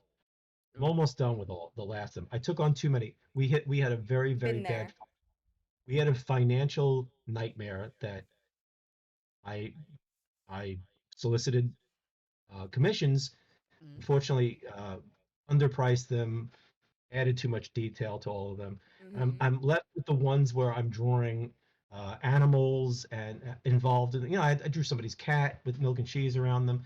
I mean, I was Aw. very happy to do that. It was a blind cat. And it was adorable. And it's like they were petting it and they weren't going to hit it. And they said we won't hit the kitty. We'll burn the city. It was Aw. just. That's I also had to So draw cute. in Aw. jokes. I had to draw pineapples and stuff, and like not the most, but I mean, lots of reference outside of I can just knock out milk and cheese, destroying an entire city with the details of the city. I can do that much easier than drawing pineapples and cats. Mhm. Mhm. Yeah. And I'm doing some that I did one that you know what it's like. There's the ones that you take and you go, this is going to be a lot of work. I'm going to have to get online. I'm going to have to print out. I'm going to maybe have to get a book, find a good book at the library Yeah. even. There's like Mhm. there's like a mental tax just going like just getting started. Like, oh, I I don't feel like beg doing that people, I'm today. like, please send me as much reference as you can. Get me a pose if you can. Yeah. Get me a turnaround Yeah. of your character because It's all in one all the place. details. Yeah, Um, I haven't done people's like D&D characters in a really long time, but yeah, I oh mean God, give me a break in back their then Final Fantasy characters with all those belts, All the dude. Come armor. on. I wish I could draw Final Fantasy characters. I would love to, but that's It's just it's not my wheelhouse and it's so hard and it's yeah. I love how happy it makes them and I love their creativity just and do that a they choose portrait? me. I'll Well, be like, I'll I do a did. portrait for you. Everybody just asked me to do what was this Quiddy and that cute looking Orko looking guy from the ninth one, I think it was, with the hat and the black face with the two eyes. I'd be happy to do those guys all day long. mhm. All the ones that have these amazing, the Sephiroth types and the hair that goes, and The belts. my Sarah would play the RPGs and I would sit and draw next to her, Mhm. and she also had to play Resident Evil and Silent Hill because they were too scary for me. Holy shit! Oh, Wait, I watched They my Silent are, mom Hill. they play are those. scary. I just played Silent Hill recently. Resident They are scary. Resident Hill fucked me up. I said, "That's it, you're playing," and Bro- so I would I've sit had and draw. So we those went through. I games think started. Mhm. Sorry. they're terrifying. They're Mhm. they're more Yeah. scary than a movie. They They're started scarier my than a total like fixation on horror and zombies and everything just Cool. because my mom was Cool. always into that sort of stuff and I Cool. love watching like Twitch, especially this time of year. Everybody's playing Yeah. horror games. And it's so nostalgic for me because I'm like I remember being like a little kid on my mom's lap, like watching her play. It is so Yeah, fun. that's awesome. Did you The play PT? That was like the scariest thing. I had to bury it. It was so scary. Yeah, PT. Yeah, they're like this. The mankind cannot handle this amount of fear.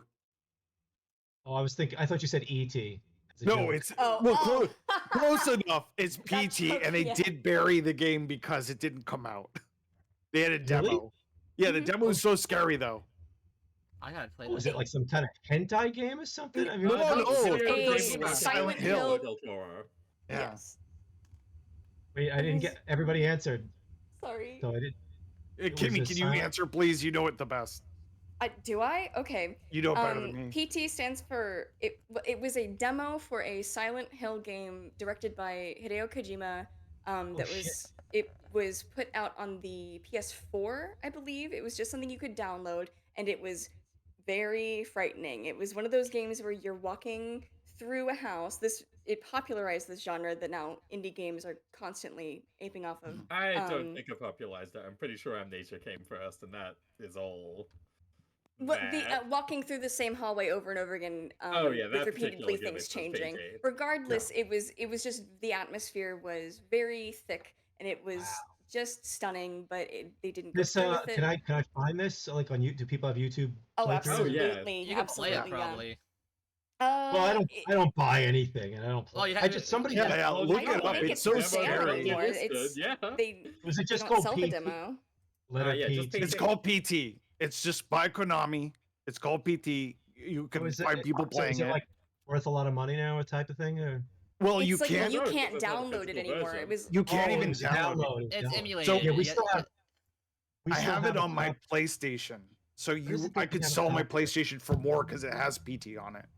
That's cool. Yeah, the one game we sold that was worth money was the was it what was the format? Well, I think it was PlayStation. No, what it was the Saturn, not the Saturn. Shit, sorry, I'm bad with Genesis? game stuff. It was the Sega Magic CD? Knight Magic Knight Oh. Rayearth game. It was the last thing that came out for it, and while it was shutting down, so not many copies were out there. And we still have, what's the game that we still have? It was really cool. Panzer Dragoon Saga, Oh, Oh yeah. which was awesome, but That's Sarah's big afraid bucks nowadays. to replay it because in our mind it was really cutting edge and wild and cool. Mhm. But Mm. yeah, it was the Sega Saturn, I think. Yeah, I think it was the Saturn. I'm It trying to is. remember, but we got the last two games that they produced because we just wanted them. We weren't trying to get a good game, money wise. But yeah, Panzer Dragoon Saga was wild. Yeah, I used to play lots of games, and then apps came in, so everything the kids on is Chinese or Korean or Japanese app games, Mhm. and she's like going past Hatsune Miku. I forget what she's working on now. The stuff. But somebody just sent me a Switch. I was just I Oh. haven't Oh, nice. had anybody send me anything like that. It's ages, but it's a guy who it works in the right place. I haven't been able to put it up yet, but because I always made jokes about how I wanted to play Animal Crossing. Well, there Mhm, you go. mhm. I don't have a Switch. The Switch is downstairs, and I don't have access to it. So I have Animal Crossing in that Atari 50 game, which I'm kind of really looking forward to seeing. Although at the same time, I look at the thing called Atari 50 and I realized I'm fucking old because I had these games. So kind of crazy. But yeah, oh man, now I want to talk about games. I haven't played games in ages though. But I've been working on art so much that I forget to take a break, and that's why I end up watching people play games is because I'm like I miss it, but I need to draw, so I'll have it on the other monitor and they can have fun, and I'll just vicariously yeah, live through that. the thing I do is I like tabletop role playing games. I got back into them a few years ago, but I don't play them. I just Mhm. listen to uh, live play while I'm drawing, when I'm inking usually, because when you're penciling, you're thinking. I find you're Yeah, thinking more when you're penciling. When you're Yep. inking, it's more of a skill thing that you're not yeah. thinking, but you Flow can state. you can listen to stuff more closely and not have it affect your work. Your But brain's I listen following to a lot of- rules it already knows. yeah, usually, but I fuck it up anyway and end up having to. I just did a cover. I just did a cover and it was super tightly penciled and I still fucked up the section at the bottom. Ugh. But No one will yeah, do it. inking go to hell. I don't know what I'm doing most of the time. Yeah, but I listen to a lot of Call of Cthulhu games and stuff and Oh, wow. horror pod. Listen to a lot of horror podcasts and old radio shows. In fact, when I go to the Yeah. radio station tonight, we're Oh, doing yeah. we're gonna play some old Halloween shows and talk about old and new Mm. horror radio and audio fun. and stuff. We've got a peer Aside. in our circle that he streams like tabletop games. Mhm. Cool. Yeah. Oh Very yeah, cool. that's Organizes definitely them. a thing. Yeah, I've gotten to get to I ended up the reason I started listening to role playing games and was because when I started working heavily on Beasts of Burden and then Blackwood, I wanted to dip into horror stuff, bolster my scripting and to bolster folklore knowledge and just all that stuff in general. And I thought, well, I could, obviously you could like listen to horror podcasts, or you could listen to writing screenwriting or just prose writing or comics writing, people talking about that. And I thought I would listen to, if I listen to podcasts about role-playing games, I find that role-playing people who design role-playing games and I still call them modules because I'm old, but the scenarios and stuff, they work really hard on plot-driven stuff while the players work really hard on their characters. And so you get these, while you're not working with like realistic scenarios, but you are getting real reactions from players to a series of prompts from the GMs who then have to improv off of what the players are doing. And this creates you're working in sometimes in sandboxes and you're working with these rule sets and a game that everybody else has access to. You can listen to the same game played and it will not go the same way 4 times, 3 times, 2 times. And you get to see open up your head as to, first of all, you get all the brick and mortar plot work done by the GM. If it doesn't always come through in the game, but it comes through in the materials because sometimes they have to drop half their game because somebody goes left instead of right. A good GM doesn't force their players to go right. No railroading, yeah.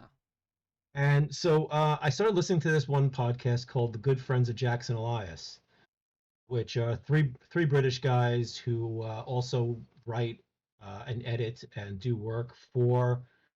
Hold on one second.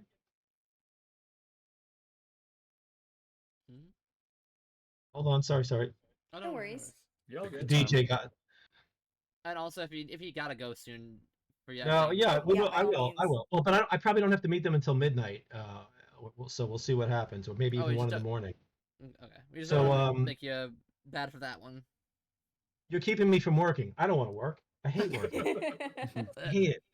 When people ask me, what's your favorite thing about writing? I go, having written. What's your favorite thing about drawing? Having drawn. I was going to ask that about, do you find that the artistic process is a means to an end to tell your story, or do you really enjoy the drawing and part and drafting?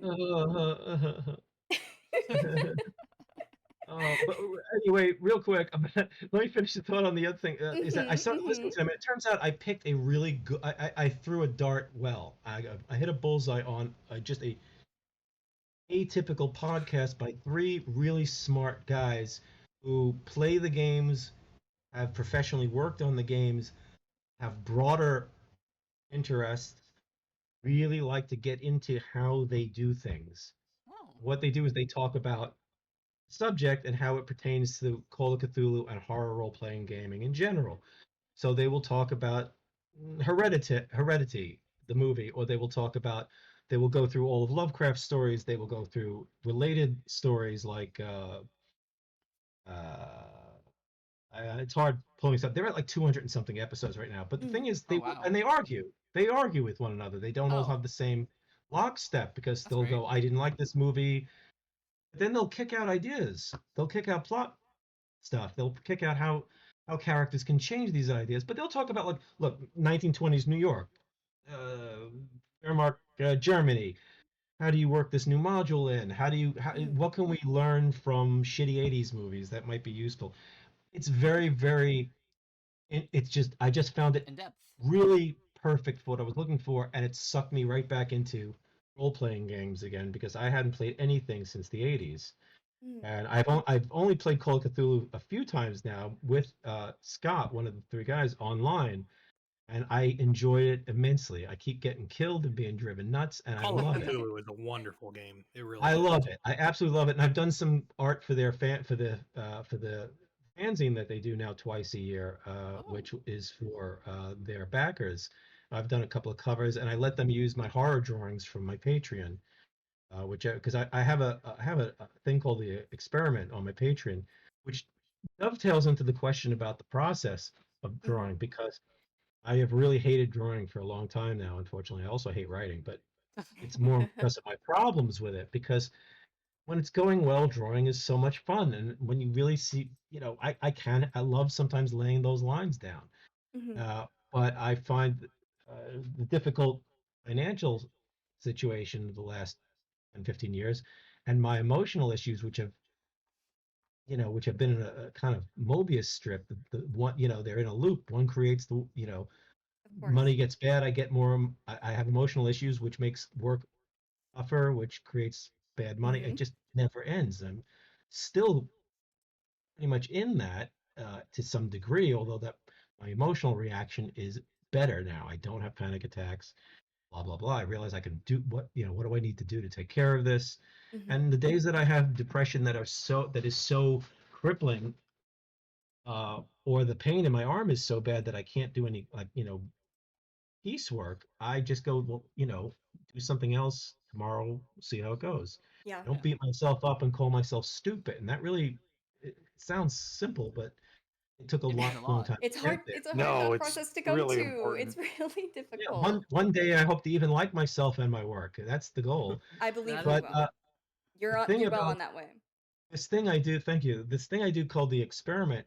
Well, if you look at Eltingville, I didn't plan to put all that detail in there. Well, some of it, yes, and on some pages, yes. But that second issue of Eltingville took me about a year and a couple of months. It should have taken me two months. It destroyed our finances. It fucked up our life, and I couldn't make it better because I was having such anxiety about working on the. I mean, the earliest Eltingville pages, I just knocked them out a page a day. You had I no mean, expectations for them. that's the problem. I went when I realized that there were people who had expectations about my work in the late '90s. When I started getting some notice, I went bonkers, and I Yes. started Yep. having panic attacks, and I started feeling that I had to live up to something, and which is funny because it's fucking comics, and Right. people It's like in hindsight, it's not that serious, but it feels like know. your whole world. Well, this is why I got crazier when it got to people giving me better money for things people might actually see, like animation scripts and stuff like that. As my anxiety continued, I would just shut down, and I just shut down on that Tyrone's Inferno pilot.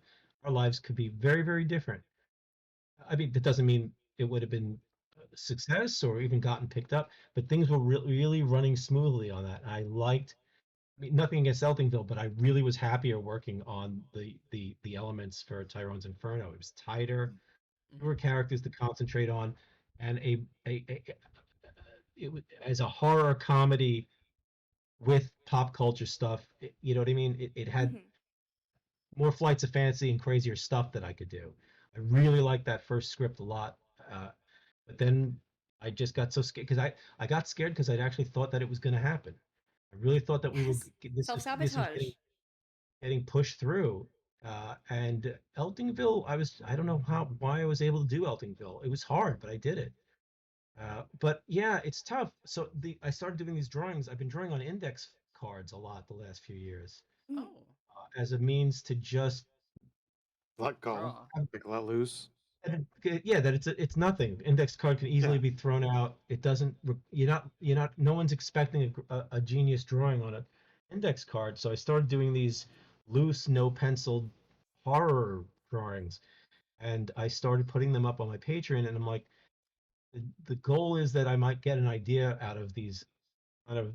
Un, I'm not putting much thought into them. It's just emotional and something scary. Put it down, come up with something, a texture I like, keep repeating it, put it into a shape, put some eyes, do a landscape.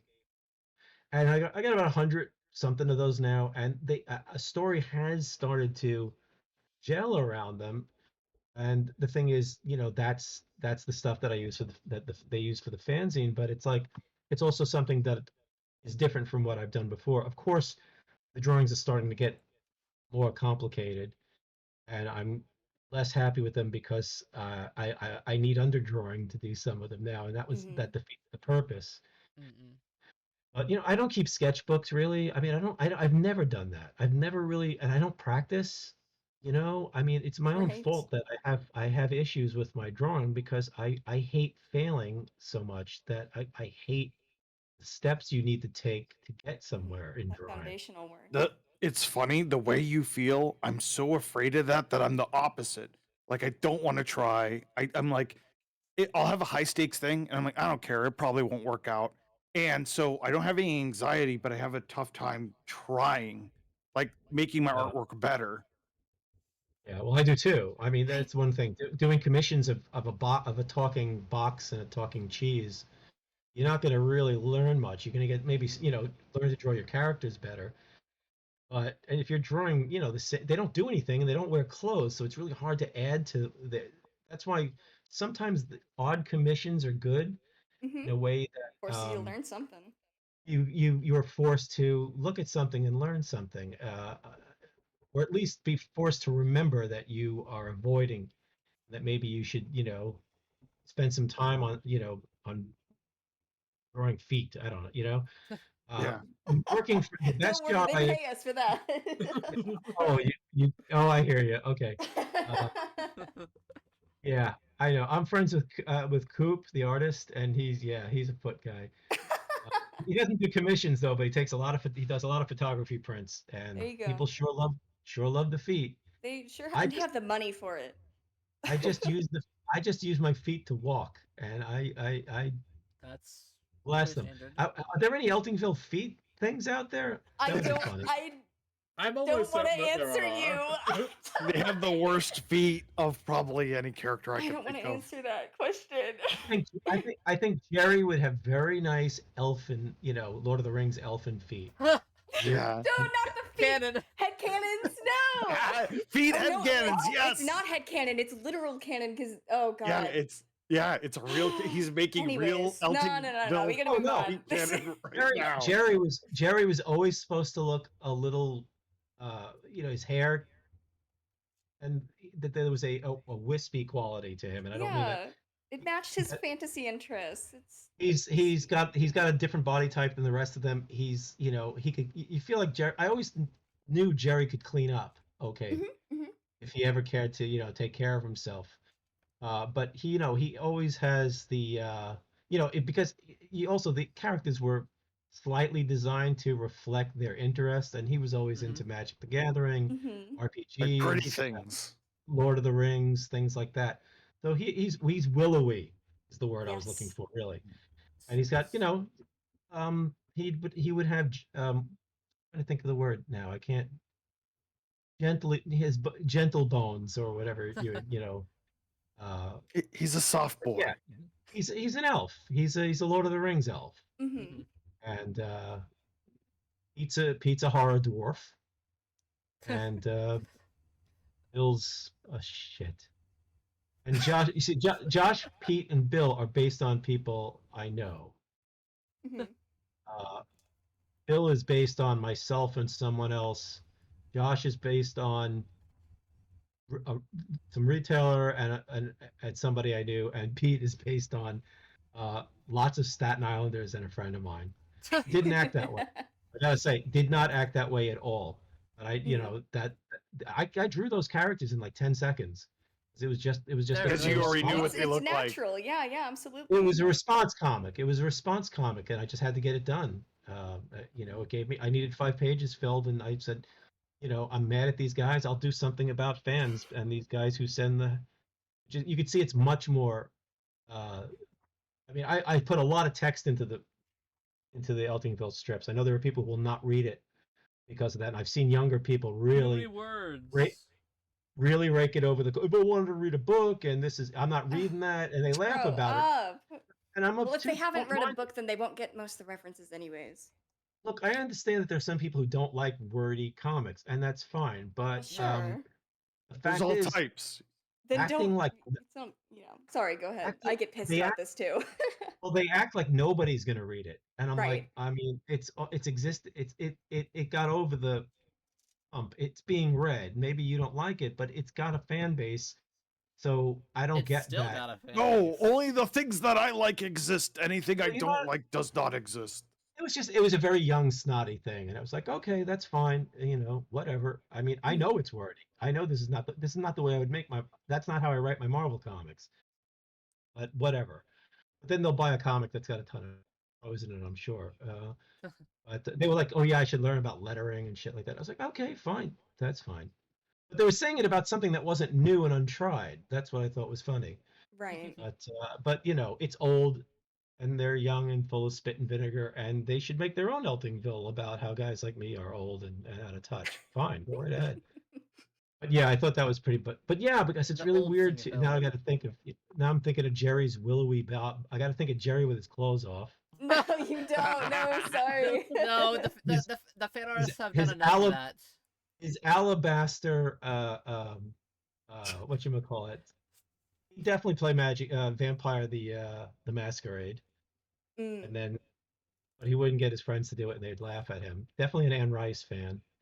But then again, Pete's an Anne Rice fan because Yeah, he I liked that aspect of him. And you mentioned earlier that like his family would not be supportive of his not at all. interests. And what came to mind was the more like feminine aspects of horror and the flamboyancy of it and the monster makeup aspect of it, which I love. I guess if I had to compare myself to any of the characters, at least in terms of interest, I would align with Pete the most because of how much Well, I. at this Mhm, point in my life, my main I'm really into horror. I do a mhm, horror podcast with my friend. I watch mostly horror. I write mostly horror these days. I do humor stuff for myself, but the stuff that I get paid for is Blackwood and Beast of Burden mhm. and the covers that I've been doing. I kind of wish people would ask me to write stuff. I would love to do something horror for other stuff, but I mean I don't know. Maybe I was more of a jerk at conventions than I realized back I think people probably see more of the comedy in your work, but it's a Eltingville's a dark comedy, and I yeah. think Well, it's kind of terrifying at some points just to have how Beast of real it Burden is gets. Beast of Burden is my most successful comic ever, to be Mm. honest. Not counting the Predator comic in the 90s. And and hold on, would you Hmm? nothing. I don't like texting while and somebody's saying, "Do you need to talk?" I'm like, I'm trying to get a quick text to let them know, calm down. They think I'm not going. Oh, shit. Well, oh, Pete. The thing about Pete is Pete's got some problems that Josh has, but he's much more defensive and will not allow them in. Hmm. Pete's very fucked up about sexuality. It might be why he's hypersexual later. Right, yeah. Hmm. But the other thing is I mean, I always thought Pete might be bi. But the thing about Pete is if he constantly talks about gay stuff. Hmm. He brings it up, but but he also defends it in a weird way because he doesn't want to attack Anne Rice and vampire stuff because he loves it so He much. sees the value, but he's embarrassed about it. He's confused by it, I see. and so and the thing about Pete is that if there were more comics about it, comics were pretty damn short. Hmm. I couldn't really explore a lot of things. There would have been Pete punching people in the face constantly if they said anything that he didn't care for because he grew up in a very physical environment. Hmm. Brothers have beaten him up and beaten each other up a lot. He Hmm. does not. He's not less money than the others have. That an angle that Yeah. I wasn't able to explore. He has very few. He does not own a lot of things the way that they do Well, I think you because portray he doesn't have like the same sort of collection, it Collection. seems. he doesn't have the same collection. His father has destroyed parts of his collection. Mm. Uh, Oh. you look at that one line of that one balloon. His father talks about kicking his ass Hmm. if he doesn't straighten up, and it's happened before. Pete's been physically knocked around, not not enough to do a PSA commercial, but he's Right. had hands raised to him. All the boys have in his Hmm. family, and it's just a very it's got a family that has uh, no patience for anything that doesn't seem practical, Hmm. you know, and the parents don't see his interest as practical. There's a business to get into, and there's work to be done, Hmm. and so Pete's stuff is mostly, he's got DVDs and he's got some figures and stuff, but he doesn't have a huge collection like the others do. He doesn't have the money for it, and he can't really push it out there. He's almost a closeted fan at home Hmm. in some ways, And he used to share a bed. He used to share a room, which the others didn't have to do. So yeah, I mean, I have thought about the characters to some degrees, but yeah, I never thought about what would happen, what they would do on their off hours from the comic strip that that far, because they basically always would get together. as Right. much as possible because they all wanted to escape. They all wanted to get out of their homes. Hmm. Bill's in a single with a single mother situation. Although I mentioned that he had a brother in the comic, but I never brought the comic back up. I don't think I ever brought him back up. And in the series, I gave him a sister to have some we needed The some. sister was very interesting in the little notes behind it. Like, her character is really good. I love the sister. I love Jane Dickey. She was my favorite character. Her, that's the problem. My favorite characters to want to work with were not the club. Hmm. You know, I mean, I was interested in them, but I wanted to work on some new stuff, so they helped fill that gap. She was the closest the show would ever come to genre, as far as it would always be question whether or not she was tapping into actual occult shit. Hmm.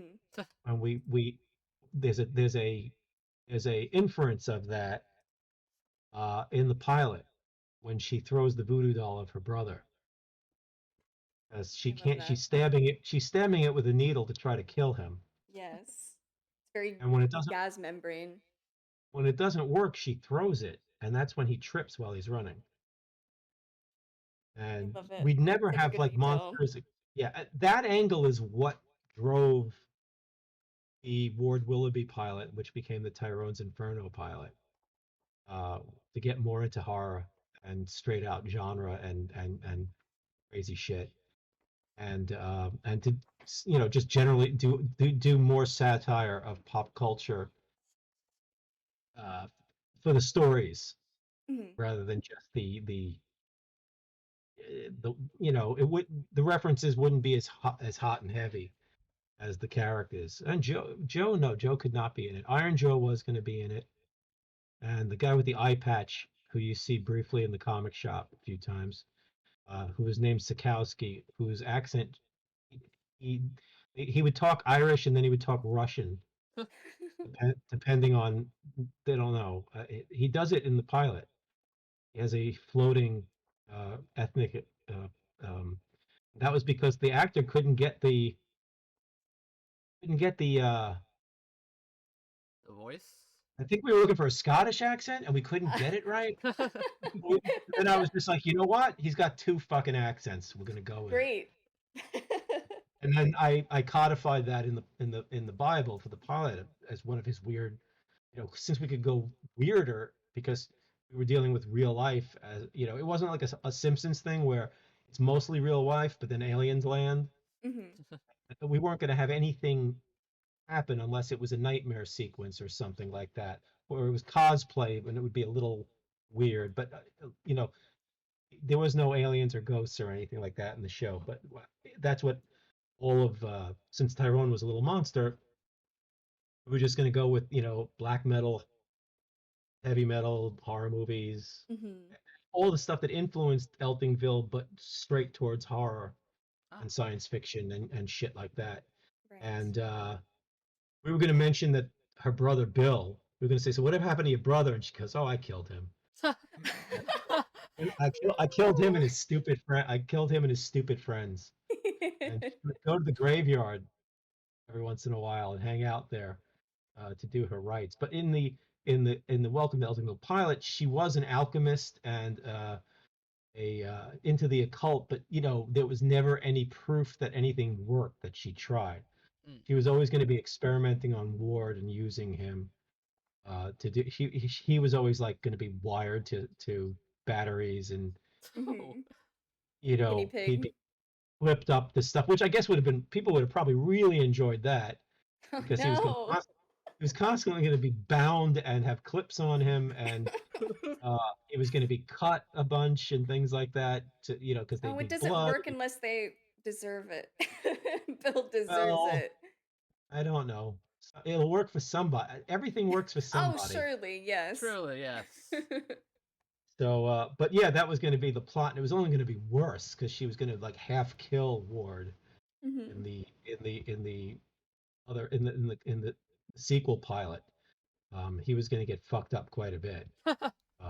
He gets put. I forgot why he gets put in the hospital. What the hell she does to put him in the hospital? 'Cause most of the episode took place in the hospital.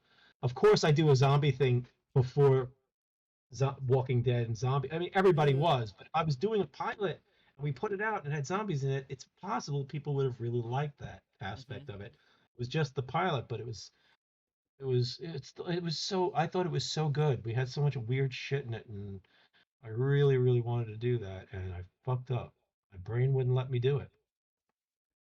So, what do I like writing and drawing? Oh God, I don't. I like the layout. I like the rough drawing. Mm. Yes, It's yeah, always because better that's when than you're thinking about it, right? yeah. I like thinking and coming up with the character or characters or the look. I'm not so good at covers and things anymore because I'm a little lazier, and I my when my arm was really hurting, did not want to draw backgrounds. I didn't want to draw city shots from above with things falling or big armies. But then, like Sarah's coloring this new cover I did. She's looking at it. I go, "Do you have any questions?" She goes, you do realize that, most of these lines." So, I say I don't want to do it, and then I fill up the entire page with lines, and that's what I did. It was supposed to be a very simple cover with a whole. It was supposed to actually have negative space even, Mhm. and I filled it all up with textures and heads and shit. So I'm trying to think more about what I'm doing before I do it because you don't get paid extra. Somebody told me years Mhm, ago mhm. you don't get paid by the line. It might have been Darwin Cook. Oh, I'm not sure God, it's who so said it to me. true.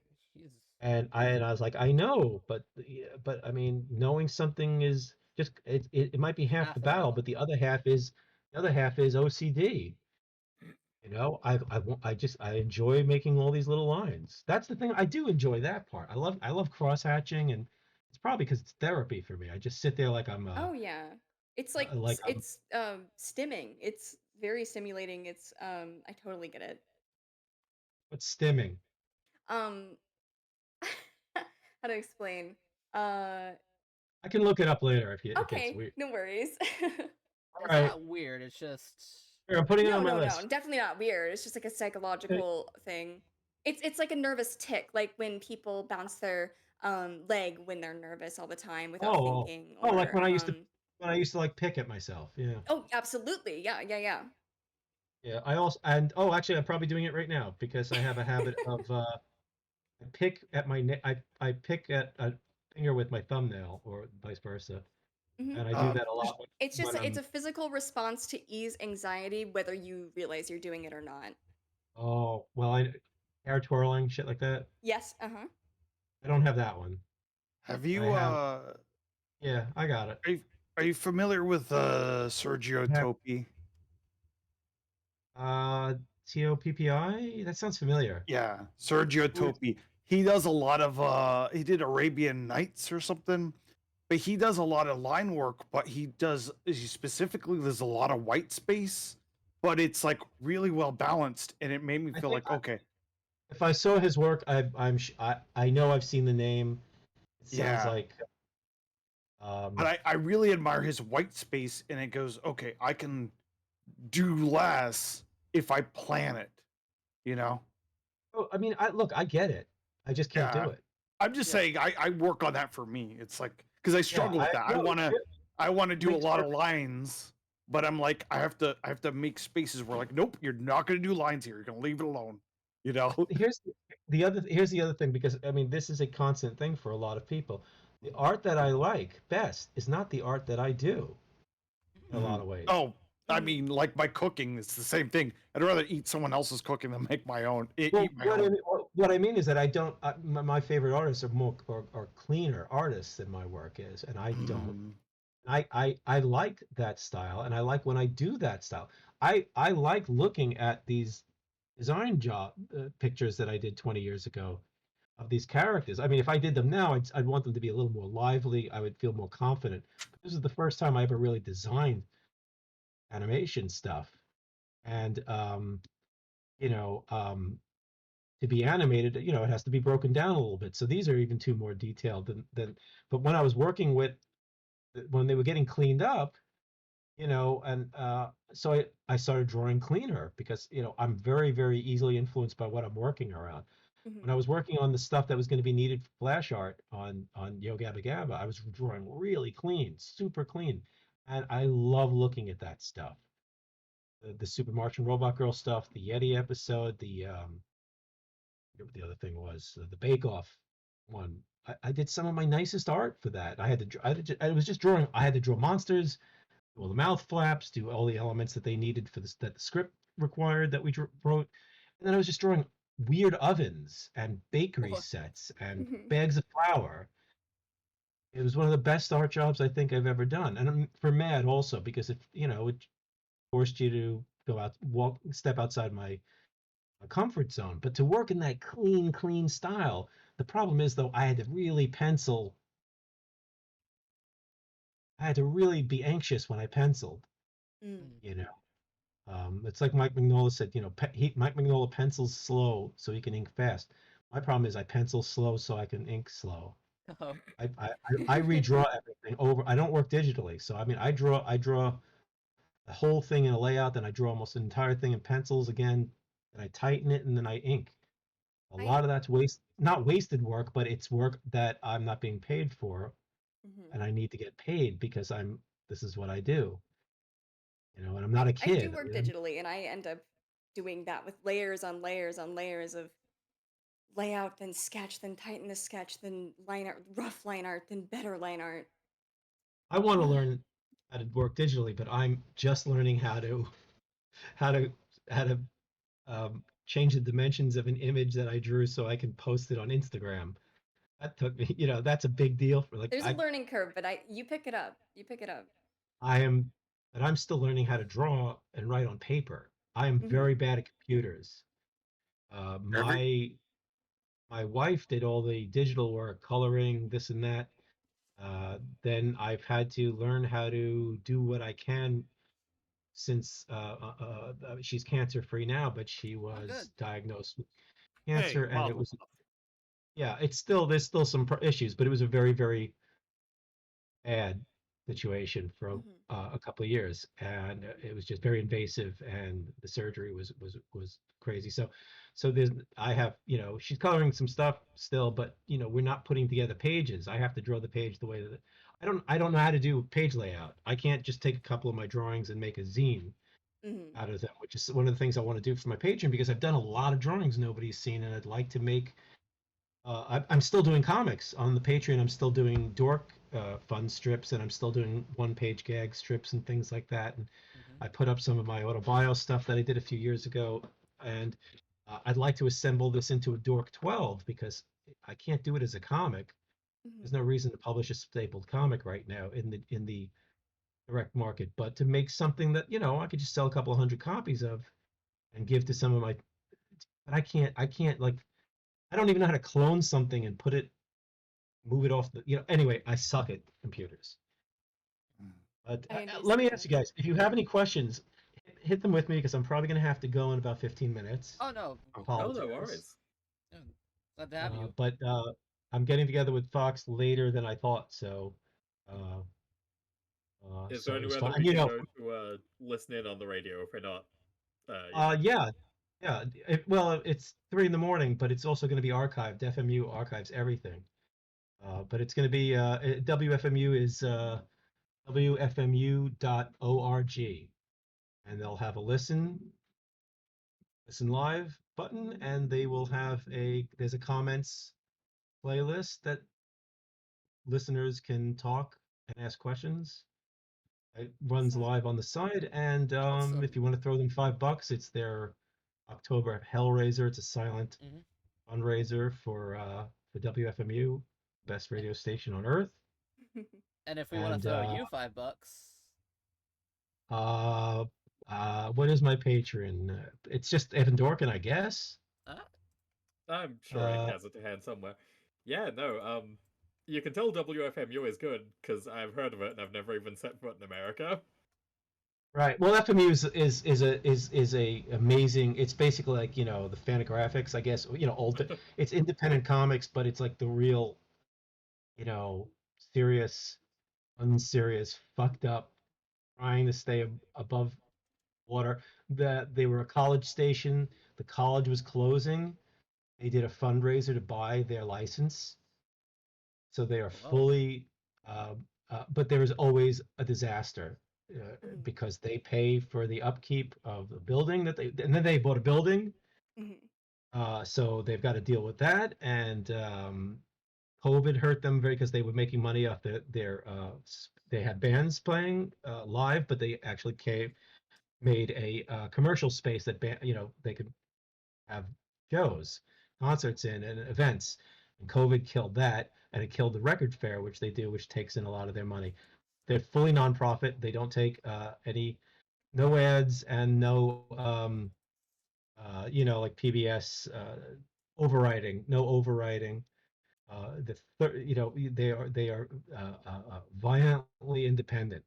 Everybody plays exactly what they want to, and they also have money goes towards archiving the entire history of the station. Every show is archived to the DJ's playlist. You can listen to every archive show at any time. And they have, I think, 3 live streaming uh, radio sites that are going at any time, and that's all archived. Those are online only, and so people can mouth off and say whatever they want and play whatever they want. They've got like dozens of shows going every day, and they're just amazing. And I've done some T-shirts for them, and I send them money. And my friend Fox's show, she's been playing a lot of old horror radio this month. Ooh. She likes a lot of spoken word stuff. Mhm. If Donald Pleasance's birthday, she picked up some stuff. Kevin Conroy's birthday, she'll play some stuff. There's actually a nerd element, definite nerd element to her show. Mhm. Wonderful. She was supposed to go to Chiller today, and she was going to talk about that. But she goes to NYCC, she tapes stuff, things like that. Mhm. And she's big comics fan. She knows people in the industry and used to deal with fandom and stuff, New York based. So we're just going to talk about whatever, kind of like this, in between the occasional song and a couple of old time horror radio shows that we're going to talk about, the good and the bad. Yeah, and then that should be fun. I'm looking That forward sounds to that. And amazing. my Yeah. podcast is Tear Them. Holy shit! I never write this stuff down. I should. You know what? I can look on my Tear them phone. apart. Podcast.home.blog. Here, What is I'll it? link it once more in the chat. There we go. Okay, sorry. Oh, thank you. I've been But posting the your links periodically. yeah, I'm on. So, the funny thing I was going to say about I wanted to leave Twitter, but then the next thing I know, I got 2,500 new people. You were talking about gaining new followers, and like very hard to gain new followers when you're a comic person who doesn't do web work. So Mhm. you're not kind of jiving with the same generation, for Mhm. lack of a Right. better way of putting it. And I know that I have some younger readers, but mostly I have readers that are in their like 30s and 40s and 50s. So it's always cool when somebody asks me questions online and they're in their 20s, and I'm like, I don't totally suck. I don't have completely siloed readership, especially with something like Eltingville, which is very dated. Milk and Cheese, a lot of dated references, but Mhm. Eltingville is not as dated as the references can be dated, but the fandom stuff has Oh, actually you totally. come relevant. But I've been feeling very irrelevant the last couple of years, so to have this happen was really weird. To have mostly teenagers and people in their 20s, Mhm. Mhm. many of them from South America, as it developed, coming over from and I didn't know what was happening. The next thing I Uh-huh. thought, why do I have 400 extra? I lost like 1,500 people as everybody's left, and they got rid of the bots. Mhm. And It's mostly bots. I'm almost at 20,000 followers. And I'm like, I can't leave now because this is the only way that I can communicate with a lot of these people because I've got like a steady Eltingville Mhm. Yeah. readership interest. And I started answering questions, and I'm like, and then the next thing I know, I have lots of questions, and then I'm posting stuff, and I'm getting like thousands of responses rather than 2. And Eltingville finally sells out from from Dark Horse, and then Dork disappears, and then a lot of Milk and Cheese copies sold. Not a Oh, ton good. because the book's been out for a few years, but it's finally done. I don't think it ever got into the black because it just didn't get ordered enough, so they didn't overorder enough. But there are plans We have reprint plans. I just can't talk about them. Oh, Hey, Exciting. mention is good enough. Congratulations. We'll be some looking out ding for that. dong put some crazy person put people are complaining to me on Twitter that there's people putting the Eltingville hardcover up for $200 on eBay, and I'm like, well, obviously don't pay that. Yeah, don't do that. I'd rather you pirate than pay for it. I know a lot of people are pirating it, but but it was wild. It was a very weird thing because I have never had that kind of response ever since Mhm. being online in the 90s. I've never had the Eltingville pilot ran and 1 million people saw it, and there was absolutely no response. When the books came out, there was no response. I mean, Beasts of Burden, the first book had an amazing response. We did very, very well. It's been translated to about 6 countries now. Oh wow. But I never felt that response. Right. You know what I'm saying? Not getting a This fan is reaction. And and now you're getting fan art. Milk and cheese is probably the most popular thing overall. There's like tens of thousands of people who know it who don't read comics anymore, but they saw it in punk zines, they saw it in music magazines, they saw it in The Onion. It used to run in The Onion, it was a Oh, wow. newspaper. They've seen it in Deadline magazine. It's gotten thrown around a lot, but nothing I've ever done has ever been memed by the kids. Right. So apparently, I don't exactly know what happened, but I looked at TikTok a couple of days afterwards because somebody said, "This is coming from TikTok. Hmm. The call is from inside your house. It's from TikTok." So I look at TikTok. And I saw something that I will never fucking see in my life again. I go to TikTok and I type in on the search, Eltingville Club, and the number that comes back is 5 million. Oh. 5 million hits or Mhm. of interest or something I like would that. have to say there's been a bit of a resurgence in interest in stuff like that because animation currently is just not doing well and it's not very interesting, and a lot of younger people are looking back. Interesting. Yeah, There was I a recent surge in interest in MTV's Downtown on TikTok specifically, and I would probably wager that that had something to do with people talking about Eltingville again. That's interesting because I'm seeing people talking about Mission Hill and Eltingville and Hmm. Corgar. I Mhm. mean, obviously, I'm not in that group, but I am aware that there's, I have friend, I pay it through osmosis the same way that I kind of know what's happening in wrestling. I do pay a little bit of attention to the animation industry, Hmm. and it seems it's in a fallow space creatively because it's just been eased by corporations and the streamers. Hmm. They've canceled a lot of shit that Yep. they shouldn't have canceled, and Write out stuff for they've really taxes. yeah they've really handcuffed a lot of creators. Uh, Shows just seem absolutely empty Yeah. anything that was interesting visually or thematically seemed to get crunched, Hmm. and there seems to be no will to wait for anything to find its nothing really finds its groove until like the second season. No, of course, Some but things, people are you know, analyzing the data of the first season and oh, if you don't right, get this many clicks, if you didn't get this many views, then it's just not worth making. which doesn't mean anything in a lot of ways because all the clicks and likes in the world don't mean shit. Exactly. It doesn't You really know, say anything about your value. What it does is it gets eyes on your work, but if that stuff meant something, then the streamers would release their numbers. And I true. know for a fact that having, you get 5 million people go, oh, well, Eltingville for a few seconds in their life and move on. And then a couple, like tens of thousands of people spread out from that. And then some thousands of people go to Twitter, Hmm. you know, 12 of them bought a book probably, or maybe 50 of them.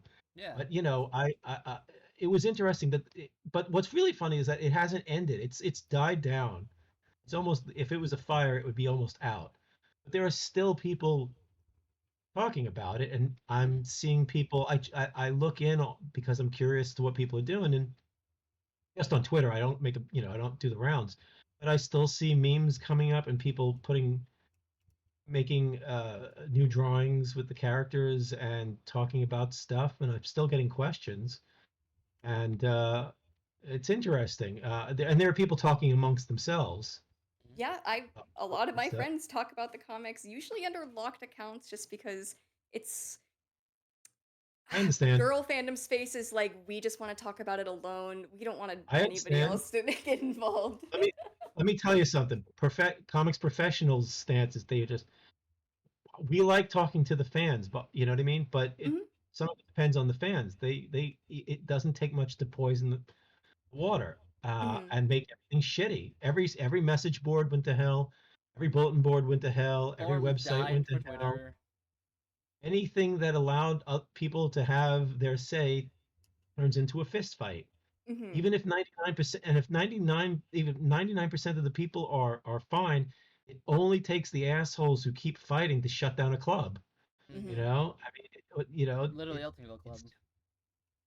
well, And then they wonder why they're all alone and no one cool hangs out with them. well, some of them aren't alone, unfortunately. So, but it's just it's going over to Blue Sky was. I was just telling my therapist, it's like I actually had a conversation about comics yesterday that didn't nauseate me Ah. because it wasn't a bunch of people arguing about shit. It was people actually talking. It doesn't mean you have to agree. It doesn't mean you have to like the same shit.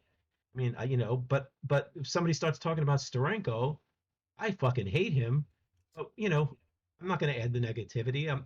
And some people might go, I don't like, but it's just conversations about comics. Mhm. Yeah. And a lot of professionals went over there and dragged other people over there. The problem is, it's like, you want to drag fans over, you want to drag people over, but it's not your job. I actually have a couple of, I don't even know what to do. I asked a couple of people if they wanted to get an invitation, but I was trying. This is going to sound super, super PC, but I didn't give a shit. I was asking people of color, people who were not straight, because they don't get asked as much. That's the No, way it is. yeah. And they were also, and they were like, small press, but people I'm friendly with or no. And I'm like, you want to, and they're like, I hate social media. And I'm sorry, I'm even on Instagram, but no thanks. And I'm like, okay, I get it. I get it. But, I don't know. I think I'll give them away on my Patreon or something. I don't know what the fuck to do. Yeah, But, Patreon's a I mean, good you're choice. selling me on it. I've been sort of like, I'll just use Twitter until it burns to the ground, and then I don't know, use smoke signals. But Twitter is still good for causes, for mhm. gathering information out there, for Not spreading for the word, conversations. good or bad, for letting people know this publisher sucks, this person sucks. It's much better for organizing. The people who are on Blue Sky are not is you don't go to Blue Sky to find out where the march is going to be tomorrow or what the page rates are or to talk about someone in particular. Mhm. Yeah. Or to get any news. But Twitter has become a place not to get real news anymore or Right. to follow anything because it's just you knew Twitter was fucked when you're reading a thread about a eulogy for somebody in the industry who died, and the fourth post is a fucking ad, and you're just like, Yeah. and you're like, come the fuck on, come on, I mean, it was shit, shit to begin with, but this is just crass, and the thing is, shit is one thing, evil is another, and not allowing you to do the things that you wanted to do on the format is, not being able to find people, not being able to find information, I'm getting less interaction on most of my Twitter stuff than I am on Blue Sky, and I have 18,000 less followers on Blue Sky. The only thing is, all my Eltingville peeps, I guess you might say, are Mhm. on Twitter because that's what happened, Mhm. All of a sudden I just boom, fucking Eltingville. So Twitter is like my Eltingville. But I had to let people Literally. know, look, I'm not going to only post about Eltingville, give you a break, because it was for like Right. 3 weeks straight. Mhm. I was retweeting people's art. I still am. If I see a sketch, I'll retweet it. Mhm. I saw Bill fucking one of them today, big time. Well, It was crazy. Apparently, Bill's a back, likes doggy style, and I was like, well, yeah, I can believe that. I can believe Bill would never want to look anyone in the face because that would be way too. Too much for him. Too Intimate. vulnerable, huh?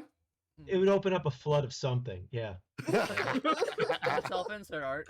And I'm sure he'd want them to wear a mask and a costume, but so far I'm surprised I haven't seen much of that because boy, They would- You're giving her They would- ideas. I don't Even want though the Bill- ideas.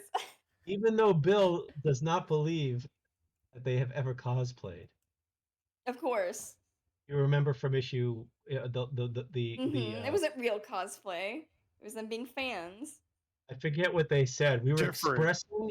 We were It's on that page. We were expressing our enthusiasm for the something stupid. But we cosplayed. They did cosplay. That's Mhm. why I did a charity drawing of them a while back, and I drew them all cosplay in costumes. And I found it, so I put that up, and people are all happy because there's not going to be any much new Eltingville art. Mhm. Although I have to draw something. I have to draw something for the. But if we ever reprint that, I will have to do a new drawing of the Eltingville guys. I'll still draw them, but I'm not gonna. I'll do commissions, but I'm not. Yeah. You know, Yeah, Right. not continuing the if somebody saga. said, "Look, this is a charity. Somebody needs this, that, or the other thing we do. We really would love you to do an Eltingville one page or something like that." I would like, you know what I mean? If there Right. was a reason, I would do it. But I'm not doing any more comics. It is done.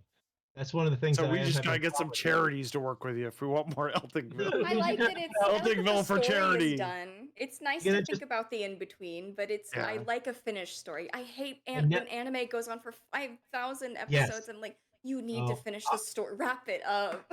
I'm a Bleach fan, so I understand. Oh my goodness. The fucking manga needed. Me and my kid, we were reading Bleach together, and we were like, we're still loving this because the manga, you can stomach it because the story wasn't the most important thing. Mhm. Character creation and just the cool shit was keeping us Yeah, coming nice back. passion. But oh yeah, but Jesus fucking Christ, he just did the same story 3 times in a row, and Yeah. not anywhere near as good as the first time. But he knew how to keep making you know what I mean? Yeah. It was like wrestling. You're like, this match is kind of boring. Hey, here comes. Whoa, it's one of those matches. 60 seconds are up. A new monster. And you just keep wanting to see who comes out next. He kept creating versions of the characters in new great costumes with crazy single powers, and it was kind of like an endless battle royale with X-Men and Dragon Ball mixed together. And Yeah. but it wouldn't fucking end. He couldn't. Well, That's a problem with like manga publishing. right? Manga's got its own set of Its own, yeah. we don't like your Even my character. favorites don't do good endings usually. No, No, it's well, just really. they don't do it. Some of them they'll just be like, Well, hey, yeah. everybody Yeah, we're just likes gonna go that- on forever. Everybody likes the dog character more than the main character. Can we have more dog? We need more of a girl. We need And more can you Poochie. extend? Yeah. Yeah, it really is a lot of. Except the Poochie is usually not bad. It's just that it keeps things going longer than it should. Yeah. I mean, the other I thing was is reading- I like a lot of the Urasawa. time- I like Urasawa, but like even that got really long with 20th Century Boys. Because they're jumping from timeline to timeline to timeline, and I'm like, enough, please just end it. Another Yeah, thing that's with why that I game- really like Pluto because it Yeah. and Yeah. Monster didn't do it for me because I just thought the story but that's the problem. They don't want to end it while it's popular. The editors are very they listen to the fans, and the editors have a lot of say. So To often the they'll be like, detriment of "Oh," the story as a whole. or sometimes I'm sure some editors have no doubt created a big thing the same way that my editor said, "Don't Ward's not our main character. Our main character should be Tyrone." He was right because there's a lot of manga that start off and you realize certain characters finally get pushed out, because Yeah. Mhm. they made your Bible exciting, but they don't work as a main character. I'm not saying that I would like to work under that system, but I think that there is the Shonen Jump system works both ways. They can fuck things up, but they can also Yeah. save something or put something together because you don't know how much information.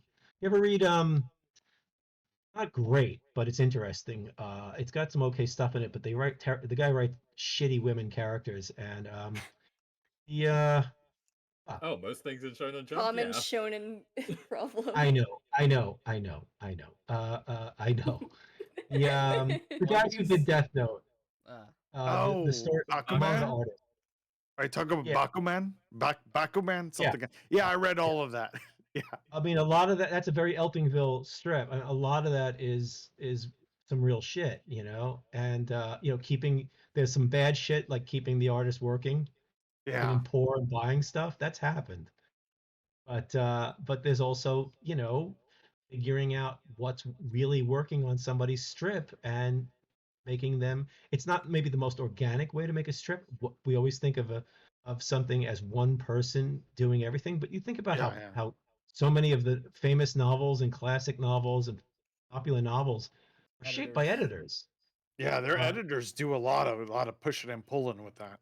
I mean, to me, the thing about manga is I wish everybody would list the names of their assistants, Mhm. and I wish that Mhm. Yeah. certain people Definitely. and admit that you have assistants because some people still don't. It was funny. I remember the episode of Monben with the guy who does shit. What's the name of his? He's the guy who likes to photograph objects and turn them into drawings. All the spaceships from uh, Salvador Larroca? oh, he doesn't make manga, does he? No, but you were talking about And tracing it. I he's was the just guy like, oh he yeah, that fucker does did it. a manga. Oh, the guy who did like Pun Pun? Yeah, yeah. Oh, He did that D to D demon thing or oh something. yeah, Dead Dead Demons. That series is wonderful. I love Dead Dead Demons. I hated it, but I like his work on other things. I have one of his horror that Fantagraphics puts out. I thought was fantastic. Here we go. But Asano I is Inio Asano. no, that's the way it works. I read the first 3 volumes. It did, and I reread them recently because somebody sent them to me in the industry, which was nice. They also sent me Sunny Volume 1 through 5, so I love them. I still need Sunny number 6. But he wouldn't let his assistants be on the show, which I thought was fascinating. Maybe they didn't want to be, but the thing that's great about Monben is you get to see the assistants working, which I thought was fantastic. And you get to see how some of them are overworked, just like Mhm. but it's good for. Yeah. I hated that when I grew up, you thought Tezuka drew every page, and you thought that That they were Junji just Matsumoto. magnificent human beings that could do everything all by themselves. Yeah, yeah, Yeah. No. because you were It's used to the all fact an that illusion. Oh, Kirby really did draw all the stuff. I mean, obviously their hand is in everything. Some of the, there's a reason Tezuka died in his 60s, Mhm. but there's some who don't admit that they have assistants, and there's some who don't say that their assistants don't.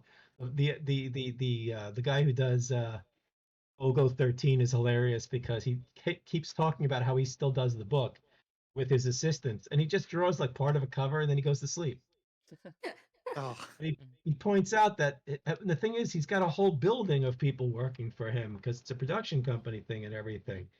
And it was very, very funny. But I loved it. They had that's Urasora runs that show. I mean, if you haven't seen it, you've got to see it. It's fucking. Junji Ito does an episode. oh. The woman who does Jellyfish, Princess Jellyfish. Oh. I loved her. I loved her Oh. episode. I She love she that show, manga too, as she well. she falls asleep twice during the workday because she was working on like 3 manga and ran a bar, owned a bar that she also would check in Oh, on. wow. And Oh my god. yeah, that episode's terrific. Who else did they have? They had a guy who does a fighting manga and he changes his art 18 times a page. It was fucking insane. He's like one of those, the equivalent of Image Comics guys in that very big, splashy, crazy fighting, 8 arms, 20 people, effects all over the place. But he wouldn't stop. I really related to him, even though I don't relate to his art because he drew the same head 19 times or something. Mm. I have pages of Bill's head. I have like a page of 40 Bill heads that I had to do because I ruined all the Bill heads in the last 3 pages of the book. And Sarah had to drop them in digitally. And I was constantly doing that. And that's one of the reasons that I fucked up schedule on that book. I have no assistant except for the digital work and when there's color. But yeah, that show is fantastic. I think a couple of them are on YouTube. I'm sure they're around somewhere. They're the Manben. They're hour-long episodes where the Urasa I can never say his name. That guy who did Kurosawa. it's his show. Mhm. Yeah. You see him drawing at the beginning of each episode. Then he goes to somebody's studio and they have cameras on everybody, assistants and the main cartoonist, and they watch them work on a chapter or a bunch of pages or what have you. And they do interviews with them, and then they'll watch the footage together and then talk about it. It's terrific, absolutely Dorkin? terrific. Yes. You said 15 minutes. I just making Yeah, sure I'm going I gotta over go. I gotta go too. Yeah. So I'll let you guys Thank go. you so much. Thank you so Yeah, much. have you Thanks for coming back, Evan. It's been needed wonderful. to go to, needed to go to the bathroom for the last Dude, 2 hours? you can always get up. Feel free to. I have a steak that's remember- just sitting there waiting for me. I gotta cook it. Remember last time I talked a long time? I 'Cause I don't go loved anywhere. last time. It was do great. anything. You're a great Oh, talker. Yeah, that's my thing, I guess. Yeah. Take that if I- compliment, huh? Yeah, take that compliment. Well, it's a weird thing for me because if I wasn't scared, if I wasn't nervous, I would probably not become a cartoonist because I really wanted to be a stand-up comedian or a sketch Mhm. comic. I was a real big comedy fan as a kid. And I realized years ago that Dork was basically my sketch comedy troupe, except that I drew everyone.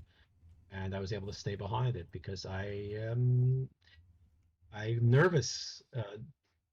I can get to where you won't think I'm nervous if I have to go up on a stage and do a presentation or do I hosted the Harveys for a few years or whatever, but I'm going to be nervous on the radio for a little while. I mean, probably not too bad because I know not a lot of people are listening and I'm friends with the DJ, but I'm very, very nervous if I know anybody's paying attention. Good luck with that. Mhm. Oh, thank you. Yeah, No, you'll I do appreciate great. We primed you, I'll- right? Yeah. I don't know if Warm you me know up. this, but there was about 30,000 people watching this show. Totally right. Totally accurate. Totally. I I can't wait. I'll No. watch. I can't wait for the archive to watch that. Unless I watch it live, because like you said, we can go on that website, right? Yeah, FMU. Yes, I'll, it'll be on the uh, website. It's a regular radio station and everything.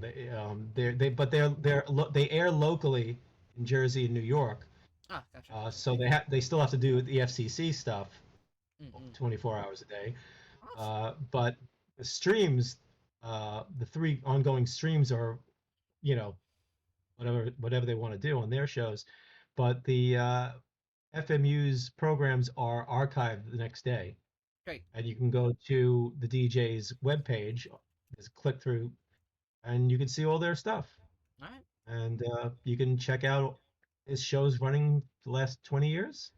You can find the black metal shows, you can find the worst records shows, interview shows, science shows, mostly a lot of punk, alternative, experimental stuff. But the guy who created the show Monk has had a show with the station manager. They do a comedy all-in show for the last, 30 years now. The guy, the show, do you know Tom Sharpling? No. Who Nelson, does this seems like your sort of thing to know. Nope. Is he the guy who made Sharpling- Monk? he worked on it. He does a podcast called The Best Show, which is a lot of comedians go on. A lot of Adult Swim people used to go on the show. It's him and the drummer from Superchunk. They used to play Oh, that's characters. It would call-in show on WFMU, and it got really big, and it's now its own ridiculous. There's two podcasts, and there's a video cast, and they always have guests, and it's mostly comedians. They had Matt Fraction on Oh, 2 nice. weeks ago. Chris Cooper was on it, the artist Cool. Coop, but they mostly have comedians on it. He co-hosts it with Julie Klass. I can't remember. He's a ex FMU guy, and he's it's everything's a niche now. You could have 2 million people watching your show, and people will still go, I know what, because everybody's in their own Bubble. everybody's in their own rooms at the convention. You know what I mean? And they're huge Mhm. fans of what they're watching. They don't know. They might not know each other's stuff. Mm-mm. Anyway, yeah, I should get Have a running. good one. Yeah. And great talking to you guys. If you want to do this again in a few months, See you Yeah. next year. No See you next year. Absolutely. feel free. Please. And I love this yearly thing. It's been really good. Feel free to drop me a line if you have any questions about anything. Like I said last time, I will you have my gladly hit you email. up. And I'm All right, gonna I do subscribe have to run. Patreon. See you. See ya, dude. Thanks so Uh, much. It was take great care, meeting everybody. you. Yeah, Thank you. Have a great Halloween. It was great Happy meeting you. Halloween, too. Yeah. Yeah, Great great seeing you Halloween. guys. Great seeing you guys again. A lot of fun. Yeah. See you later. Bye bye. See you. Bye. Kimmy, Bye. Quimbo, you guys want to say something before you go as well? I love Um, you. Oh. I meant like for your own things. Promo. Yes. I don't know. Okay. No, but I want to say thank you everybody for watching. Thank you for tuning in, and thank you so much, Egg and the rest of the comic club for having me. It was great. I was really flattered that you asked, and I had an awesome time. Right, do we have anyone that we want to raid into? I already got that set up. Well, I was Oh, nice. I asked Kimmy for the raid target, and she chose her friend Robbie Dude. Yes. Oh, cool. Yeah. Let's go. Oh yeah, I'm coming back to streaming probably at some point within the next month. I've been Oh, hard please at do, work thank looking you. at OBS and Oh, good. Excited Yay. for trying to that. work out what the hell that does. Alright. Well then, everybody, time for the end screen. Nelson, got anything else? On? You're just here. I'm coming out as gay right Oh, now. good for you. Okay. Thank I'm you. proud of you, Yay. buddy. Thank you. I'm proud of you. I love men. There we go. Alright. Me too, man. Aw. Kimmy, adorable. step off, bitch. Okay. Bitch, it's my territory. Huh? Okay. Well, I don't got a raid message, so just Dorkin raid. Just- There we go. Or how about gay raid? IRF Raid Dorkin of raid. gay Alright. gay raid. I'll Gay end this right raid. now. That's all, yolks. Thanks for watching. Bye. Goodbye.